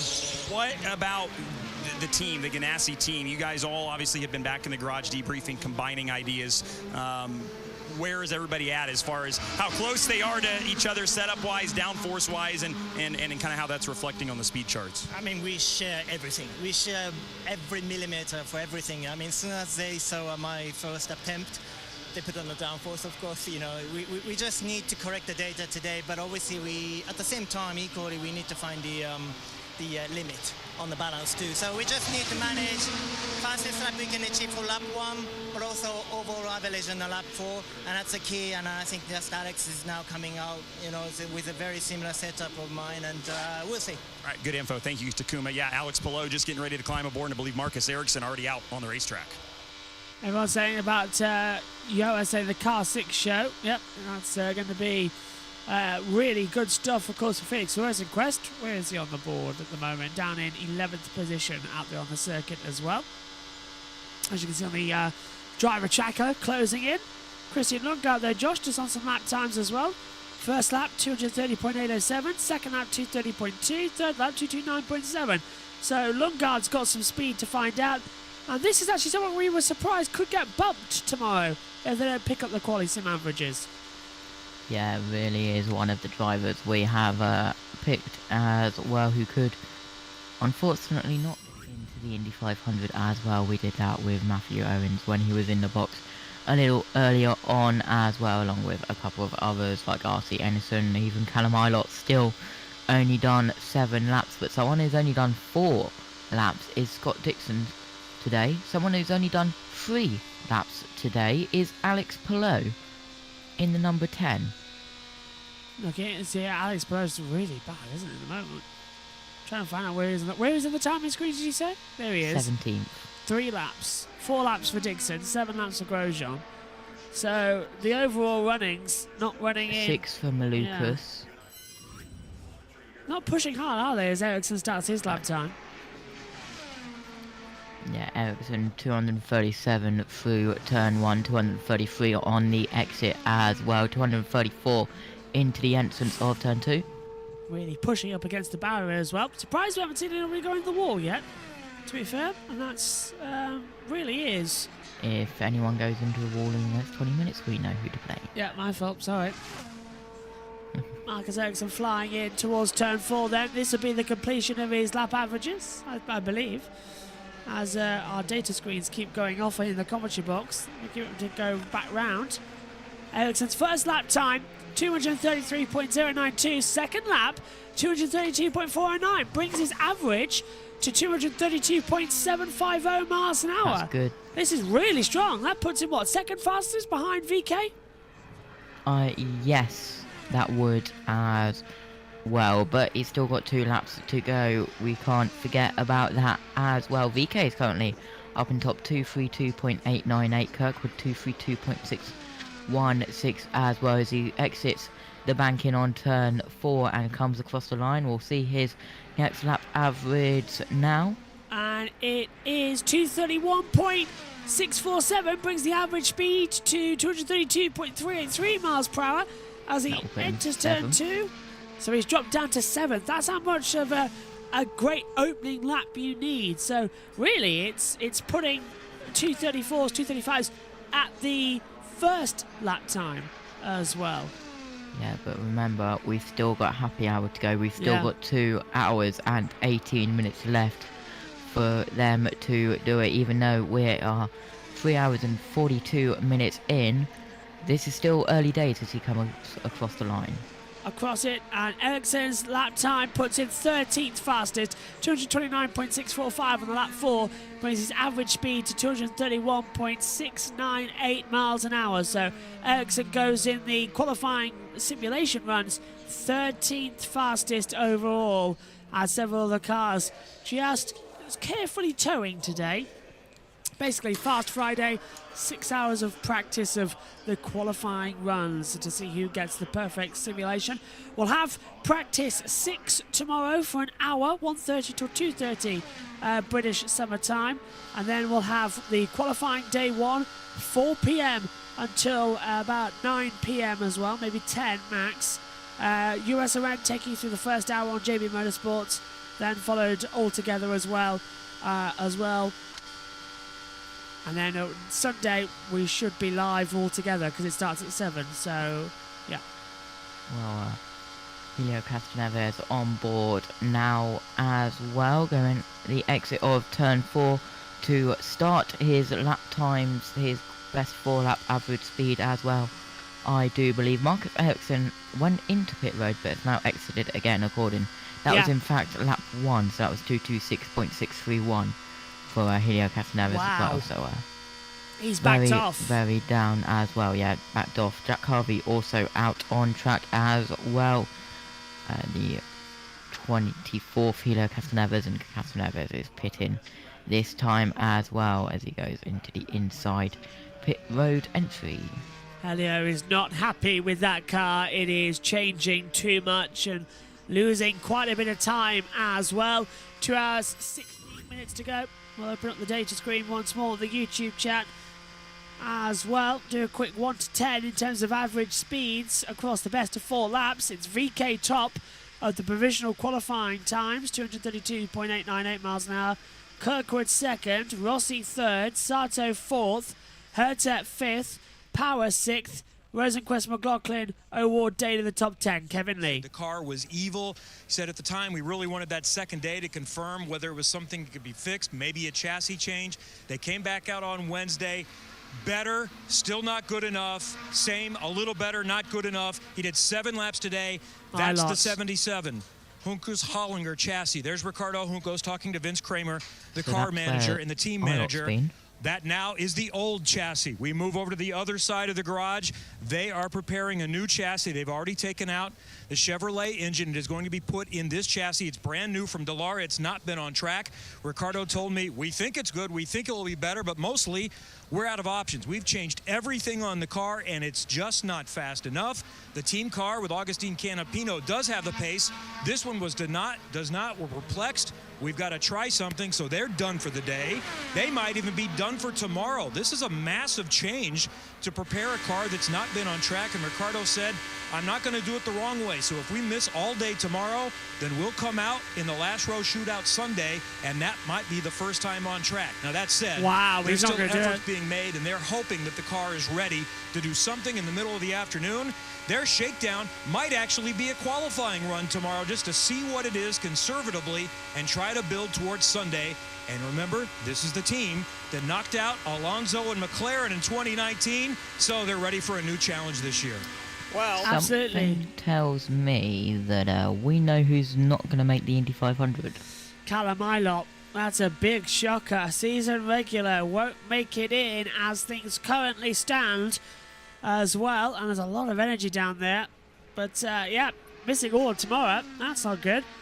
Should be able to work now. They should be able to get it done. But it looks like they're cannibalising the old chassis, Joshua, to get some things ready for the new chassis. So, like aero intakes and maybe gearbox as well. Just trying anything to get onto the new car. Yeah, well, Rossi is out on track going into turn 1 as well. The other drivers out on track is the other Arrow McLaren of Pato O'Ward, Conor Daly and Simon Pasino as well. Alexander Rossi coming down the back straight as well. 238 I saw Fluster for a moment. 241 even as well. 243. 243. Wow, that McLaren has pace, but Rossi looks a little bit unstable coming to 237 three. through the banking. This And is some he's backed serious. off. Yeah, he's backed off. Something. I bet it was that twitch. Little twitch coming through turn 3 that just set up the car as well. Back down to Kevin Lee. Hella tape this piece. Whatever it is, and now you finally exhausted everything and you get to this point, and the reason you wait is because you don't want to have to do this at the last second, but now they don't have another choice. So it looked like that backup car was pretty well ready to go. Hopefully it's just a motor swap, a seat, and a few other bits and bobs, but we'll have to see. It is not optimal, that's for sure. All right, here's Dylan Welsh. Dylan? Well, Diff, we talked a lot about 500 helmets. We talked about Felix Rosenqvist and his past as a downhill skier. So I want to show off his 500 helmet here. It's got a ski route map on the back of it here, which is pretty remarkable. And obviously, we talk about how personal all these helmets are. That's a pretty cool touch. I like that. Yeah, I wanted to do something personal. You know, normally I don't do like special helmets for either 500 or any other race. So it was cool to kind of represent my country a bit more on this one. Normally Marcus is the one doing that more than me. So yeah, I love it. It's the Troy Lee did it. The idea kind of came from actually my girlfriend's sister. We started chatting about it casually, and yeah, here it is. So it looks fast. It does. It looks really good. Let's talk about your run that you just took. I know the end of it wasn't exactly perfect, wasn't exactly what you wanted. So what changes need to be made to get you more comfortable for the next time out? Well, the track is pretty tricky today. Lap 4 gets pretty slippery. We've seen that quite a lot. The last lap is degging quite a bit, and I think I just wasn't on the right side of my tools. Like, I think the car is in the right window. I kind of got turn 2 wrong, a little bit of an understeer, so I had to lift off. But otherwise, I think we were like top 5 or top 6 on the average. So we're not bad for sure. We're in the mix, but you can always do it better. And I like how you can just kind of go out and give it more attempts. You get comfortable and smooth over those little things. Felix is 7th right now and going to be back out here in just a little bit to try and improve on that 4-lap average. Kevin? And Dylan, I talked about the story and we've detailed what is happening, but I think you'll have more insight. This is Ricardo Juncos, one of the team owners for Juncos Hollinger.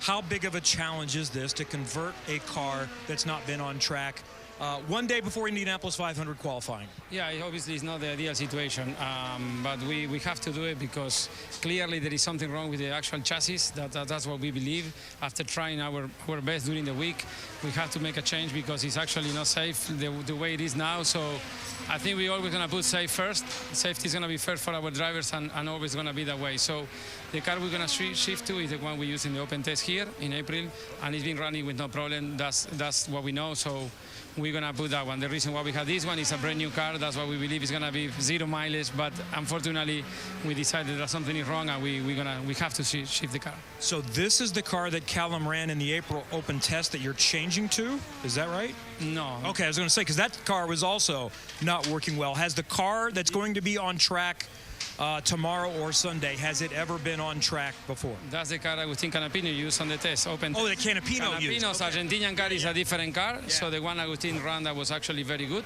is the one we're going to put for Callum because this one obviously something is wrong and we have to put safety first and the car is not running good in the whole week. So beyond changing the engine, what else is involved in getting this car ready to be on track and try to find pace and beat somebody? Oh, it's a very difficult situation. It's not the ideal situation. We were thinking that we're going to fix it, but obviously no, we got to pull the trigger at some point, and it's a big challenge for the mechanics, so I want to thank them a lot. You know, it's not the ideal situation. You have to check pretty much everything, right, to make sure everything is fine, and the fine-tuning, all the setups and the measurements and everything takes hours and hours and hours to make sure, and tomorrow we got to qualify. So it's not the ideal situation, but I think the way it is now is not even safe, so we have to do it. Thank you, Ricardo. Good luck. Thank you. Not even safe, has to do it. And Josh, they found that out literally at the 11th hour before qualifying. This is not good for Callum Ilott, is it? Yeah, it really isn't. And Ricardo was actually spotted helping the team out, moving some car parts around. So even the co-owners are getting in to the deep of things. Really not good there as well. Alex Below coming back into pit road. I believe the only car currently out on track is the 44 of Catherine Legg. Saying that, Roman Grosjean is, I believe, going back in or coming out. I think he's doing both. I think he's coming back into the pit lane. So he's gone out to do an install lap, and he's just gone in and come around again. Yes, so Kevin Lee has just confirmed that. What we just saw and heard was apparently not live because Matthew Oz just tweeted, chassis change for the 77 and ILOT with Juncos Hollinger Racing. Might not see track until late Saturday or Sunday, but it is so the car that ILOT is switching to did the original test in April with Agustin Canapino. So it has got mileage. And that one was good. That one was good. So it has got mileage, but of course ILOT hasn't got mileage with it. And that's the thing. And Chambers puts it brilliantly. Bad position to be scrambling. Driver confidence goes nil. It's time for Chile. Hello again. Says, that's insane what Juncos is doing. Absolutely. And White Foster says, but realistically, this is the team that you want pulling for you at the last minute with changes. Yeah, Kyle Kaiser, Juncos Racing, kicked out Fernando Alonso back in 2019. Catherine Legg is doing some more qualifying sims. Her first 2 laps are quite quick, so this might get her just outside. She's 29th at the moment overall in the fastest times at 231.2 mile per hour. So we'll see what she can do here on her next 4 laps. But I think Juncos Racing going to start to have a bit of a worry, Josh, as well going forward. Yeah, definitely. But that car was good in the open test with Agustin Canapino as well. But as you said, that was with Agustin Canapino, not Callum Ilott, yeah. With Callum Ilott, so he's going to have to get used to that. It's going to be a very, very long night for the 77 team as well. Just watching Catherine Legg coming round. There's a little bit of a lag from the internet side of things, so with Josh there, sorry about that. To come through, Legg into the final 2 corners on her final run. NBC have been great with the cameras this weekend, but their graphics need improving because we need that graphic up constantly to see what speeds they're doing per lap time. I hope we see that more tomorrow as well. Across the line then, Catherine Legg on the 4-lap average. What is her time? Does she improve? Well, she's backed off now. Here we go. Lap 4, 226.302 mile an hour. Average speed, 229.184 miles an hour. That's put Catherine Legg 27th overall. But crucially, not 31st, 32nd or 33rd, which is the last row shootout. So she'll be coming through. Dylan Welch down in the pits. There we go. So we saw you get to the last lap and then kind of have to bail out and lift. What is that feeling like where you get to the threshold of grip and you have to kind of make a decision on if you want to continue or not? That wall approach is really fast. It was a solid run for us. I was happy to see that we were able to complete 4 laps, and the speed that we're seeing is good. We still have some room to trim, and we just have to get it a little bit better into the window for all 4 laps. But we're in good shape. If it wasn't for that massive lift, I think we would have been quite a ways better, at least on that 4th lap. So that brings your average back up by a lot. So I think we're in good shape. All 4 cars seem to be strong. So yeah.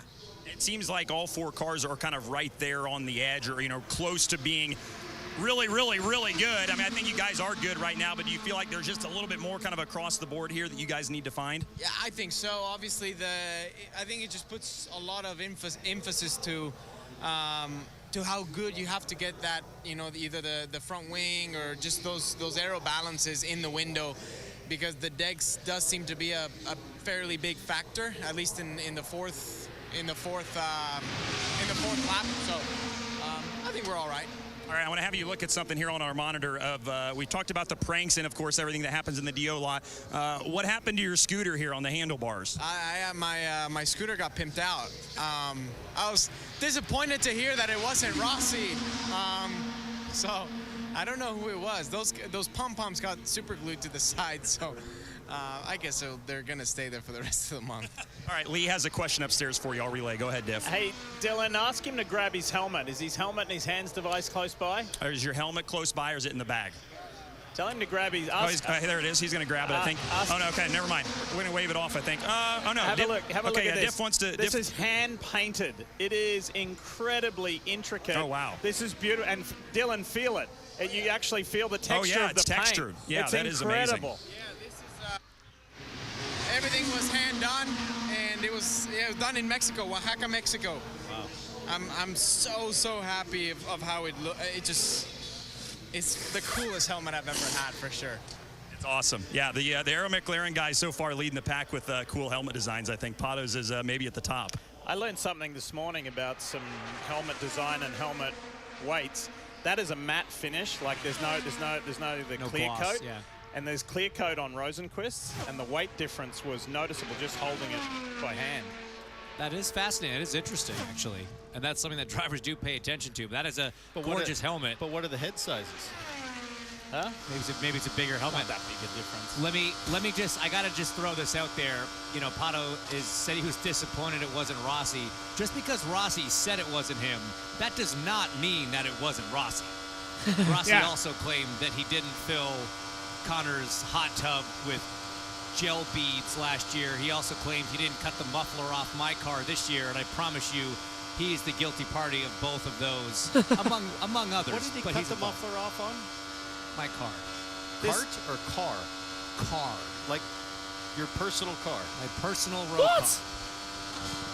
I'll tell you the story. There's a whole story coming out about it later. That you probably borrowed in the first place. Let's focus on what's happening on track. Here. 230. Wow, look at that. Actually, this is great news. Look at Dixon. Dixon is flying 233.217 on his first lap, 232.7 second lap, 232.3 third lap. Across the yard of bricks, this might be up there for new P2, and Dixon goes 7th.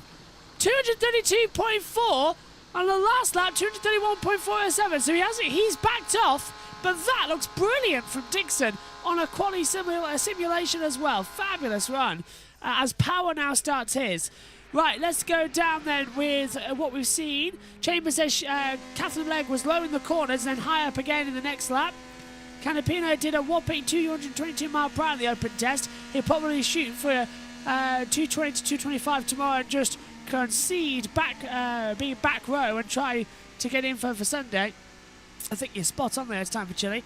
All right, Foster says an hour ago only 9 were within 1 second of VK, 4-lap average. Now it's 13. And Chambers says a can of beer in Chile is my secret recipe.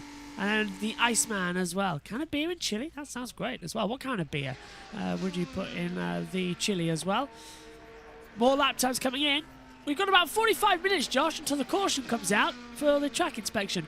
So, quick runs now before we see the... quick runs now for quali before everyone heads out there for a race trim. Yeah, it is as well. I believe that's David Malukas out on track. Yes, it is. First lap was 231.722. We'll see what his second lap as he pushes hard. Average speed is looking quite quick, though, as he comes down the back straight away into turn 3. Any, let the alcohol simmer off. Oh, I shall try that when I make chili next, which I think is in the next few days once my stomach feels better. Yeah, so yeah, we'll keep that. But the apple pie was gorgeous, and the black bean chicken with rice I had today was fantastic as well. So all is good. 2 hours to go then in the Indy 500 free practice 5. And Malukas' second time was 230.410 miles per hour as well. So it's going to drop him down the overall lap time speed, unfortunately. So he's not quite quick, but he's still on the average mark and keeping it smart together as they continue pushing. Reminder that at 6:30 p.m. Eastern, maybe just a little bit later because of the draw for qualifying, you can join me and Kobe Lambeth on the Grid Network Grid Tonight show, wrapping up all the action from today. And oi, Malukas getting a wheel slide coming into turn 1, almost putting it in the wall as well, managed to save it beautifully and drift it down the straightaway. There's the small twitches here at Indy that you can catch and it just puts you in towards the wall if you're not careful. Through 3, the car's twitching again through turn 3. Wow! And it's looking to step out the rear. He's almost having to control it. I'm surprised he hasn't hit the wall coming down. Is he into turn number 1 as well? Malukas keeps it on. Team communication looking good. Takes it in down low, and the caution is out. We've got a caution with 1 hour 58 to go now. Why is this out? Is it track inspection? Surely not with the 2 hours to go. So, the young man from Chicago will make his way back to the Dale Coyne HMD pit box. while the 2.5 miles of the Indianapolis Motor Speedway will get a thorough inspection. So this is the track inspection that should have been here half an hour ago. They've decided to throw it in now, and also everything else coming into play as well. So we've got a track inspection coming up. As we wait around, me and Josh are going to step away from the mics, have a bathroom break and snack break. Let's go over as well to Simon Pagenaud. It's me. Top 10 Indy 500s. Number 3. If there's music, we're switching off. Lee Diffie, along with my booth mates, the Mayor of Hinchtown, James Hinchcliffe and Townsend Bell, well experienced at the Brickyard. And guys, we've been able to have the flexibility of choosing which ones we would like to do. And of course, we could go way back through the decades. But one that's really fresh in our minds, and for a very good reason, and that was the 2021 edition of the Indianapolis 500. We had to go through a pretty painstaking time of having nobody at the Speedway the year before in 2020, and it wasn't held in May. So to come back in 2021 and have the stands probably 2/3 to 3/4 full was fantastic. And I remember... Yes, it really was a great event, but they're playing music. So we're going to hand over now as well to the IndyCar Radio Network. I don't think with the way that Ray Hall, Letterman, Lanigan team has struggled, I don't think that you can lay all of that on Jack Harvey. I don't think it's fair to do that to Jack, because Graham's not setting the world on fire. Lundgaard has had flashes of I won't even say brilliance, but effectiveness, we should say, and been competitive. And, we'll see what fate, is in front of Catherine Legg this weekend. Well, and you say that, and then you think to yourself, well, Jack jumped from Meyershank Racing you look at Meyershank Racing right now, and they're really not setting the world on fire either. So it's an interesting story that Jack leaves a team that he was finding success with, goes to Ray Hall, Letterman, Lanigan, struggles, but now with Simon Pagenaud and Elio Castroneves, Meyershank struggling as well. Yeah, one of these days maybe someone could sit down and have a long talk with Jack Harvey about how all of that unfolded. On Memorial Day, the stars of the NTT IndyCar Series and the NASCAR Cup Series race back-to-back. The Indianapolis Motor Speedway is home to the famed Indy 500. Charlotte Motor Speedway, the Coca-Cola 600. Join Nick Yeoman, PRN's Brad Kelly, for a complete preview of the day, recapping the top moments from both races over the years. Take a look at drivers doing the double, and you'll hear about what they think this year's drivers have to think about how the day will unfold. It's the greatest day in motorsports. It starts at 10 a.m. Eastern on many of these same outlets. Tune in. It's a great way to get your Memorial Day revved up. Top 10, Sato, VK, Award, Ferrucci, and Kirkwood, McLaughlin, Fallot, Herta, Dixon, and Will Power. Again, that's the top 10. Caution on the course for a track inspection. Here's Ryan Marine. We've been talking to drivers about their first memory of the Speedway and the Indy 500. I think you and Graham Rahal probably have the most unique perspective on this, because can you remember a time where you weren't aware of this place in this race? No, I mean, I was always here, since day one. So, it means the most to me. This place is just special every single time. Doesn't get old at all. If anything, it gets more and more enjoyable. So, it also gets more and more enjoyable as we get closer and closer to being, successful here. So, we've had some great races the last few years, some ones that have created some memories that I'll remember forever. So, we still want to win, though. That's the only reason why we show up here. Best result was last year, 6th place. But to your point, in the last 2 years, you've kind of become the hometown favorite, much like your team owner, actually, Ed Carpenter. But that cheer when you take the lead, you can hear it over the engines, you can hear it over the headsets when we're on the broadcast. I don't know if you can hear it in the car, but it's got to be special when you watch back. Oh, yeah, I mean, it's super cool. I get emotional every time. Doesn't matter what day it is, doesn't matter when it is. If for some reason one of those clips pop up, it's really cool to see. So it means a lot to have the support of this city and then the people that come here, because I have been a fan for years. I've cheered for drivers for years here, and I know what that means. It's the best place in the world. So we want to win for all those folks to celebrate with me. I believe it's been since Wilbur Shaw, before World War II, since a Hoosier-born driver has won this race. I'm sure you'd love to change that statistic. Is that something you're aware of? Do you think about that at all, representing the state in its showcase event? Well, I mean, you'd be surprised at how many people literally every day say, oh, man, if you won, there would be a big celebration. Like, well, yeah, like I'm trying to win. I didn't come here to not win. So, we want to do that. You visualize it a lot in your mind, hey, it would be really cool if we were able to win this thing, you know what I mean? So it's just about executing that process every day. I mean, you could have the greatest month going, you could be having the greatest qualifying of your life every practice session, but, let's say someone blows a motor in front of you and all of a sudden you get caught in something. Let's say you have a mechanical failure. I mean, something can happen that ruins that, so you just got to be prepared for anything, and you got to be prepared to just do your best job no matter what's going on. How difficult is it knowing that your life's work basically is determined by something that you get one chance at every year?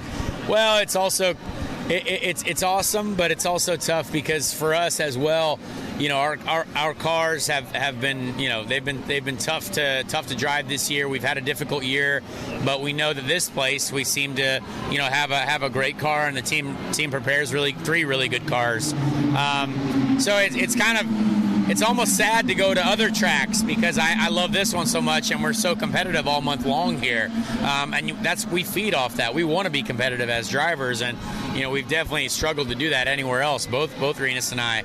So we want to take advantage of this month as best as we can.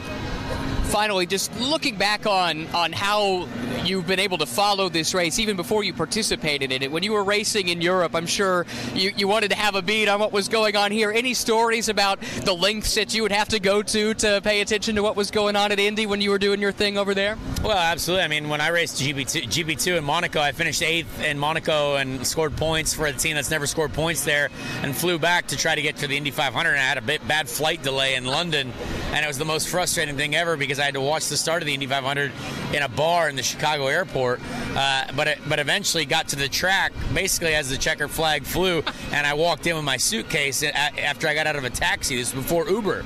So yeah, that was really rough. No family members, no one could pick me up from the airport, but I got here for after the race, and that was kind of the craziest one.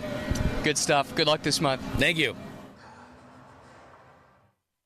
Download your favorite historical Indy 500 radio broadcast. Go to IMS.com and click on the History tab. Only the best athletes get to start the greatest spectacle in racing. Drivers, start your race. It's time for NTT IndyCar Series qualifying for the 107th running of the Indianapolis 500. If this track had rails, Scott Dixon would be riding them. Lap number 4 in the books for Scott Dixon, 233.726. The 4-lap average is fast enough. He will start on pole for the... Listen live this Sunday on this IMS radio network station. Life in the military is one of service and sacrifice. For some, that sacrifice includes physical and mental injuries or trauma that will affect their lives forever. Please join with the American Legion in recognizing and supporting our wounded warriors and their families. We need to show them that we truly are a grateful nation. We cannot allow them to be forgotten and left to fend for themselves. Go to legion.org/honor-veterans to find out how you can help. Attention, those of you looking to go on a fun vacation and see the world on the cheap. Today, the U.S. dollar is worth even more in other countries, so there's never been a better time to travel outside the USA. The dollar is worth over $1.30 in Canadian dollars, and it's the same for Australia. You can fly there today and have fun and maximize your travel dollar. Your U.S. dollar is worth over $3 in Brazilian reals, and it's worth over $18 in Mexican pesos. Plus, in Argentina, it's worth over $27 in Argentine pesos. Just think of the bargains you'll get. And the way you get the cheapest airfare to any destination is by calling Tickets That Cheap. Save up to 75% on your foreign vacation tickets. Don't wait. Call now. 800-426-1886. 800-426-1886. 800-426-1886. That's 800-426-1886.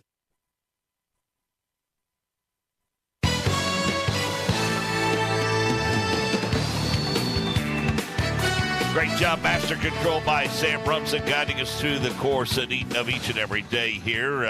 He handles master control all throughout the course of the season. Also thanks to our network director, Chris Pollock, for feeding us all the info on race control. Our chief engineer is Rick Evans. We get RF assistance from time to time throughout the month, courtesy of Paul Levitt.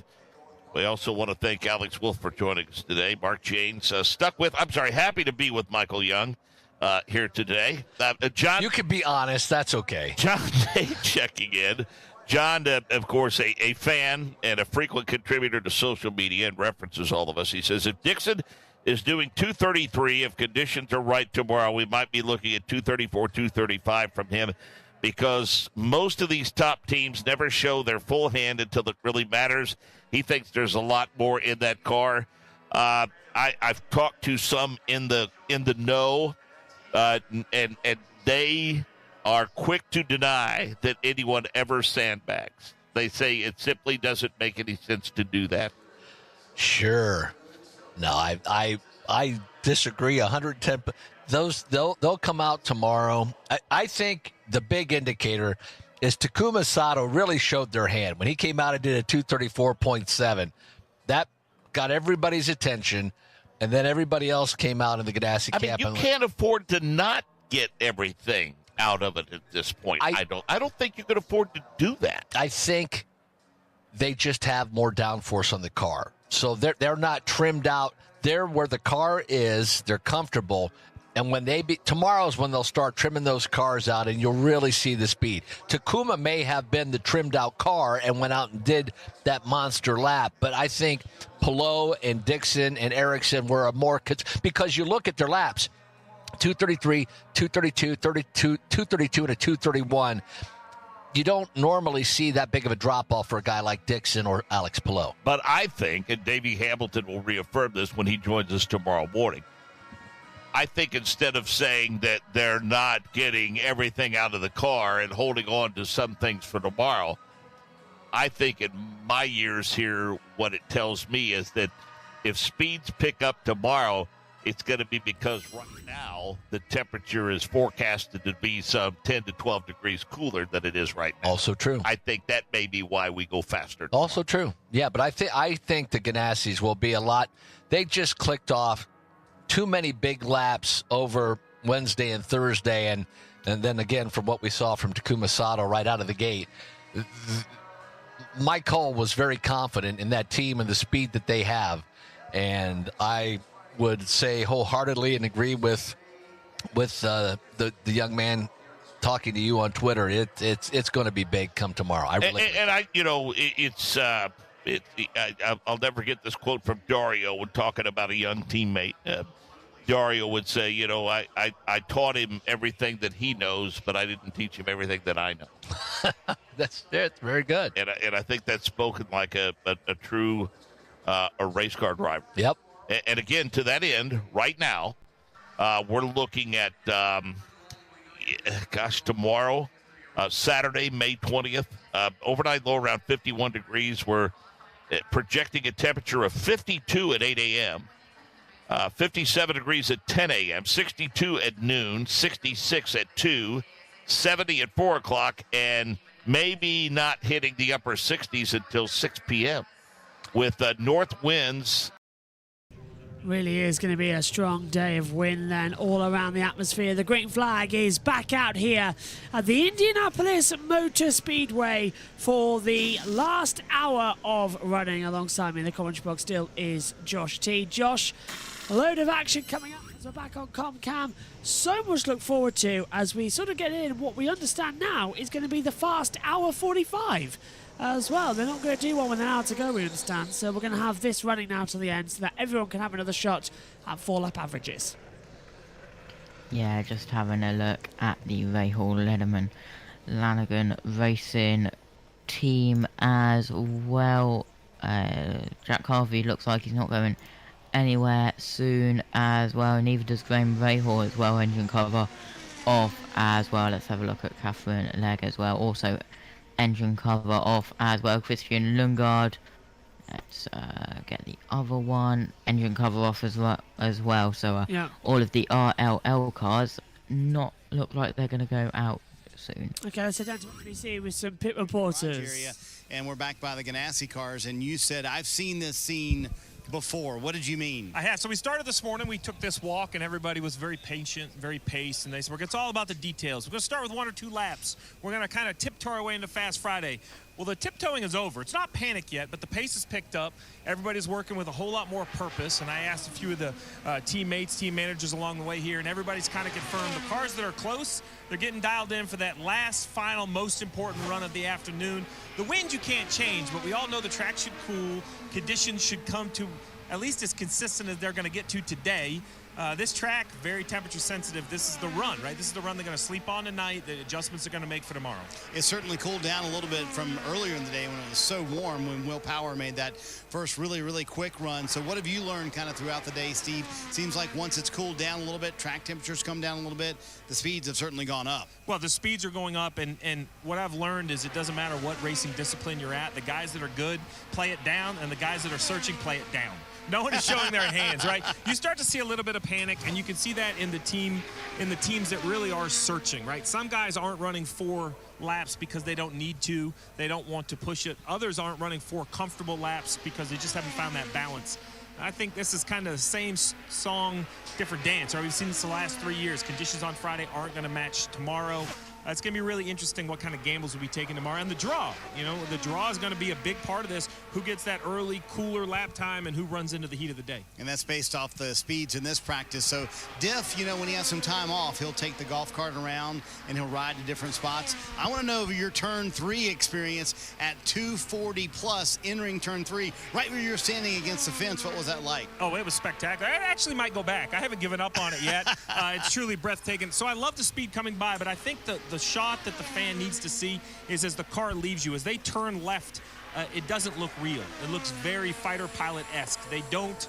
Your mind can't imagine the amount of physical grip the car is making to corner at that speed. You have to see a few cars. It never gets normal, but you at least can predict what you're going to see. And Diff, you know what he's talking about, right? I mean, you can make those laps around the racetrack, and you always sit in turn 1 every year. It's a blast just to see how quick these cars are. It's just amazing to see that they can corner the way they can corner at 240 plus miles an hour. Well, the important part is, Marty, that none of us, even though we have the fortune of working in the sport, none of us will ever be anything different than fans, right? First and foremost, and it's the most important thing to be a fan of the sports that you love. And that's why we broadcast and commentate them as well. Now it's time. Nando Turbo says, "Hello, the same cars, 2022, no speed at all." But it's time for Chile. Does Juncos have any live stream with their garages like Ray Hull and Lanigan has? I'm not entirely sure, but I know, Josh, you had an image that I saw on the chat a second ago. I think you've flown up as well, coming forward. Shall I get it up again? Yeah. Show it on the camera. Let's take a look at what they got up to. So, this is from Christopher D. Hardy on Twitter. Brilliant. I've put it in the Discord as well. Definitely one you should follow as well. There is the latest from iLot as well, and I'm getting something for the commentary box as well, which is going to be a little bit of fun. Fantastic, can't wait. So a multi-view of every single camera that the RLL team has in their pit garages. Yes, and I'll get a screen for that ready actually on Discord. We can take a look at and see what they've got actually. So let me know when that's ready, and I'll get a Discord screen ready to add on as well. We are into the last 90 minutes or so of this session. Everything's closing up, and what's going to be a very interesting end to this session. Chambers says, memories, 2003, in the paddock. Asian guy and son sitting in front of me. He knew the words in broken English, Spider-Man, and he continued to point out to his son this and that Spider-Man. Like I said, they look fast going away. So what is IMS going to do when the extension of the Borg Warner fills up with faces? I think it looks silly. In my opinion, they should have made a new trophy. Yeah, it's just getting bigger and bigger each year, actually, as well, for the Borg Warner trophy. But they get it bigger and bigger. It's a very heavy trophy, but it is the most world-famous trophy. Everybody knows it, and it's like the Ashes as well with England as well. Our trophy and the Le Mans 24-hour trophy, they're all classic devices. Right, Santino Fuji. And show what you've really got now. That's kind of the goal. I mean, we keep getting somebody out in front of us. We had one 3-lap run earlier, and we got a little loose, so I didn't complete the 4th lap. But I feel comfortable in the car, and everything feels really good. So, yeah, I'd like to see what we can do for 4-lap average. You've had the usual Santino positive vibe around here. I'm wondering what you thought when Benjamin was able to go put down such good laps there, having a teammate that's doing so well this weekend as well. It's the same car, man. Same exact car. He made a change that we were looking at doing right before he did his 4-lap average, and we went back and we just put on the same change. Then we went back out, did our 2 laps where they are, and put us P3 at the time on the board. And yeah, now it's time to go run 4. All right, good luck. Thank you. Santino Ferrucci, he'll be heading out in just a minute, guys. Absolutely, and it's going to be nice to his full-up speed. Colton Herta, however, is already out there on the track and beginning to push on his 4-lap average time. As a speed through, 1 hour 37 minutes to go. We've got a fast time now. Did Tom say he was joining us for the last hour or so? I think he did, didn't he? So I can't remember. No, I don't think he did either. I am Dabbing 42 says, has anyone crashed yet? Question mark. No, nobody has crashed yet. We've had a remarkably calm session across all of them as well. Nobody has put it in the wall. Sato touched the wall. Now you say that. Yeah, indeed. Sato touched the wall, but that was it. Everyone else has been remarkably respectful out there on the track at the moment as well. Chambers says, oh, you jinxed it. Snooze fest. Nothing's happened at the moment. So, yeah. Herta, though, 2:33 was his first lap speed. What's his second lap average speed as he comes across the line? 2:33.555 is lap 1. Lap 2, 2:32.5. So he's a mile an hour slower. Brings that average down there to 233.060. But no one's beating Sato's overall fastest time of a 2:34.753 in this session. This is now what we're looking at best average lap times across the 4 laps, ready for qualifying day, Saturday and Sunday. And Herta is pushing hard as he comes into turn 4. Car looks stable enough as he comes up towards the line. 3rd lap time now for the number 26 of Colton Herta. Is it quicker? It's not telling us on the TV pictures. The graphic hasn't come up. 231, so it brings the average down to 232.6. So he's now going to drop into at least 2nd position. And this 4th lap is going to be slower as well in the average speeds. A bit of a disappointment then. I was expecting more from Colton in the 26 for Andretti Autosport. It's going to filter in, I think, behind Kyle Kirkwood now. Lap 1 speed, and he's backed off massively, lifting. You can hear in the background as Herta comes across the line to stop the 4-lap average. So that now puts it across the board. And this is Herta. Josh having a moment, we think, coming out of turn 3. Yeah, car's twitching a little bit under acceleration. So box, I think, for a little bit of a look and make sure everything's okay. I would, certainly. Does he know that today is Fast Friday, not Carb Day?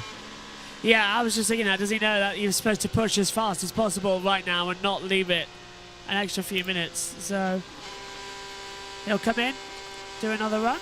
Carb Day is when they put all the weight on for everything and all the race set up and Carb everything. Day is also when Colton Herta is known to crash.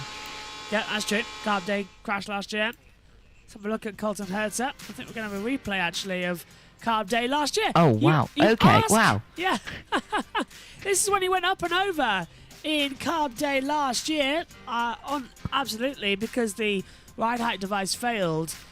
He was saved by the halo. And this is on board with it. What we have of it. Just got a little bit of a wiggle on, up and over, and scraping on the floor as well. And he was perfectly all right, but had to go to the backup car for the main race and lost out. But you ask, you shall receive, Josh T. Perfectly done there. Well, I didn't mean to do that. Still happens. But I did. All comes in as well for the joy of the racing. Let me get the TV cameras back in. Yep, all good. Tom saying be back in 5 minutes. fine. And I believe Ritchie has also come in. So should I pull the TV? Yeah, get it pictures so back that up? Richie can see. Yeah. So Richie can see. Drag the Boink. TV. There you go. Hello. Hello. Oh, you're joining us, Richie? I thought I'd join you for a little bit. I was having a look through YouTube and noticed we have over 113 viewers. Yes, everyone's which been on. is mega. I thought I'd pop in for a little bit and have a little chat, see how everything's going. More than welcome, more than welcome. No one's crashed, but we're having the fast speeds. 234.753 for Sato at the moment. He's fastest. VK in the average speeds across the 4 laps, 232.898. Well, I did see Ilot do about 751,000? Yeah. Flying like mad out there as well. As we come into action. Oh, quickly, we're just going down to the pits, got an interview with NBC. I have some questions this weekend, Lee, for a Stingray lot Rob. of people. And I guess I'm curious, I just asked you a minute ago, Stingray, if you were going to go back while the car is being tended to. What would you do in the little bit of time while they're working on that car? Are you looking at data? What are you studying? Yeah, we can look at a little bit of data. There's not much to do. So usually the engineers kick me out of the engineering room and said, go read a book or something, go take a nap, eat some food. So it's just kind of a chill day here. The pace slows down on quality days like this. And so we're just working on the car, trying to get the little things right. And, you know, this wind is tricky. It got pretty busy in the car there with the tools inside the cockpit. So, yeah, things that I can work on, things the team can work on, we're just going to keep getting better. The pace slows down, but the speeds pick up. What was it like to add the boost this morning? It was awesome. It's like little speed strips in Mario Kart. So, yeah, I'm getting to live my childhood dream, getting to do this, especially around such an amazing track as this. So, huge thank you to the Dale Coyne Racing crew and Rick Ware Racing crew. And when you qualify, I'm going to say when you qualify, it will be your 6th race ever in IndyCar. I mean, is that amazing to you that it'll be the Indy 500? It will be. It's going to be so amazing. Every weekend seems that way, right? Like, it's all living a dream. So I keep saying it over and over again. I keep waking up in the morning and pinching myself to see if this is real. I don't want to let this pass by without me realizing how cool this is. So I got to enjoy it, and today's one of those days where I can sit back and enjoy it a little bit. That's Idaho Stingray Rob making pace today. Maybe going to have one more run this afternoon, guys. Hey, Dave, you know how he said the engineers kick him out and said, go read a book, go and sit down or do something? Right. Go back to the Dale Coyne box. There's about half a dozen leather recliners all in front of the monitors, and there's an ice cream freezer right behind it. That's are you saying that for my benefit or Stingray's? Whatever. Either of you go back there. Dave, you're on assignment to find said home theater lounge chairs and said ice cream before this weekend is up. I want to know what flavors he's got back there. there. Do a live hit. Yeah, I know. We'll do it. We'll do it. It is awesome in there. Dale Coyne, he does his garage like nobody else. Do we incriminate ourselves now and say we may or may not have been there during this month of May? Whoa, whoa, whoa. When did you guys go to the ice cream tent? You might have been busy. Let's get back to, speaking of being busy, here's Kyle Kirkwood. Brian Herter on the radio in the little box at the bottom. Let's go.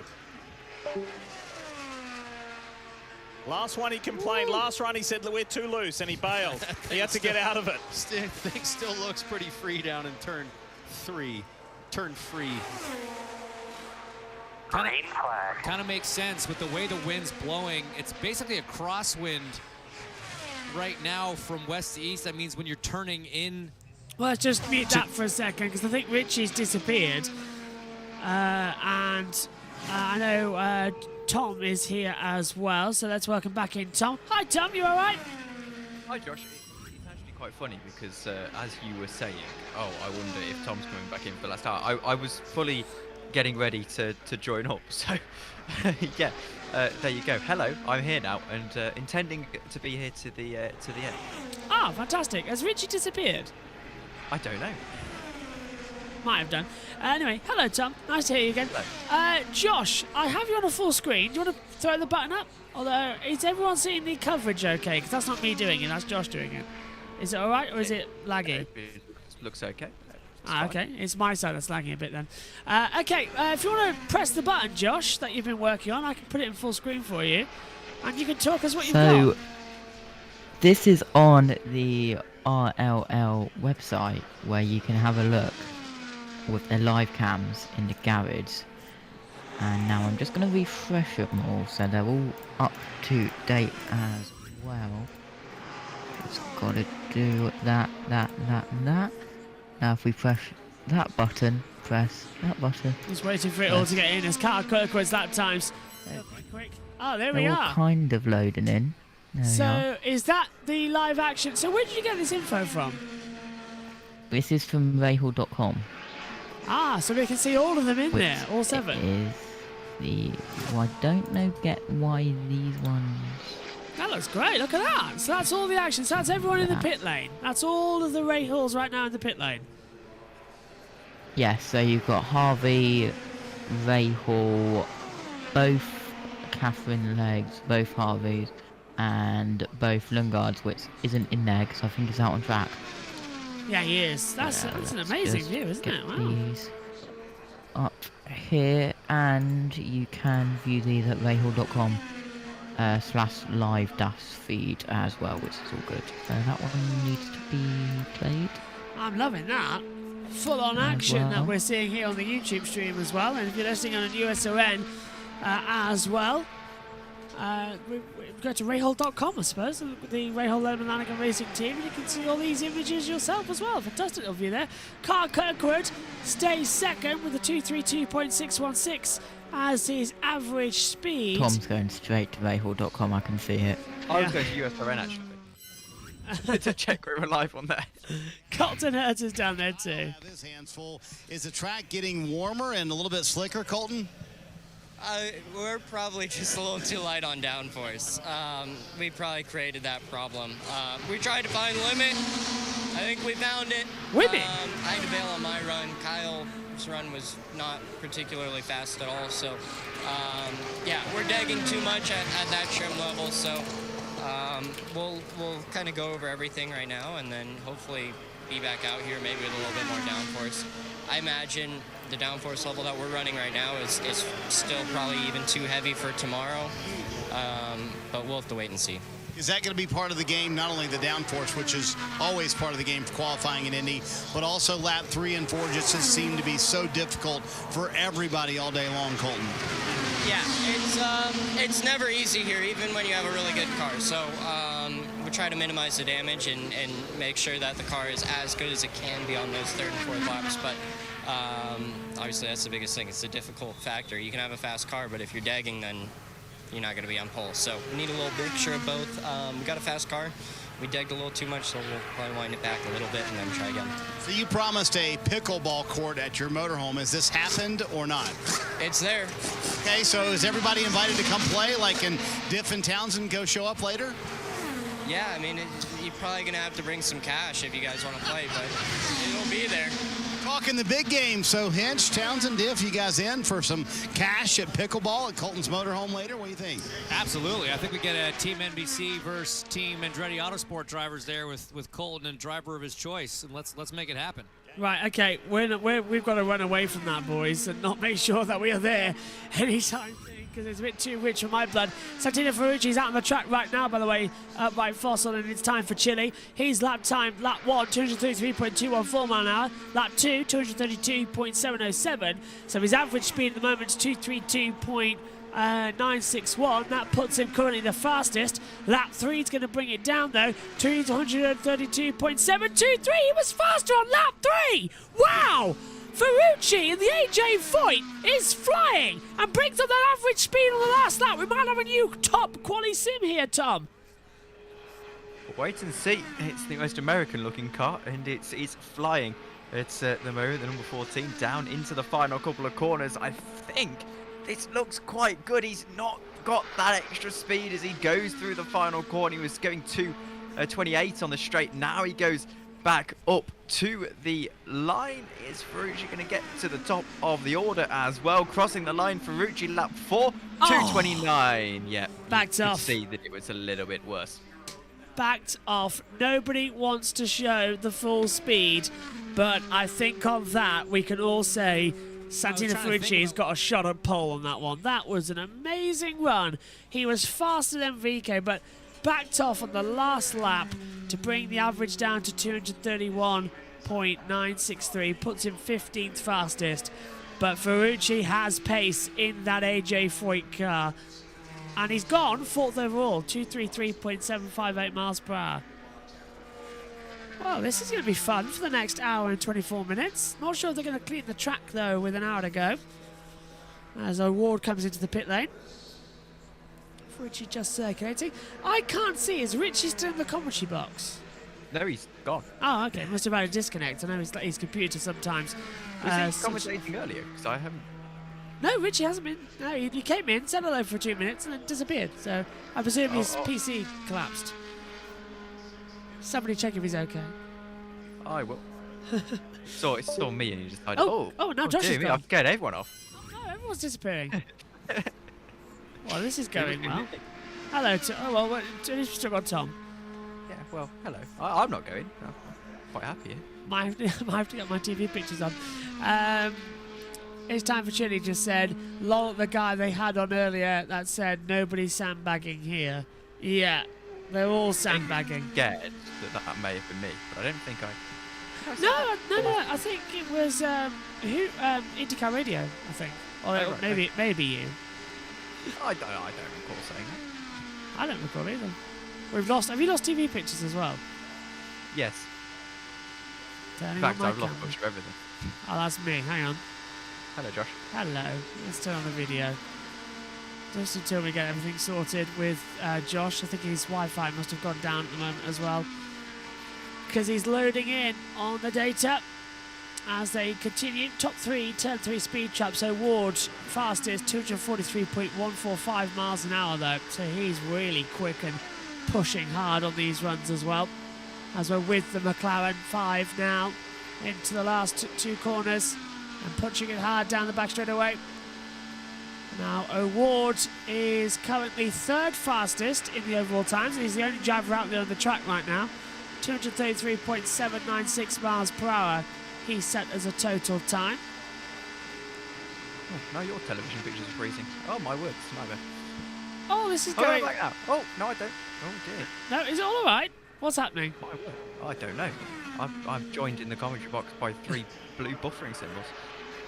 Okay, let's go over to NBC so we can get this all fixed up, because our commentator... Oh, it's got it back. Oh, that's me. So one of the Joshes is disconnected. Don't know which one though. I can see the television again, but I have to put it in source screen, so it's okay. It's my end, I think. No, it's something's going wrong with everyone. Oh, and now we've got like a really grainy picture as well. So we'll see what's happening there. First lap average for O'Ward, 233.092 miles an hour. Follow that in as well with lap 2, which is down just a little bit, but O'Ward's looking quite strong. He is, and as I said, he's one of those people that is probably looking at winning this race this year. Yeah. He probably thinks this is his opportunity. Could potentially be his opportunity. He crosses the line once again. We'll see what the next average is. In fact, he did cross with a 32. So there you go. He's right on the bubble. We know you probably. I would say we're probably looking at about 2s. Yeah. Low 30 to sneak into the 12 qualifying. Hopefully, that's Ward at least. That's what we're looking at. But on the final lap, he's got a couple of go, Josh. I've got the correct television picture. I'm not going to touch anything. What? I think it's because I had 8 browser sources going into OBS, playing video at once, so I can give you that very live stream, plus Discord, plus YouTube chat, plus Twitter, and of course with the Wi-Fi as well. Yeah. We've out as well. So that's not me. We're having issues too. Right, let's go to BC while we fix these issues. On Elio's line is that we replayed that 10-minute piece earlier about his 4th win, and you see him in the race traffic. He's all over the white line.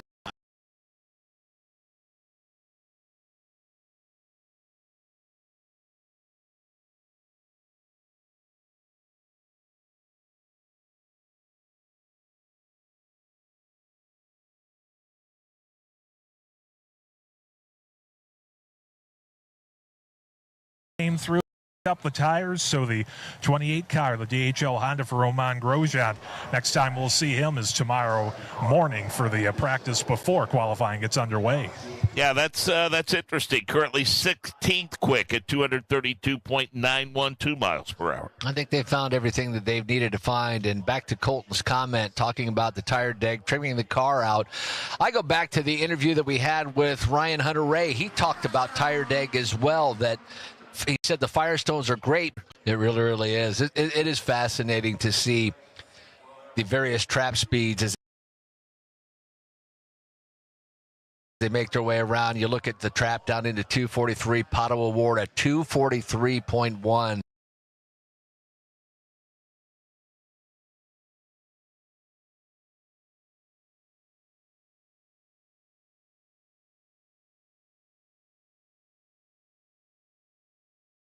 Amazing how fast these cars get through the front and back straightaway here at the Indianapolis Motor Speedway. VK was doing a 236 into turn number 4.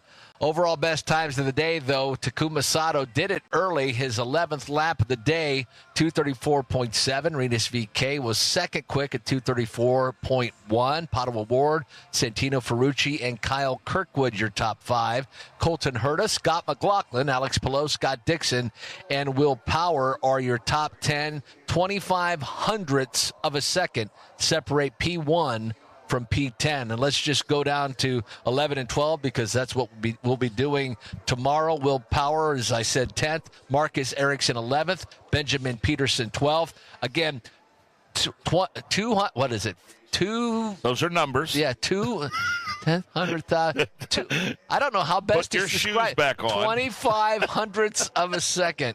How do you get further down? Do you go to thousands? I've never tried to read it down. I mean, let me put it this way: 200. It's close. 200ths of a second. Close. Separate the by a hair. Okay, all right. We'll call it by a hair. I give up. Yeah. All right. Hey, you know what? They're all going real fast out there, fans. Real fast. That paints the picture, which is what we're all about. It's the theater of the mind here at IndyCar Radio. Well done.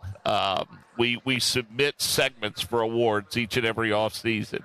I don't know that one will make it. But. You know what the craziest thing is I'm trying to decipher the left. It's been such a long day. It's painful to listen to. There is a gap right there that says 2 1,000ths of a second. It's just right there in front of my face, and I'm let me jump off of this bus as it's going over the cliff, please. Thank you, sir. Yeah, I did a reservation. For 7, so you need to hurry up. Hey, qualify at 11 o'clock Eastern tomorrow. Positions 1 through 30 qualify, with positions 13 through 30 set. They will not requalify on Sunday. What's going to be fascinating to me is Sunday from 2 to 3, top 12 qualifying. Positions 7 through 12 will be determined. And the order will be based on Saturday time, slowest to fastest. Each car is guaranteed 1 attempt. The fastest 6 will advance to the Firestone Fast 6 to determine positions 1 through 6. And then from 4 to 6, we will have last chance qualifying with positions 31 through 33 to be determined. And then we will cap the day with positions 1 through 6, ordered based on times from the top 12 qualifying, slowest to fastest. Each car guaranteed 1 attempt. And the driver in the Fast 6, the fastest driver, will earn the coveted NTT P1 award for pole. It'll be an exciting day, both days, and the weather is going to be picture perfect. I think the most fascinating thing about this new qualification format is you will have the pole on Saturday, a provisional pole, and then on Sunday you will run again and try to get that provisional pole a second time. But if you want to get the pole, you have to try 3 times, and we always talk about these are the most terrifying, the most angst-ridden laps you will ever take in an IndyCar, and to do 4 of those and have to do it 3 times to try to get that pole, that is a format that I think the fans will find extremely exciting, but a lot more daunting for the drivers of this NTT IndyCar series. 66 machine making his way around the course. The swan song, he says, for Tony Kanaan. I'm not sold. I'm not going to Vegas with those odds. I think that if another opportunity comes about next year on a quality ride, he's going to have a hard time saying no. But what happened to your scooter? I don't know. I'm blaming blaming someone on emptying my rear tire from air. So I took it from the bus, and it was all lively and moving around, and I stopped and realized I had a flat tire. So I think one of the boys must have done something to it, but I've got revenge coming. Roman has a short list, and he will get revenge. Shenanigans happening back here in the garage area. As we're watching that Tony Kanaan save right there, your car, how has it been? We're optimizing everything. It's sadly not a super fast car, but we're getting the best of what we've got. So that's all we can do right now. Condition tomorrow should be a bit different, much cooler. But yes, we're lacking a little bit of speed, but the balance is good. And other than the speed, when you say optimizing, what are you looking for in the handling? Just the setup work. This morning we were a little bit understeery, and the last qualifying run we overdid it a touch, so it got a bit loose. So it's just finding that sweet spot between those two setups, knowing that, again, tomorrow it's going to be a bit different. But I'm optimistic Olivier's going to find something. We're going to shoot in the middle and hope for the best. Such a fine balance. Hope you find the sweet spot. Hope you find the person who let the air out of your scooter's tire. Always a nice way to get back into the broadcast, knowing that there's been more shenanigans out there on the track as well. Well, numerous technical difficulties have kept us apart the past few minutes, so we apologise for that, but we are back up and running right now. Myself, Josh T, and Tom Dillon join me in the comment box as well. Boys, welcome back. No idea what triggered all that as well. I think Josh had an issue, I had an issue as well, then the internet just went bang on everybody. But Tony Kanaan, we're just seeing right now, coming through turn 2. The closest, I think, coming to crashing, just get on the line and just nearly into the wall there, Tom. Yes. Again, struggling to see much of it, but he's just got a bit loose, didn't he, out of the... Your picture's all right? Would be turn 2. Yeah, it's okay now. It's returned. It was just looking for a moment, but looks all good. So 110 to go, Josh. Indy 500 qualifying practice sort of week. I almost enjoy it a little bit more than the race. It's more, isn't it? Yeah. It's more fun, more energetic. And Josh, did we find out what that caution was? I mean, it's a very handy caution, so we can get all our act together up in the box as well and everything. But did we find out what it was for? Was it a bit debris? I believe it was track inspection slash debris as well. I'm gonna hope that everything on my side's okay, because I think it's okay. 2 complete laptop failures in 5 minutes, which then your stuff went down as well. So yeah, all crazy. But I think we're back as well. Well, me and Richie have had that before, where his laptop will go dead, his computer will go dead, and it just because of the internet signal, it sounds like a feedback loop, and it just cuts off our stuff as well. We've had that many a time as well. So fingers crossed everything's going to work now. And it's the Indy 500 broadcast week. Tom, we always say it, don't we? Broadcasting IndyCar, it's always a pain. It is. This series doesn't make it easy at all for us. And to be honest with you, neither does Formula One. But this is why I quite like. It's why I quite like football for USRN. I can put everything on and then just sort of, get going. I don't have to worry about any of this nonsense. But anyway, let me just plug USRN actually, guys, because I've noticed we're on it, but that despite having.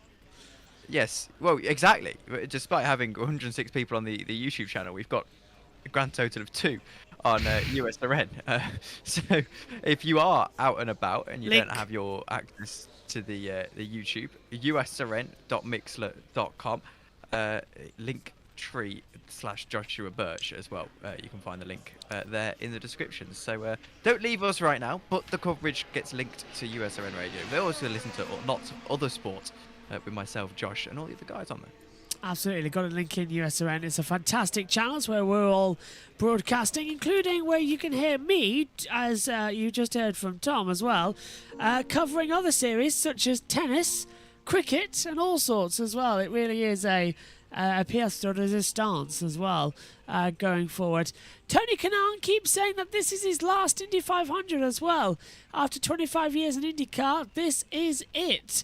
I don't believe him, but he seems to believe himself that this is it. He's been saying for 6 years. Now it seems like this really is his last one. He's written a letter to himself as well at Indy, which I think is really beautiful. We're just seeing that on our TV pictures now. We would love to let it up, but it's copyrighted music, and we're trying to keep our monetization. If the stream was less than 6 hours, I would shove it up so you can hear it live and just mute it later. But because it's a plus 6 hour stream, I'm in this series with a lot of gratitude, knowing that I race for the best fans in the world of motorsports. While this Indianapolis 500 will be my last, let's soak this moment up together and hopefully celebrate with a glass of milk on race day. That's a really lovely statement as well. He's written out there as well. Just about got that. I think we're going to away with that because it's less than 30 seconds. But still, do you reckon, is he going to kiss the bricks? No, he put it down as well on the bricks. Capture 6 bricks if you haven't won the race. Oh, sorry? You can't kiss the bricks if you haven't won the race. It's That's not true. allowed. He did win it in 13 and kiss the bricks, but yeah, he hasn't won it, has he? No. James Allen kissed the bricks, though, for ITV in 2000. Controversial. Oh, come on. Wouldn't you, if you were there, wouldn't you kiss the bricks? No, it's like getting offered a cricketer's cap. It's like you don't put it on because they've had to earn wearing that, or a footballer's cap, for that matter. It's like they've had to earn that. Okay, remind me never to let Tom see me at Indianapolis then, because I probably would go and kiss the bricks. And also, I would get my wellies on, and I will go into the little pond river area, and I will pick myself up one of the original bricks that they've got down there as well. That just might need a swimsuit. Oh yeah, it's not that big. You can get it in. We can find it. Get a brick, bring it home. Although I might get stopped at airport security saying, "Why have you got a brick?" It's an Indianapolis 500 brick. It's very famous. Yes, but why? Yeah, I would. It's done for having a brick at airport security. Will Buxton, like Will Buxton brought one back, and airport security was a nightmare because they wouldn't let him keep it, but he did keep it as well. There's a wonderful story on that. If somebody could brick. I don't know. They tried to claim he was a terrorist. I mean, if you met Will Buxton, you definitely know he's not. Then again, some people. He's got some good dance moves as well, Will Buxton. He has actually. I don't know if you've seen the viral Instagram video. I have. I've also seen him doing his paddock pass thing back in 2019 at the whatchamacallit, the Barcelona preseason test. In fact, if you look at day 3, if you look at day 4, Will Buxton and his paddock pass when he's outside Mercedes, you can see somebody at the top corner waving like this, and that's me. That's me right there. That's Fast Friday. I thought we were going to have an interview then, but we haven't. Yeah, so I'm there waving. I'll see if I can get a screen grab of that. Oh, we are going to have an interview. We did 3 outings. We didn't complete 4 laps in the first one. We completed them in the second one, but we had a big, not a big hiccup, but, our 4th lap definitely wasn't up to where we wanted it to be. And this 3rd attempt was just to reevaluate what balance we have and just tweak it here and there. It was a lot better, but obviously, these engines are very delicate and they're very picky in terms of how you take them out on track and what temperatures are in the oil and in the water. So we weren't on optimal temps that last run. So I think we got a bit of a cloudy read on the optimal speed, but I think that's good for us. I mean, we went out whenever the track was the hottest, and it looks to be like that tomorrow. The ambient will be cold, but the track temp will be hot because the sun's gonna be shining. So we're ready for tomorrow. We're gonna go straight to qualifying and go fast. A lot of talk about the wind shift tomorrow as well. Currently, the way it's blowing into turn 3, it's going to be blowing into turn 2 tomorrow. So what's that going to be like? It's you mostly feel it later into lap 3 and into lap 4. So what we're feeling in 3 and 4, we're probably going to be feeling somewhat similar in 1 and 2 tomorrow, and then vice versa. So, obviously it makes it tough, right? It really makes you... It makes you and your engineer stay on your toes, and you gotta get that balance right, because if you get it wrong, a little lift or a big lift can destroy your lap, as we saw with my second attempt. So, yeah, man, I'm obviously loving it. This is awesome. I mean, I think we did 243 mile an hour today on the trap speed. That's pretty damn fast. Okay, apparently we've got a blur to deal with, so let me just stop the stream and start it again to see if that helps it. Okay, you're back with us on YouTube. Hopefully the blur's been fixed and everything's looking okay. If not, let us know. It's all been a bit of a system reset as well up here in the comms box. So hopefully White Fossil, that's okay. And thank you for White Fossil for also telling us that it was debris on the track, which was the cause of the last caution. Tom, is the Sky F1 pictures for you okay from Josh, his angle? Yes, oh, good. They're okay, thanks. Fantastic, because... Chambers... Oh, sorry, Josh. No, go on, you first. I would say Chambers says, my wife is a big Tampa Bay Buccaneers fan, and Tony Gonzalez, her moment of fame, is pre-game behind the commentator screaming, "Tony, I love you," and he stops and says, "I love you too." Oh, it's very sweet. Unfortunately, White Fossil doesn't remember much of that game because he got up and punched him right in the face. Oh, fun, isn't it? All clear. She's a lunatic, Charles. Chambers says.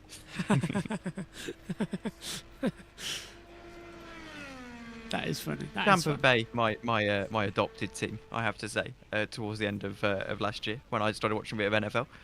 Claret and blue, aren't they? Well, claret. Yeah. So I said, when the USRN guys asked me who my sort of chosen NFL team was, I said, well, I guess it's Tampa, isn't it? I do enjoy a Tampa Bay. I really do. I really do actually enjoy Tampa Bay. Who won it this year in the NFL?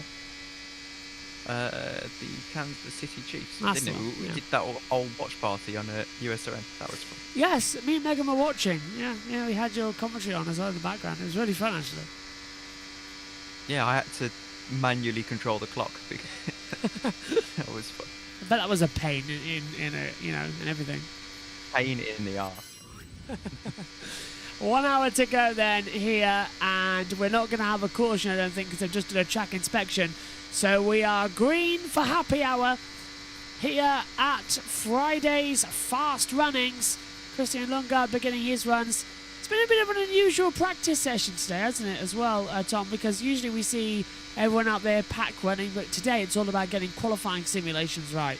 So they've all been going out there very respectfully, creating gaps with each other and just making sure it's been a single file format, and it has flown by 6 hours. Yeah, no one obviously wants to be running in tow, because that would it would kill your run, essentially. It's not a representation of what you're trying to get, so everyone appreciates that they're there for the same thing. I mean, the ungentlemanly thing could be that a team sends out their least favourite driver and just gets them to get in the way of everyone else. But no one's doing anything like that. Everyone's being very well behaved. I didn't know Santino Ferrucci was there as well.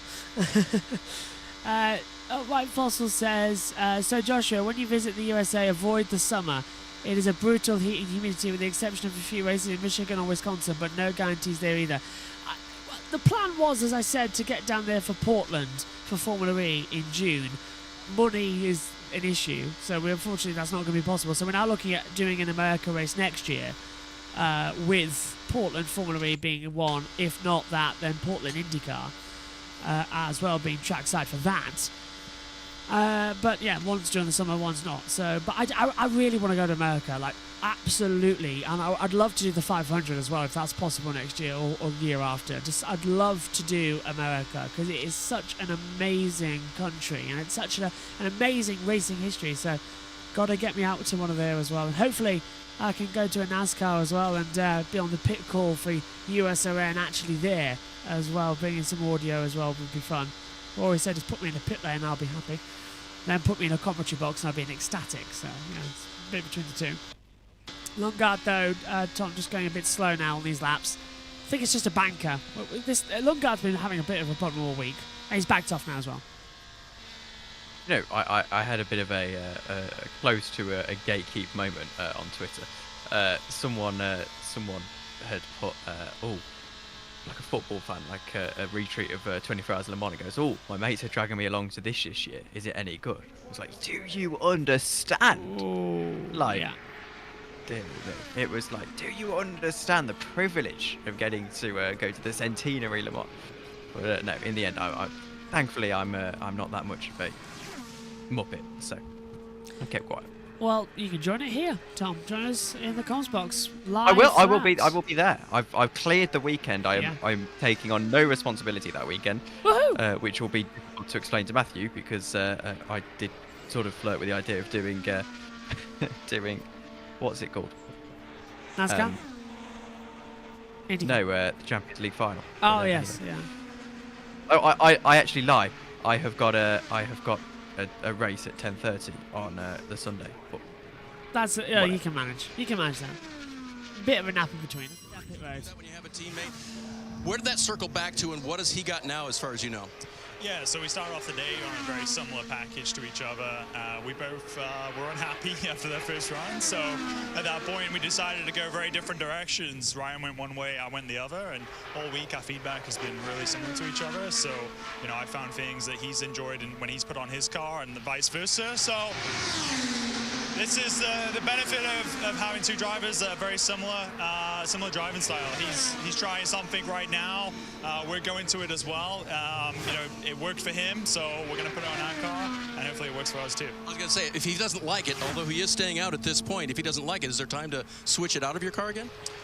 No, I think we're very much committed down this path now. His feedback was so positive that we're very confident that we're going to put it on ours and we're going to like it. So, you know, we're just been unhappy with the direction we went. His direction ended up being a lot more positive and a lot more fruitful. So it's great that we can switch back, go to his setup, and hopefully emulate those kind of times. And Steph, I've heard you talk about how this is yet another one time at the Indy 500, and yet this one is so much better because you had the test, because you have Ryan as a teammate, right? Yeah, exactly. We're definitely a bit ahead of the game this time around, but we were really happy with the race car. We were kind of happy with the qualifying car yesterday, but today when we've upped the boost, I think it's got a lot hotter today. It's just really highlighted some areas where the setup that we're on just wasn't working for us. So, you know, we're going to throw this at it and get back out there, see what the Keepers QC Motorsports Drive Ryan Ball number 24 Chevy can do. Thanks, Evan. Appreciate it. How's Ryan doing, Lee? Well, RHR has now finished another 4-lap sim, Dave, and started off in the high 232s, finishes in the low 230s. I don't know where that went, says Ryan. I think we know where it went as well. Down the Swan. So much more speed to find. Down the Swanee, down the toilet. It's an English expression. Sure, you know that. Must be a Grimsby thing, right? Down the Swanee? No, really? No? Maybe the loo, the toilet. I've never heard of it as well. Again, I just laughed a little bit and chuckled to make you not look stupid. I can think of probably about 5 slang words for toilet, and Swanee isn't one of them. Oh, okay. That's something. Okay, fine. Hunter Ray has just broken a rule. He crossed the pit entry line and then went back out onto the circuit. Oh, so he did. That's not allowed. You'll get a telling off from the stewards about that as they come through. Chamber says, I done told you, Joshua, whichever year we meet at the pagoda, I'm buying you the berries. I'll thank you very much. But yes, I'm looking forward to that. Brian Newman says, hey, handsome ones from Argentina with a big wave face. Hello, hope you're enjoying the day as well. And yes, I'll tell you what, we'll both buy a round each, Chambers. You buy one round, I'll buy the other. And we'll get chatting in front of the pagoda as well. I can't wait for that. Getting there ASAP. It's on the list, Indy 500. Oh, right, Foster's invite me along. Come on, yeah. Let's all go to America. All do the 500. Although Megan, I don't think Megan's afraid of boats, flying, and long car journeys. So really interested to see how she does with that. When I say that, I'll be honest. I'm terrified of flying. I hate it, but it's weird. I'm fascinated by planes, and Flight Simulator is one of my most played games on Steam. But I'd happily fly a plane, but I'm terrified of getting in one. But yeah. I sort of stomach it when I have to. Tom, no offense, but if I was on a plane and they said you were the pilot, I'd just jump out with a parachute, DB Cooper style. No offense. Thank you. I think I'd be quite a good plane pilot, actually. just like driving a car. Flight simulator. Might I add? No, I think I would be. I think give me the training, I'd be quite a good pilot. Okay. Tom's going to become a pilot. 3 flights at least, eh, Josh? That's all good then. Sort that out for life. Oh, not with comments like that. But would I want to get in a plane with Tom as captain, Josh? Yeah. I can just point out, the one time I've ever been a bit like, with going into a plane, was when we were coming back from Spain in a thunder and lightning storm into Leeds Bradford Airport, and the captain came on afterwards when we'd landed, and he said, "And you were landed today by our wonderful co-pilot who is just landed for the first ever time." And I was like, "You trusted him in that?" I was like, "My God, I was lucky to be alive." The worst one was so I was terrified of flying, and when I was about 11, so 2018 it was 12. I don't know how old I was. Anyway, 2018, we were going to Poland because my uncle was getting married to a Polish woman, so he wanted to get the wedding done in Poland. And I was like, right, they paid for all our flights and everything. I was like, look, I'm terrified of flying. I can't get on a plane. It's scary. Yeah. So I went on a test flight from Birmingham to Newquay, which was nice. It was a good day. Again, I didn't particularly enjoy the plane, but it was nice. Then we get to the actual day, and I'm not excited. I'm still quite nervous about getting on a plane.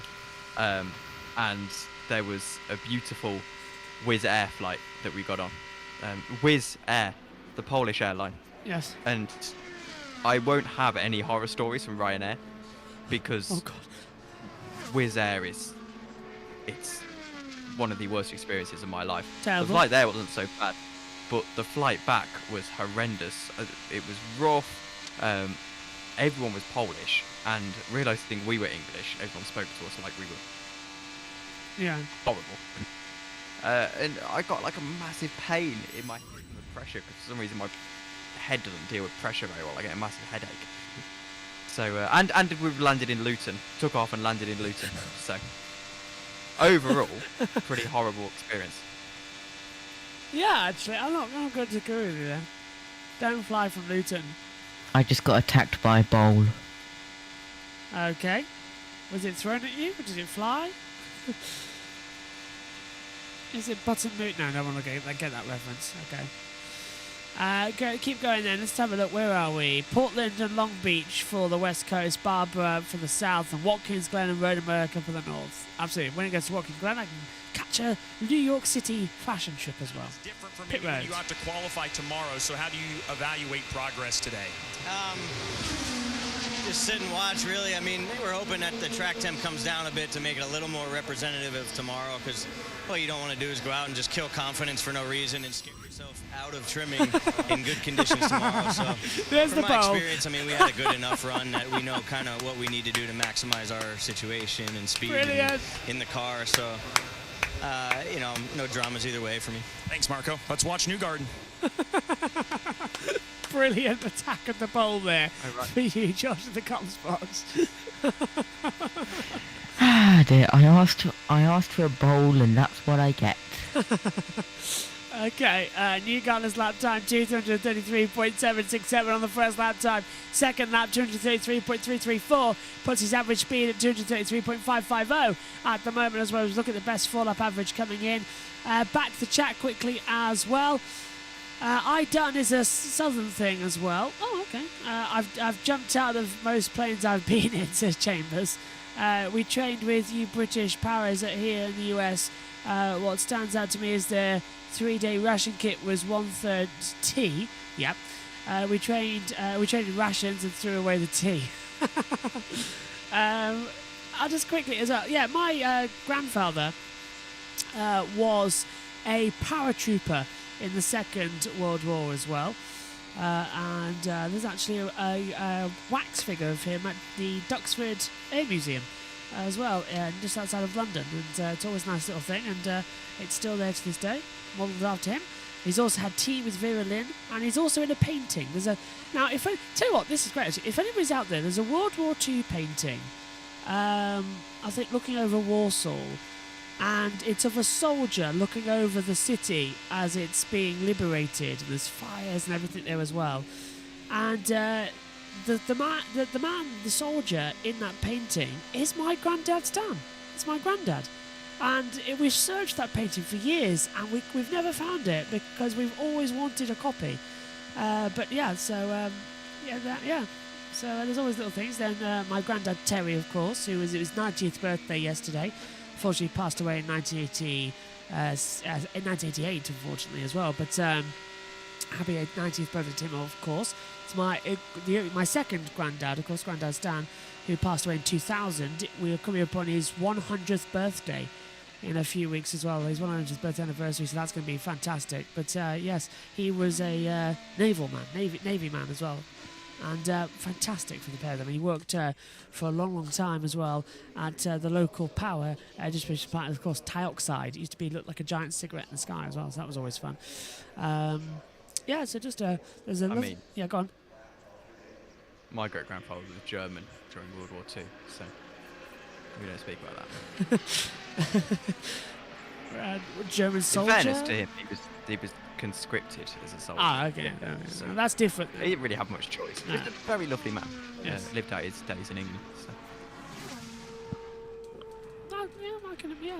Not everybody was bad. It was, both sides were as bad as each other in terms of the basics of things, but of course the Nazis were worse. Let's not get that thing. But in terms of the pettiness, I was going to.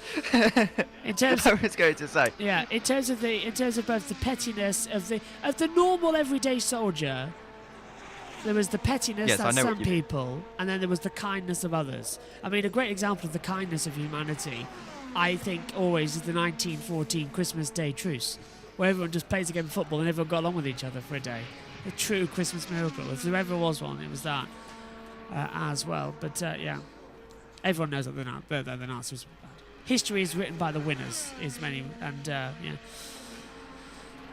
Yeah, but I mean, to be honest with you, even if the Nazis were the winners, I'd like to see them spin what they did in their favour. I think we all would there as well.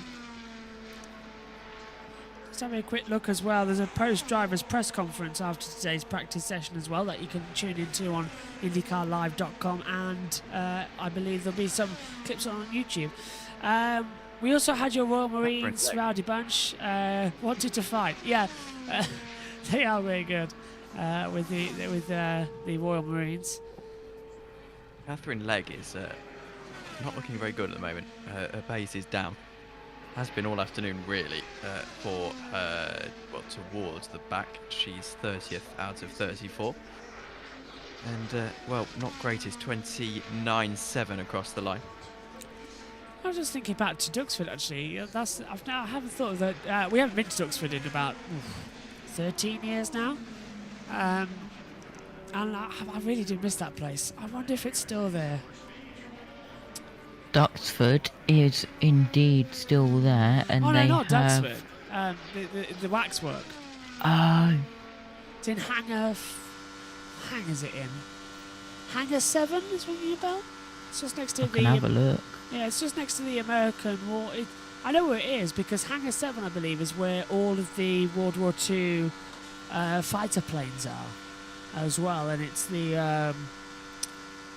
It's where they've got Luftwaffe planes, they've got Spitfires, they've even got what's beautiful as well. I know to say it's beautiful, but in terms of how they've actually got it as well, they've got a kamikaze plane as well that they've not restored, but they've kept it in as well with historic value, and it's such a powerful image when you look at it as well. And they've got the old American Jeeps in there as well that you can go and have a look around as well. Concorde is there, that you can actually go on the planes and you can take a look around Concorde as well, and in the cockpits of everything as well. And they've got a few things there as well. And if you've never been to Duxford in the UK, I would absolutely go. It's the National War Museum. There's also part of the American War Museum there as well, because RAF Duxford, of course. I would go. It's a family favourite among us here as well. Absolutely love to go, and that and Goathland as well is brilliant. So there's a couple there. But yeah, we never filmed Duxford. We filmed Goathland. We filmed York and all the other family destinations. We never actually. Oh no, I tell a lie. I think we did film Duxford. I think there is something of Duxford filmed from 1999. Because in 1999 we had a video camera, so we just did home movies when we went on summers, and I was a baby, of course. But yeah, sorry, distracting everybody with family stories. But that's what testing's all about, isn't it? As Graham Wayhall comes into the pit lane. Go on, Tom. 78 should be in the race as fast as he is now. I expect a stable top 10 from him, says Upright Fossil. Well, I'd probably agree with you, Upright Fossil, and say that you are indeed right. I see myself out. No, Augustin Canapino, Juncos. To be honest with you, Juncos are a back market team at the end of the day, or back market team as much as you can have in IndyCar. Yeah. Callum Ilott, although their sister cars down in 34th at the moment. Callum only did 7 laps today. Yeah. I want to see Callum do well. I really do. But again, I think it's fair to say Callum Ilott probably not in the running for this race. Trading over but cars. No, I probably agree. Canapino has been looking, the little that we've seen of him today, looking very good. 37 laps he's completed so far. 19th. Could get himself or meander into that top 10. But then you've got to ask, is he in the would he be fast? Yeah. Able to in the top 12? Brad says, why is there nobody in the crowd? Because it's testing. Yeah, grandstands aren't open. They've opened up the first bit of the grandstand. Yeah, one of them's open. Yeah, the main grandstand's a section there, but mainly the paddock's open today, so everyone can go in the paddock and go around. There's about 1,000 people there across testing as well, but it'll fill up. Trust me. Good turnout, actually. Yeah, for testing. Yeah, I thought this was Fast Friday, though. Yeah, but it's still testing. There's no actual qualifying being done today, so it's the race that packs out.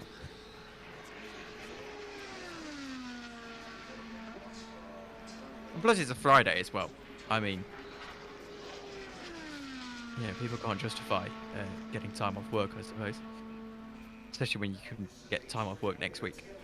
Absolutely. Coming down Monday, there's a special practice session after qualifying now. So we're back on air Monday. And then, of course, we've got the carb day next Friday as well. Rossi's just circulating out on the circuit as well. Sorry, I'm just having a word with Coben Lambeth as well, because there's a schedule issue with tonight's show. So we're just seeing who's drawing the box. Hello, Omi. Hello, Omi. Hello, you alright? Let him get his mic on, but hello, Omi. Nice to see you. As they come into it. I thought this was Fast Friday, though. Yeah, Fast Friday is when the cars are set up for qualifying, so everyone's going to go really fast to get ready for qualifying runs tomorrow. But Carb Day's next Friday, and that's what everyone's going to go through. Fast Friday is literally just for the teams to get up to speed. We'll see a lot of people in for qualifying tomorrow, but the stadium is going to be packed out for the Indy 500. Every seat has been sold as well, and it is flying. Have you guys seen that video of Max Verstappen preparing before Baku, watching Formula E in 24 Hours of Spa? I haven't seen that one, but that's a good preparation as well. Have you seen that, boys? No. Oh, Brad, if you can drop the link in the chat, I'll take a look.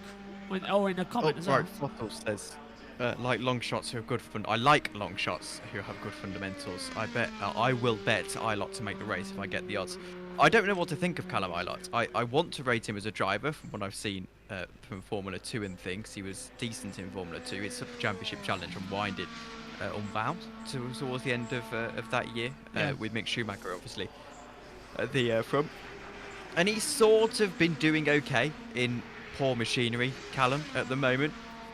However, I could see him making this race, to be honest with you. I just don't think it's great if your teammate is sat there in 19th position and you're sat well down the order. It is his first Indy 500, if I'm not mistaken. He might have raced last year, but other than that, he's either his first or his second, so you can't expect the world from him. I'm just a little bit disappointed. I could see him fighting maybe at the front in this championship too. I don't know, it's weird. I don't know what to make of of Callum. Yeah, well, Callum Ilott has had massive issues today as well. They've had to change the chassis as well to Agustin Canapino's chassis from the April Open test we had a few weeks ago as well. So he's not had any running in it, but it was good as well when Agustin Canapino ran in it as well. So hopefully that will be good for tomorrow practice as well, so they can get some running in before qualifying. If not, they'll use the qualifying session as a little bit of a practice, and then they'll go into Sunday as well. Stefan Wilson's first lap was 232.570, second lap 231.692, third lap 229.809. Going really fun. I'm going to the Spanish Grand Prix in 2 weeks' time. Do you guys have any tips? Well, I've been there. Tip number 1, don't use the elevator in the main grandstand because it needs a code to go up and down. You will get stuck. Use the stairs. Step 2, the chicken burger is better than the beef burger from the stand. Step 3, take money. There's a lot of merchandise and it's really good stuff. Step 4, there is a Circuit de Barcelona Catalunya in the shop. They've got loads of stuff in there as well. Go, take some money. It's going to be fantastic. Yes. Don't pretend to know Spanish from Chambers. That is a top tip. Parla and Glazier is going to be your best friend to see, because a lot of people do speak English, but learn the basics as well. So Parla and Glazier for English as well. Magdalenas. Go to a local little Tesco or local little supermarket and buy the proper Spanish Magdalenas and have those in the grandstands. They are fantastic and they are so easy. They hydrate you as well. They make you feel great. Bring bottles of water as well. Don't skimp out on the sun cream. And also, as I said yesterday, do take a t-shirt and shorts, but also bring something to wrap over you at the night, because as soon as that sun sets, it is a very cold breeze. And because you've been out in the hot sun all day, you get in the cold breeze, it makes you feel very ill. This is what we saw with the 24, getting close to the wall, coming out of turn 2 though, Josh and Tom, and it's getting very, very, very risky.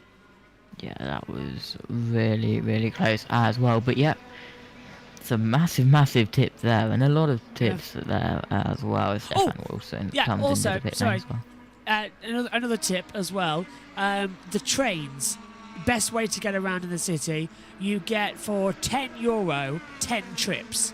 So one ticket for €10. That's you incredible. get 10 trips on a train, and it can last hours. It's absolutely fantastic. Also, another tip, people will come to you on those trains handing out packets of tissues as well.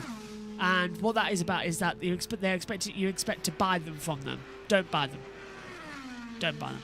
Just smile. Or just take them and run off. That's it. What I would do. There'll also be a mariachi band on one of your trains from the airport as well if you're flying in from Barcelona. Also, there is a train. The end of the train line is right outside the Barcelona airport. So just follow it out over the top, and you'll see it there, and you get there. If someone comes near with a bag of tissues, I'm going to throttle them. Yeah, there is a lot. Every train I went on there was somebody with a bag of tissues. You know, I love how every town has got its own little type of NPC. Yeah.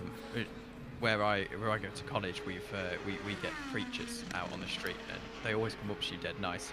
In fact, we had one Friday. I've been meaning to tell this story. We had one Friday, and they come up to me and my mates sat on just a bench waiting, just eating our lunch. They go, "Oh, how are you, lads? Are you not in school?" Really nice old woman. Are you not in school? We're like, no, we're A level. We're allowed to be out, and she was like, "Oh, well, I'm proud of you for doing your studies." And then, we think this is a very positive interaction. And suddenly she goes, "And have you heard of the Lord and Saviour Jesus Christ?" And we just thought, "Oh God, it's happened again." And and then you go on to have a 5-minute conversation while trying to get these people to go away. Now, for the record, I'm not trying to get into a religious debate here. I don't really, care what people believe. I just find it quite funny when I'm trying to eat my lunch and I'm getting asked if I would like to join a church. Yeah, it's very weird. It is weird. Honestly, but I just enjoy the Spanish Grand Prix. You're going to love it. There's a karting, actually. I don't know if it'll still be there next week, but there's a karting track in the paddock area as well, just outside of the artery that I can get into. Go and do some karting. Fantastic kart little track there. It's electric karts, but it's so fun. Me and my friends as well, when we were there, after we finished on here from the final day morning session we did. We went there and we all decided that we were going to race. So we all held up with each other and then we just go. And we end up 3 wide into turn 1. I'm not going to lift. So then my other two crash and I go through. And then, literally, I'll never forget it because we were racing so hard for the 8 minutes we had. The photographer who was there taking photos of the F1 cars in testing stopped and started taking photos of us racing on the go-kart track because it was like a Grand Prix. We had accidents, everyone spinning around as well, and then I got the lead and we had a bet on as well to see who was going to win. And I said, I think I'll win, I've got this. Connor was saying, no, I'm going to win. Dane said, no, I'm not going to win, I'm just going to be at the back, and we did lap him eventually, but that's only because he crashed into Connor.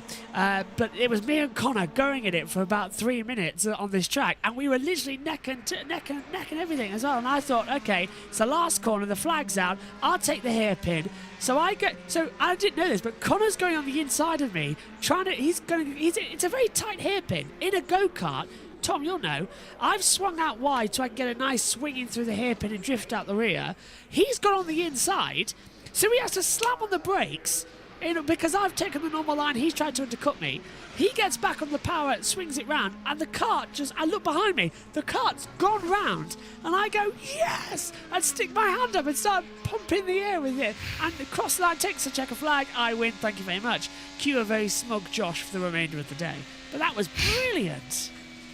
Well, it depends, because electric carts don't have to worry about the rev range so much, because they've got the instant torque, so you don't really taking the regular karting lines that are through hairpins isn't so much of a concern. Imagine literally like a pin. It's such a tight hairpin that you were turning on a pin, and you've got to flick it around. In fact, if you go back to 2020, or I think either 2020 Spanish Grand Prix or 2019 Spanish Grand Prix, one of the two, one of our intros for that weekend, you'll actually see me on the go-kart track as well, pretending to know what I'm doing. In fact, I think it's on my Instagram as well. I'm just checking. Tom, you might have to go check my Insta later. Yep, I'll go stalk your Instagram. Give me 1 moment. Let's have a look.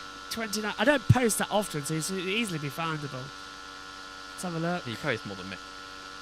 Yeah, that's true. Where is it? You post more than me on Insta. 2019's broadcasting highlights is there as well with Bring Me Sunshine. I told you about my 15,000. I've just got a text message. All this conversation, I've got to stop and throw over to Matthew as well, because it's 5:30 over there in the United States as well. So on USRN, we are now leaving you, and you will be joined in the commentary by Matthew Owens as well. So thank you to everyone listening to us today on USRN. I'm going to hand over now to Matthew. Josh, why on your Instagram is there pictures of scenery? I mean, I go down here. There's all of that. Oh, there's you getting absolutely pelted in your race start that you did, which I felt quite bad for you for. Yeah, that was bad. I found Have you seen the post where Josh tried to make Cleethorpes Beach look like Bahrain? Yes, that was bad. You wishing someone a 21st birthday? Yeah, that's Libby. Right, actually, I've got it. I'll tell you what, I'm gonna. Should we? It's better than me. Yeah, I've got it. I've got it. Josh holding a happy birthday sign. Yeah. Oh, no, I'm just enjoying this. You just look at it all. I have found it. I wonder if I can get it up on the laptop in any way. I'm not too sure actually. What a picture of really horrible looking lasagna. Yeah, it wasn't that great. I can smell those oven chips from here. Yeah, I think I was really bored during COVID. I made Town versus Macclesfield. Yeah, it got flooded out, I think, if I remember correctly.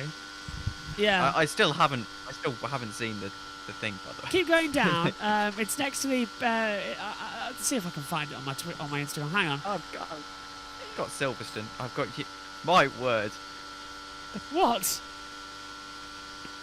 What are you? One moment. I've no idea what he's looking at now. I've you've gone back missed 263 weeks. You've missed it. Go up. I've missed it. Yeah, it's in between. Oh right, no. Well, see. Look where me and Megan is in the commentary box, and then look down, and then across. You'll find it. If I can see it, I can show you it on stream if I can. But well, what I've. Oh no, my Discord's crashed. Can you hear me? Hello. Yeah, we can hear you fine, Tom. Okay, sorry, my Discord's crashed, so I have just sent what I found. But anyway, I went very far I'll tell you back what. Considering that the track has failed up here in the comms box, I'm going to disconnect it, and I'm going to show you what I'm on about. I'm going to open up the app because the driver track has failed. So let me just get this. Deary me, Josh, there's some gold at the bottom of your Instagram. Deary me. Some what? Yeah, I know. Oh, yeah. The bottom is not I good. scrolled a bit. Yeah. Yeah. Well, let's move away from there. Nobody enjoys the end of Questionable. somebody's Instagram. Let's get that over right now. It's not exactly a great Instagram feature to enjoy as well. Oh, that's not going to work. Let's leave that there. Okay, I think I've got this working with this screen set up. I think I do. So I'm gonna hopefully pop this up on the stream in a second, and we can all take a look at my Instagram and see how funny it is. As well, if I press button 2 and just do a little bit of eeny meeny miny mowing was what I need to get in here. So give us a second. Where's Tom disappeared to? No, I didn't disappear anywhere. I crashed. Oh, okay. Oh, well, there you go. It won't let me. Oh, because it didn't actually take the. Oh, it's going to crash again. Oh, okay. It didn't let me take the screenshot. It was an old picture, mate. Okay. I have no idea what Tom's up to, but it sounds really interesting with him crashing all the time. I have got it, so I just need to get the MacBook up. Let's go down pit road. Help us out. Last hour to put his first 4-lap run in of the day, but it was awfully good. Yeah, Speed's so there, basically had to feel I behind tried the wheel. to screenshot the Yeah, it was a good final run. We had a really disastrous first run. But, so you always you come get out off of the gate feeling really Josh, excited. So, Sorry, say again, Tom. you get away with that. So don't worry. Right, okay, hang on. Right, here we go. Look, I've got my phone. This is dangerous. This is like the Michael McIntyre picker thing in here, isn't it? Okay, so you ready? Are you supposed to be on this other microphone, by the way? No, what? I'm on what? You're on a different microphone, by the sounds of things, on my end. So I am. Oh, hang on a minute. My bus mixer is disconnected. Sorry about that, everybody. And now we lost TV pictures. This is going really swimmingly up here in the comments box as well at the moment. Apologies if you're tuning in and expecting a smooth end to the broadcast. Nothing's really going swimmingly at the moment. Hopefully we'll get back operational soon. Hello guys, can you hear me? Yes, we can hear you. Wrong mic though, I notice. Give us a second. Oh, and now complete disconnect. Okay. So everyone's having the same thing that we're all experiencing here. Let's go over and fix this with the radio. Kudos to Michael and Larry for getting together, knowing it was going to be a one-and-done type thing. But it was just huge experience for this kid. It allowed AJ Foyt Racing to have a great driver in their camp for an entire year, and it allowed Kyle Kirkwood to learn the circuit, all the tracks in an IndyCar. And for him now, a 233.2, 232.6, 232.3, and a 231.5. Kyle Kirkwood. Fantastic four-lap qualification mock run here at the Indianapolis Motor Speedway. Late in the day, wind has changed. Takuma Sato had the quickest lap thus far. If you're just now joining us, 234.7 on lap 1. He did that. Lap 2 nearly tagged the wall at the exit of turn number 2. He aborted the run, and since then we have seen several quick laps turn. Renus VK at Carpenter Racing, one of those drivers. Also, Pato Award from Aero McLaren. He turned a lap at 233.7. Our Fast 12 separated by 1/4 of a second. It is an extremely tight field as we have Christian Lundgaard, Alex Palou running right next to each other. So if Christian Lundgaard is out on a mock run, Alex Palou's run will be really hampered by the slower car of Christian Lundgaard in front of him. He will obviously be getting a tow. But the story of the day, the haves and the have-nots. Rahal Letterman Lanigan Racing down at the bottom of the speed chart. Graham Rahal 33rd, Christian Lundgaard 32nd, Jack Harvey 31st. The quickest Rahal Letterman Lanigan car is Catherine Legg, and she is 30th. R.C. Enerson, the rookie, is 29th. Stingray Robb, another rookie, is 28th. the slowest car on the field, Callum Ilott. He has called that car wicked. They are back changing the engine and getting everything transferred over to the car that the driver that he's teammates with, Agustin Canapino, ran at the open test. We will see him tomorrow, but a busy day for that team. And when all of this started to unfold, our Alex Wolff made his way back to that garage. And here are those comments in case you missed it earlier with Ricardo Juncos and Alex Wolff talking about the situation they faced with the 77 this weekend. And back with the 77 and 78 cars, Ricardo, I know there's been talk the last couple of days of sort of the struggles that the 77 has had with the Callum Ilott. We see some work going on in Garage 12A. So what's the situation, the status report with the 77? Well, unfortunately, yes, we have to change the car because no matter what we try on the car, never is we cannot fix the problem. So the car is something is not right on the actual chassis. So we have to do this change. Even when it's a brand new car, we feel like something is wrong, and it's actually to the point that safety is first for us and the safety of the driver, of course. So we're going to put the car that was here at the test, on the IMS test in April, was running perfect with no problem, so we're going to go back to the car. And go back to that car. We see a lot of both uniforms of the two teams. What's sort of the status report, the outlook? Is this a situation that it's going to be tomorrow for the 77 car, or are you still hoping somehow to get it out today? No, I don't think it's any chance that we can go out today. Unfortunately, it's what it is. But we did it before, and when we put together, for example, Agustin Argentinian car was exactly like the other one that he tested, so it was no changes. I think we have a really good group of people to make it good. Of course, we gotta go out tomorrow in caution and make sure everything is fine for Callum, but I'm not worried that much about that, and we know the other car is 100% right because we tested here in April, so that's what we need to do. And lastly, with the work on the 77 car, does that affect the testing program for the rest of today for Agustin with the 78 car, or what's the status for him? No, the Agustin is all fine, and we keep now making some protocols to go back out to the track and do more quali sims. If everything's going as planned on that car, we had 2 separate crew members, so nobody's actually been hurt on Agustin's side because of this situation. I'll let you get back to work. We appreciate your time. All right, thank you so much. Yep, comments earlier. Alex Wolff with Ricardo Juncos discussing the situation involving the 77 of Callum Ilott. And, Joseph Newgarden is among those that are of the opinion, Michael Young, that just the chance to get into that Fast 12 is going to be an absolute slugfest. He said the margin of error there is going to be incredibly slim. Now, for those of us that follow the series on a regular basis, quite frankly, that's nothing new. No, but as to my struggle bus moment just a half hour, an hour ago, 2500ths of a second separate 1 through 14. It then goes to 2600, 2700ths down to 16, 17. You're talking a little more than a quarter of a second separating the top 15. So depending on how the track conditions fare tomorrow, that could be even tighter. Look at this run, 233.394 for Will Power, 233.106, and the 2-lap average for Will Power currently sits at 230.250. We'll talk more about that after we hear from R.C. Ederson. Alex Wolff, how confident is he going into the qualifying weekend? Well, sitting currently at 29th overall in the speed charts in the Able Motorsports pit. We've sort of been following RC or a program all throughout this week. From the outside, it seemed to be a pretty smooth.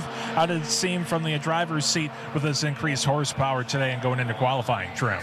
I think today was tough. I think it threw a lot of people off their game early, especially being a lot more trimmed out than track conditions we're ready for. I mean, it's hot today, and it's not going to be that hot tomorrow morning, so a lot's going to change. We learned a lot on what we like and what we don't like on changes, but we're probably going to be coming with a whole different downforce setup for tomorrow. So we'll see what the temperature's like. We'll see when our qualifying draw is, and we'll just have to go from there. But overall today, like the last run there was decent enough. We finally kind of got to settle on things there, and we'll just go back to work for tomorrow morning.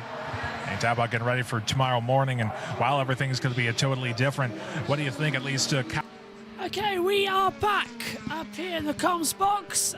Just had a bit of a laptop failure as well with 18 minutes to go, but I have got my phone set up in a second so we can finally continue our conversation. But boys, new one at the top because we've got Newgarden going to the top of the 4-lap averages, going fastest as well. So with Ericsson second, so this is getting fast now. So Ericsson now goes top with a 233.113 mile per hour lap time. Then it's Newgarden, Power, VK as well, Rosenquist, Kirkwood, Rossi, Sato. So it's all changing now up here in the box.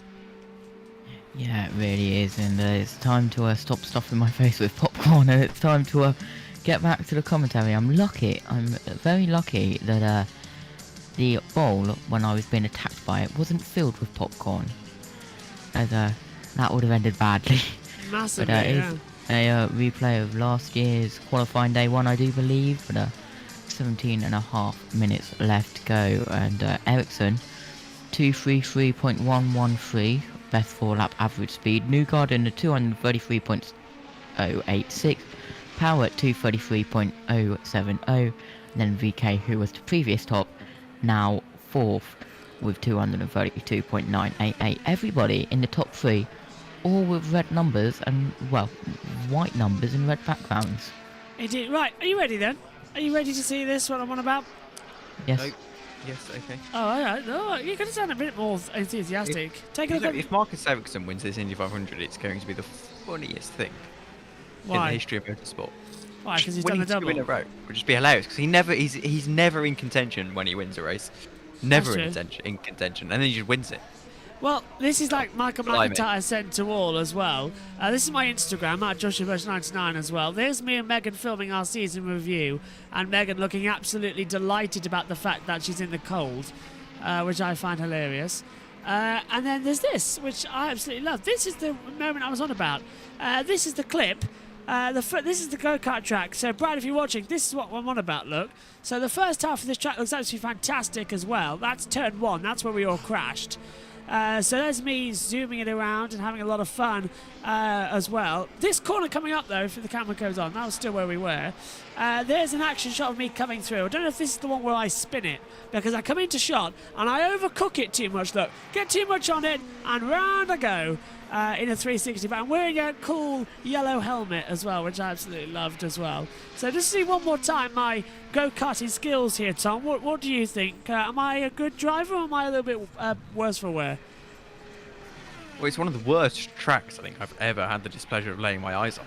But the skills-wise, I mean, you know, I think you've really got something that you can bring this forward, Josh. Really? And yeah, absolutely. All right, let's take a look at the first one again. I thought I had something. I really give it a thrash as well. And I know a generational talent when I see one. And this is not a generational talent, but it definitely can go somewhere. I should come go-karting. And there's a lovely image of me as well.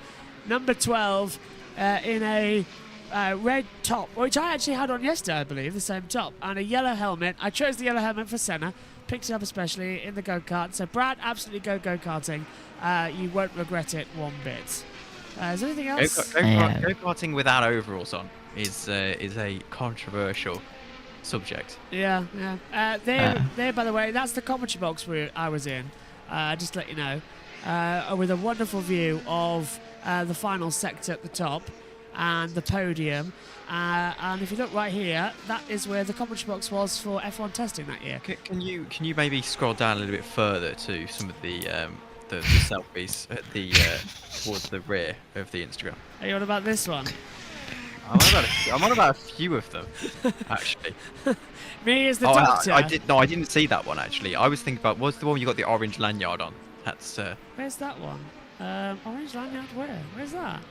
Orange lanyard. It was like # new profile picture. I have no idea where that one is.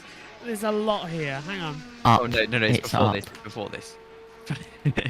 Oh, is it this one? You have to wait for the delay on the stream. There, yeah, that one. Yeah, that's the one. Yeah, that was taken by a friend of mine, Ed. We were working at the university, and we were just it was just a little thing that we did, and I thought, oh, it looked nice. There's my K9 birthday cake. I had one, as well. I think it's just early days of the contracts. Yeah, they get questionable going back, don't they? As well. They get very questionable. It was Instagram. What do you expect it to do? I mean, you can go to the very start of my Instagram and it's not this bad. There's me as the third Doctor. A wonderful city. Actually, Brad, if you're watching, this is a wonderful city in Spain called Girona. It's where they filmed Game of Thrones. I absolutely love this place. You take a look at it. Wonderful city. Absolutely loved every single second of it. Wonderful watchtower as well. Beautiful views and so high in the city. And that actually is a what's the national dish over there? Paella. It's a paella pasty. Very nicely done as well. And the Catalan flag over there as well. Yeah, really nice as well. There's some of the footage actually of me trackside in Barcelona at the top here. When we started commentating and all sort of the thing with F1 cars going around as well. And me interviewing some of the Red Bull yes, drivers. the most expensive Rubik's Cube ever. £139, yeah. I actually like The Force Awakens, I think that is. Yeah. And then it just all go questionable from there as well. There's me and Megan in the comms box last year as well. I think that's a good one to end it on. Oh, yeah, there's some fighting going on with some fans as well. That's always nice. Oh my word, raucous behaviour. It looks like three brothers going around, doesn't it? Oh, that kid just RKO'd him. They jump. Oh my word, this is spectacular action. Really is good stuff, isn't it? As they come through. Lost Josh again, by the way. I can't believe the director cut away. I mean, that was the most fun we've seen all day. Hey, Sato's gone to the top. 233.413 mile an hour on the best 4-lap average speed. I actually say, like, if he wins it at the grand old age of 703, that would be even funnier. 400 and something other years old. It'll be his third victory as well. But yeah, let's see if I can get my iPad to start showing the driver tracker again. If it started working. It has. Hey, brilliant. But yeah, so there you are, everyone. That is what my Instagram looks like, and what basically we have. That was what Spain was like. To answer your question, You definitely missed a couple of vital stuff there, Josh. Like what? Yeah, I think you skipped past some of the less incriminating ones. Yeah, there's a couple we're not happy with. Marcus Ericsson, get me out of here. Full course yellow. Someone's gone off. And that will probably do the day. What's happened there then to bring out the full course caution out on the circuit? We've got the 30, Jack Harvey. Hey, hello, he's had an engine failure. Something's happened to Jack Harvey and his car is smoking from the back and it has brought out the full course yellow. That looks like the engine's blown, Tom. That's a brake. It's brakes. Oh, his sure? brakes smoking. Yes, it's coming from the left, the rear rights. Rear rights. That's probably done the day then. Let's have a quick word. Richie says, is that you? Yep, that's me. That was all me. Right, let's go to Max Ericsson. Today for tomorrow, so I think now in the end, it's cooled down a little bit, so that should be a bit more to what it's going to be tomorrow, because it should be cooler temps, but the sun should be out at the same time, so we have to see. There's always, if it rain overnight, what's that going to do with the track, so... We had a tire fall off the. Oh, we did. Oh no, we had a tire fall off one of the team cars over here. But yeah, I think it was, like I said, for us, we need to go through everything. It was nice for my confidence to do 4 solid laps where I could keep my foot down, and again, like I said, the car was feeling good. All right, thank you, Marcus. Good end of the day for them. Yellow on track right now for a smoking Jack Harvey. Yeah, Harvey having a smoke on the track shouldn't be too much of a problem. As I'm just saying in the chat, we're really scraping for content today as well. This is what happened though. Tom, talk us through it. Just going to start puffing through turn 2. Yeah, I think it's brakes, but I don't see where that's happened. It's definitely coming from the rear rear right of the car. So like a rubbing, yeah. So unless that brake overheated. There we go. Instantly loses power. Upright Fossil says right rear exhaust. Could be exhaust, not brake. Yeah, that would make sense. That's me. Not knowing these cars too well. I'm not a Let's take a look here. Everything, well, I'm not sure what could have blown. You might, So it's exhaust. That exhaust would make sense. There you go. He should be in the commentary box, not me. But because I would have assumed it would have been brake. I thought maybe he'd have tapped the right rear and the brakes overheated from some kind of problem there, or maybe indeed even the brake ducts have stopped the cooling or whatever, but I don't. There you go, rear exhaust.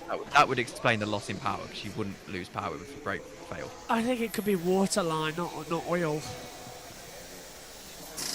Looks a bit steamy and bit blue for oil, so it could be. We'll double check, but 8 minutes to go. I don't know if they'll open the track up or not. Josh is here, but has got his camera off, so that's why he's not in the box at the moment. But yeah, Jack Harvey having the failure at the end of the day, and it looks like it's going to be Sato to do the best 4-lap average speed, 233.413 mile per hour. Ericsson second, with Newgarden in third, Power fourth, Fike fifth, Herder sixth, Rosenquist seventh, Kirkwood eighth, Rossi ninth, Dixon rounding out the top 10 as well. Not a bad end there. It's bad. Harvey's my dark horse, says Alright Fossil. Yeah, not great then. I need a new dark horse coming into that one. Yellow is out, although I can see he's holding his green flag. Let's go down to the pit lane. Making a chassis change after a struggle really all week, perhaps all month, to find the speed in this car. The decision midday was to switch chassis. This is the new chassis going together. The drivetrain's in. You see they're working on the hydraulics now. I spoke to the team. They feel like they're doing a pretty solid job. They expect to make the morning practice that Hinch was just talking about. So good news, or at least looking up for the 77 to get a little bit of a shakedown on this new chassis for this car in preparing for qualifying later tomorrow. Steve, I got a question. You spent so much of your career leading teams, leading a group of professionals.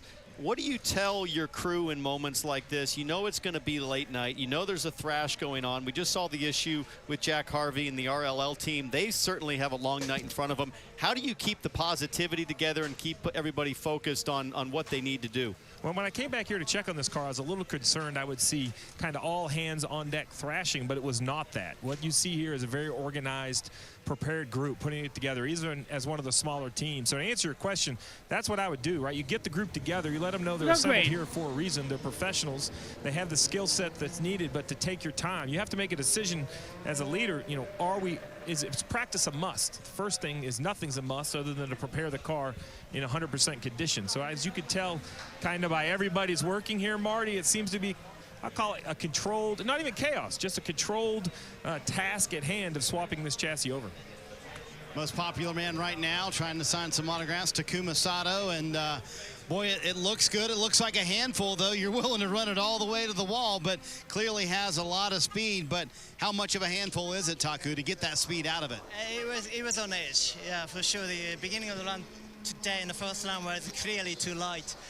And the middle run, I was putting more downforce, getting more comfortable. But end of the day, I think I wanted to try to find the limit again. So we went to a little bit sketchy one again. So I had to lift in turn 4. But overall, I think we were very satisfied with our performance, and we gathered the data tonight.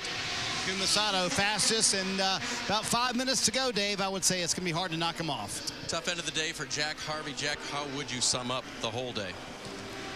How do I sum up today? Not very good, I don't think, honestly. I think the number 30 Pete Brody car has got some speed to find overnight, and I'm not exactly sure what happened at the end there. We haven't just got the data to try and dissect it with Honda and everyone at HPD and just figure out what happened and, you know, how we can try and fix it for tomorrow.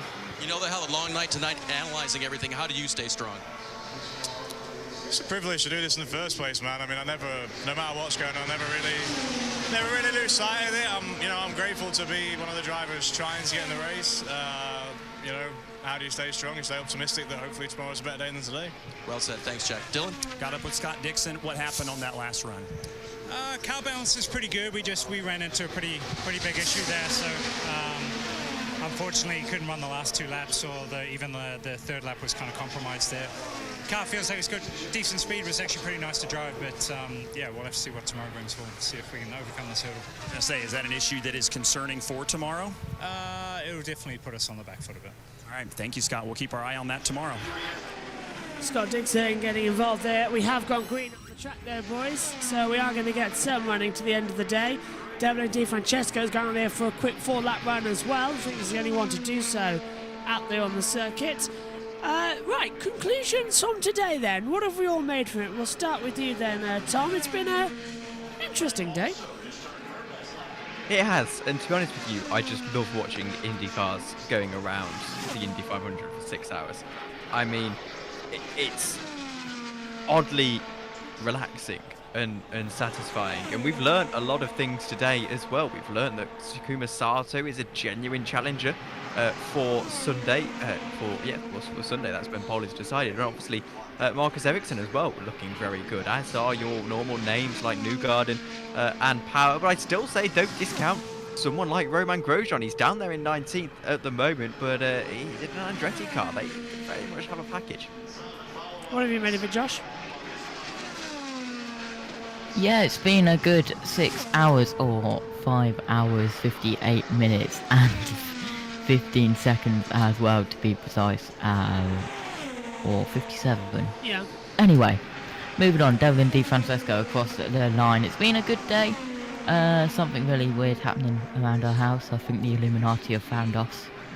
Yeah, internet's playing up at all With three the, of us as well. There are millions, literally, well, around 8 or 10 spotlights just going around up in the sky. And there's a circus in, like, just over there, like half a kilometre, half a mile away. Oh, yeah. But it's 11 p.m. and we're thinking it's all too late for the circus. So Really? Sometimes they do late night circuses. yeah, and also it's like Friday night. we've got a massive castle as well, like Old Castle where the old Salisbury City used to be. Yeah. The old Salisbury there, and that sometimes does events, and it looks like it's coming. It's weird, but I think they're trying to find my dad, who attacked me with a bolt earlier today as well. But Devlin Di Francesco, his average speed as it just disappears, so it's time to do the good rewind. 231.444. Yeah, Tom's now going, what on earth's happening? I was going to say, there's nothing that gives me anxiety quite like rewinding live sport. My parents hate me for it because they'll pause for 2 seconds and I'll say, you do realise you've got to put that back to live, don't you? Yeah. I do put it back to live, which is 2 minutes late. Whatever. You're perfectly in sync with me, by the way, so you're fine. Brian Newman says, we're hyped with Agustin Canapeno's performance, rookie season here, but multiple champions, several national categories and cups, as his dad and mechanic seek footage from Turismo Cantillo as well. Cars drawing in with 46 seconds left. Recent history says the winner will come from the top 10 qualifiers as Upright Fossil, and Canapino looks like a shoo-in for Rookie of the Year as well. Gogo Canapino from Gustav as well, and Gustav Garola saying Canapino as well. Everyone enjoying that. 30 seconds to go. The track falls silent here at the Brickyard. Fast Friday has come to a close with Takuma Sato fastest on pure one-lap pace, 234.753 miles per hour, but also on the overall times as well in the 4-lap averages. So as Tom says, Sato is a shoo-in here. 233.413 miles per hour as well. I'm just checking, making sure that we've got access to all of that as the checker flag comes out and the session comes to a close here at the Brickyard.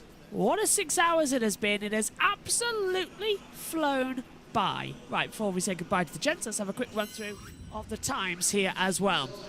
It's Takuma Sato fastest, Marco Andretti is second, Venus VK third, Marcus Ericsson goes fourth, Pato Award fifth, Joseph Newgarden sixth, Santino Ferrucci seventh, Carl Kirkwood eighth, Colton Head ninth, Scott Dixon in 10th, Felix Rosenquist is 11th, Will Power 12th, Scott McLaughlin 13th, Alex Blow 14th, Benjamin Peterson 15th, and Alexander Rossi, Tony Kanard, Conor Daly, Romain Grosjean, Agustin Canapino 20th, Ed Carpenter, Ryan Hunter-Reay, Simon Pagino and Stefan Wilson 24th. Further down, we see David Malukas is 25th, Devlin Di Francesco 26th, 27th for Elio Castroneves, 28th Stingray Robb, 29th for Catherine Legg, 30th Arsene Anderson, 31st Jack Harvey, 32nd Christian Lundgaard, 33rd Graham Rahal, and Callum Milot 34th, but changing over to a different chassis going forward. Omi, are you in with a mic? What did you make of today? If I want to ask you a question if you're around. Yeah. Yeah, what did you make of today from what you've seen? I only saw the last hour, but yeah, it seems to have been a great day. But yeah, I'll be hear more throughout the next week, most likely as well, and obviously tomorrow as well. So, but yeah, I'll need actually you guys to tell me how the session's been, because I don't really actually have a clue. I've not been able to pop in except this last hour. It's been good. Sato is generally the fastest at the moment as well, so Chip Ganassi has definitely got pace as well. Tom, final thoughts from you?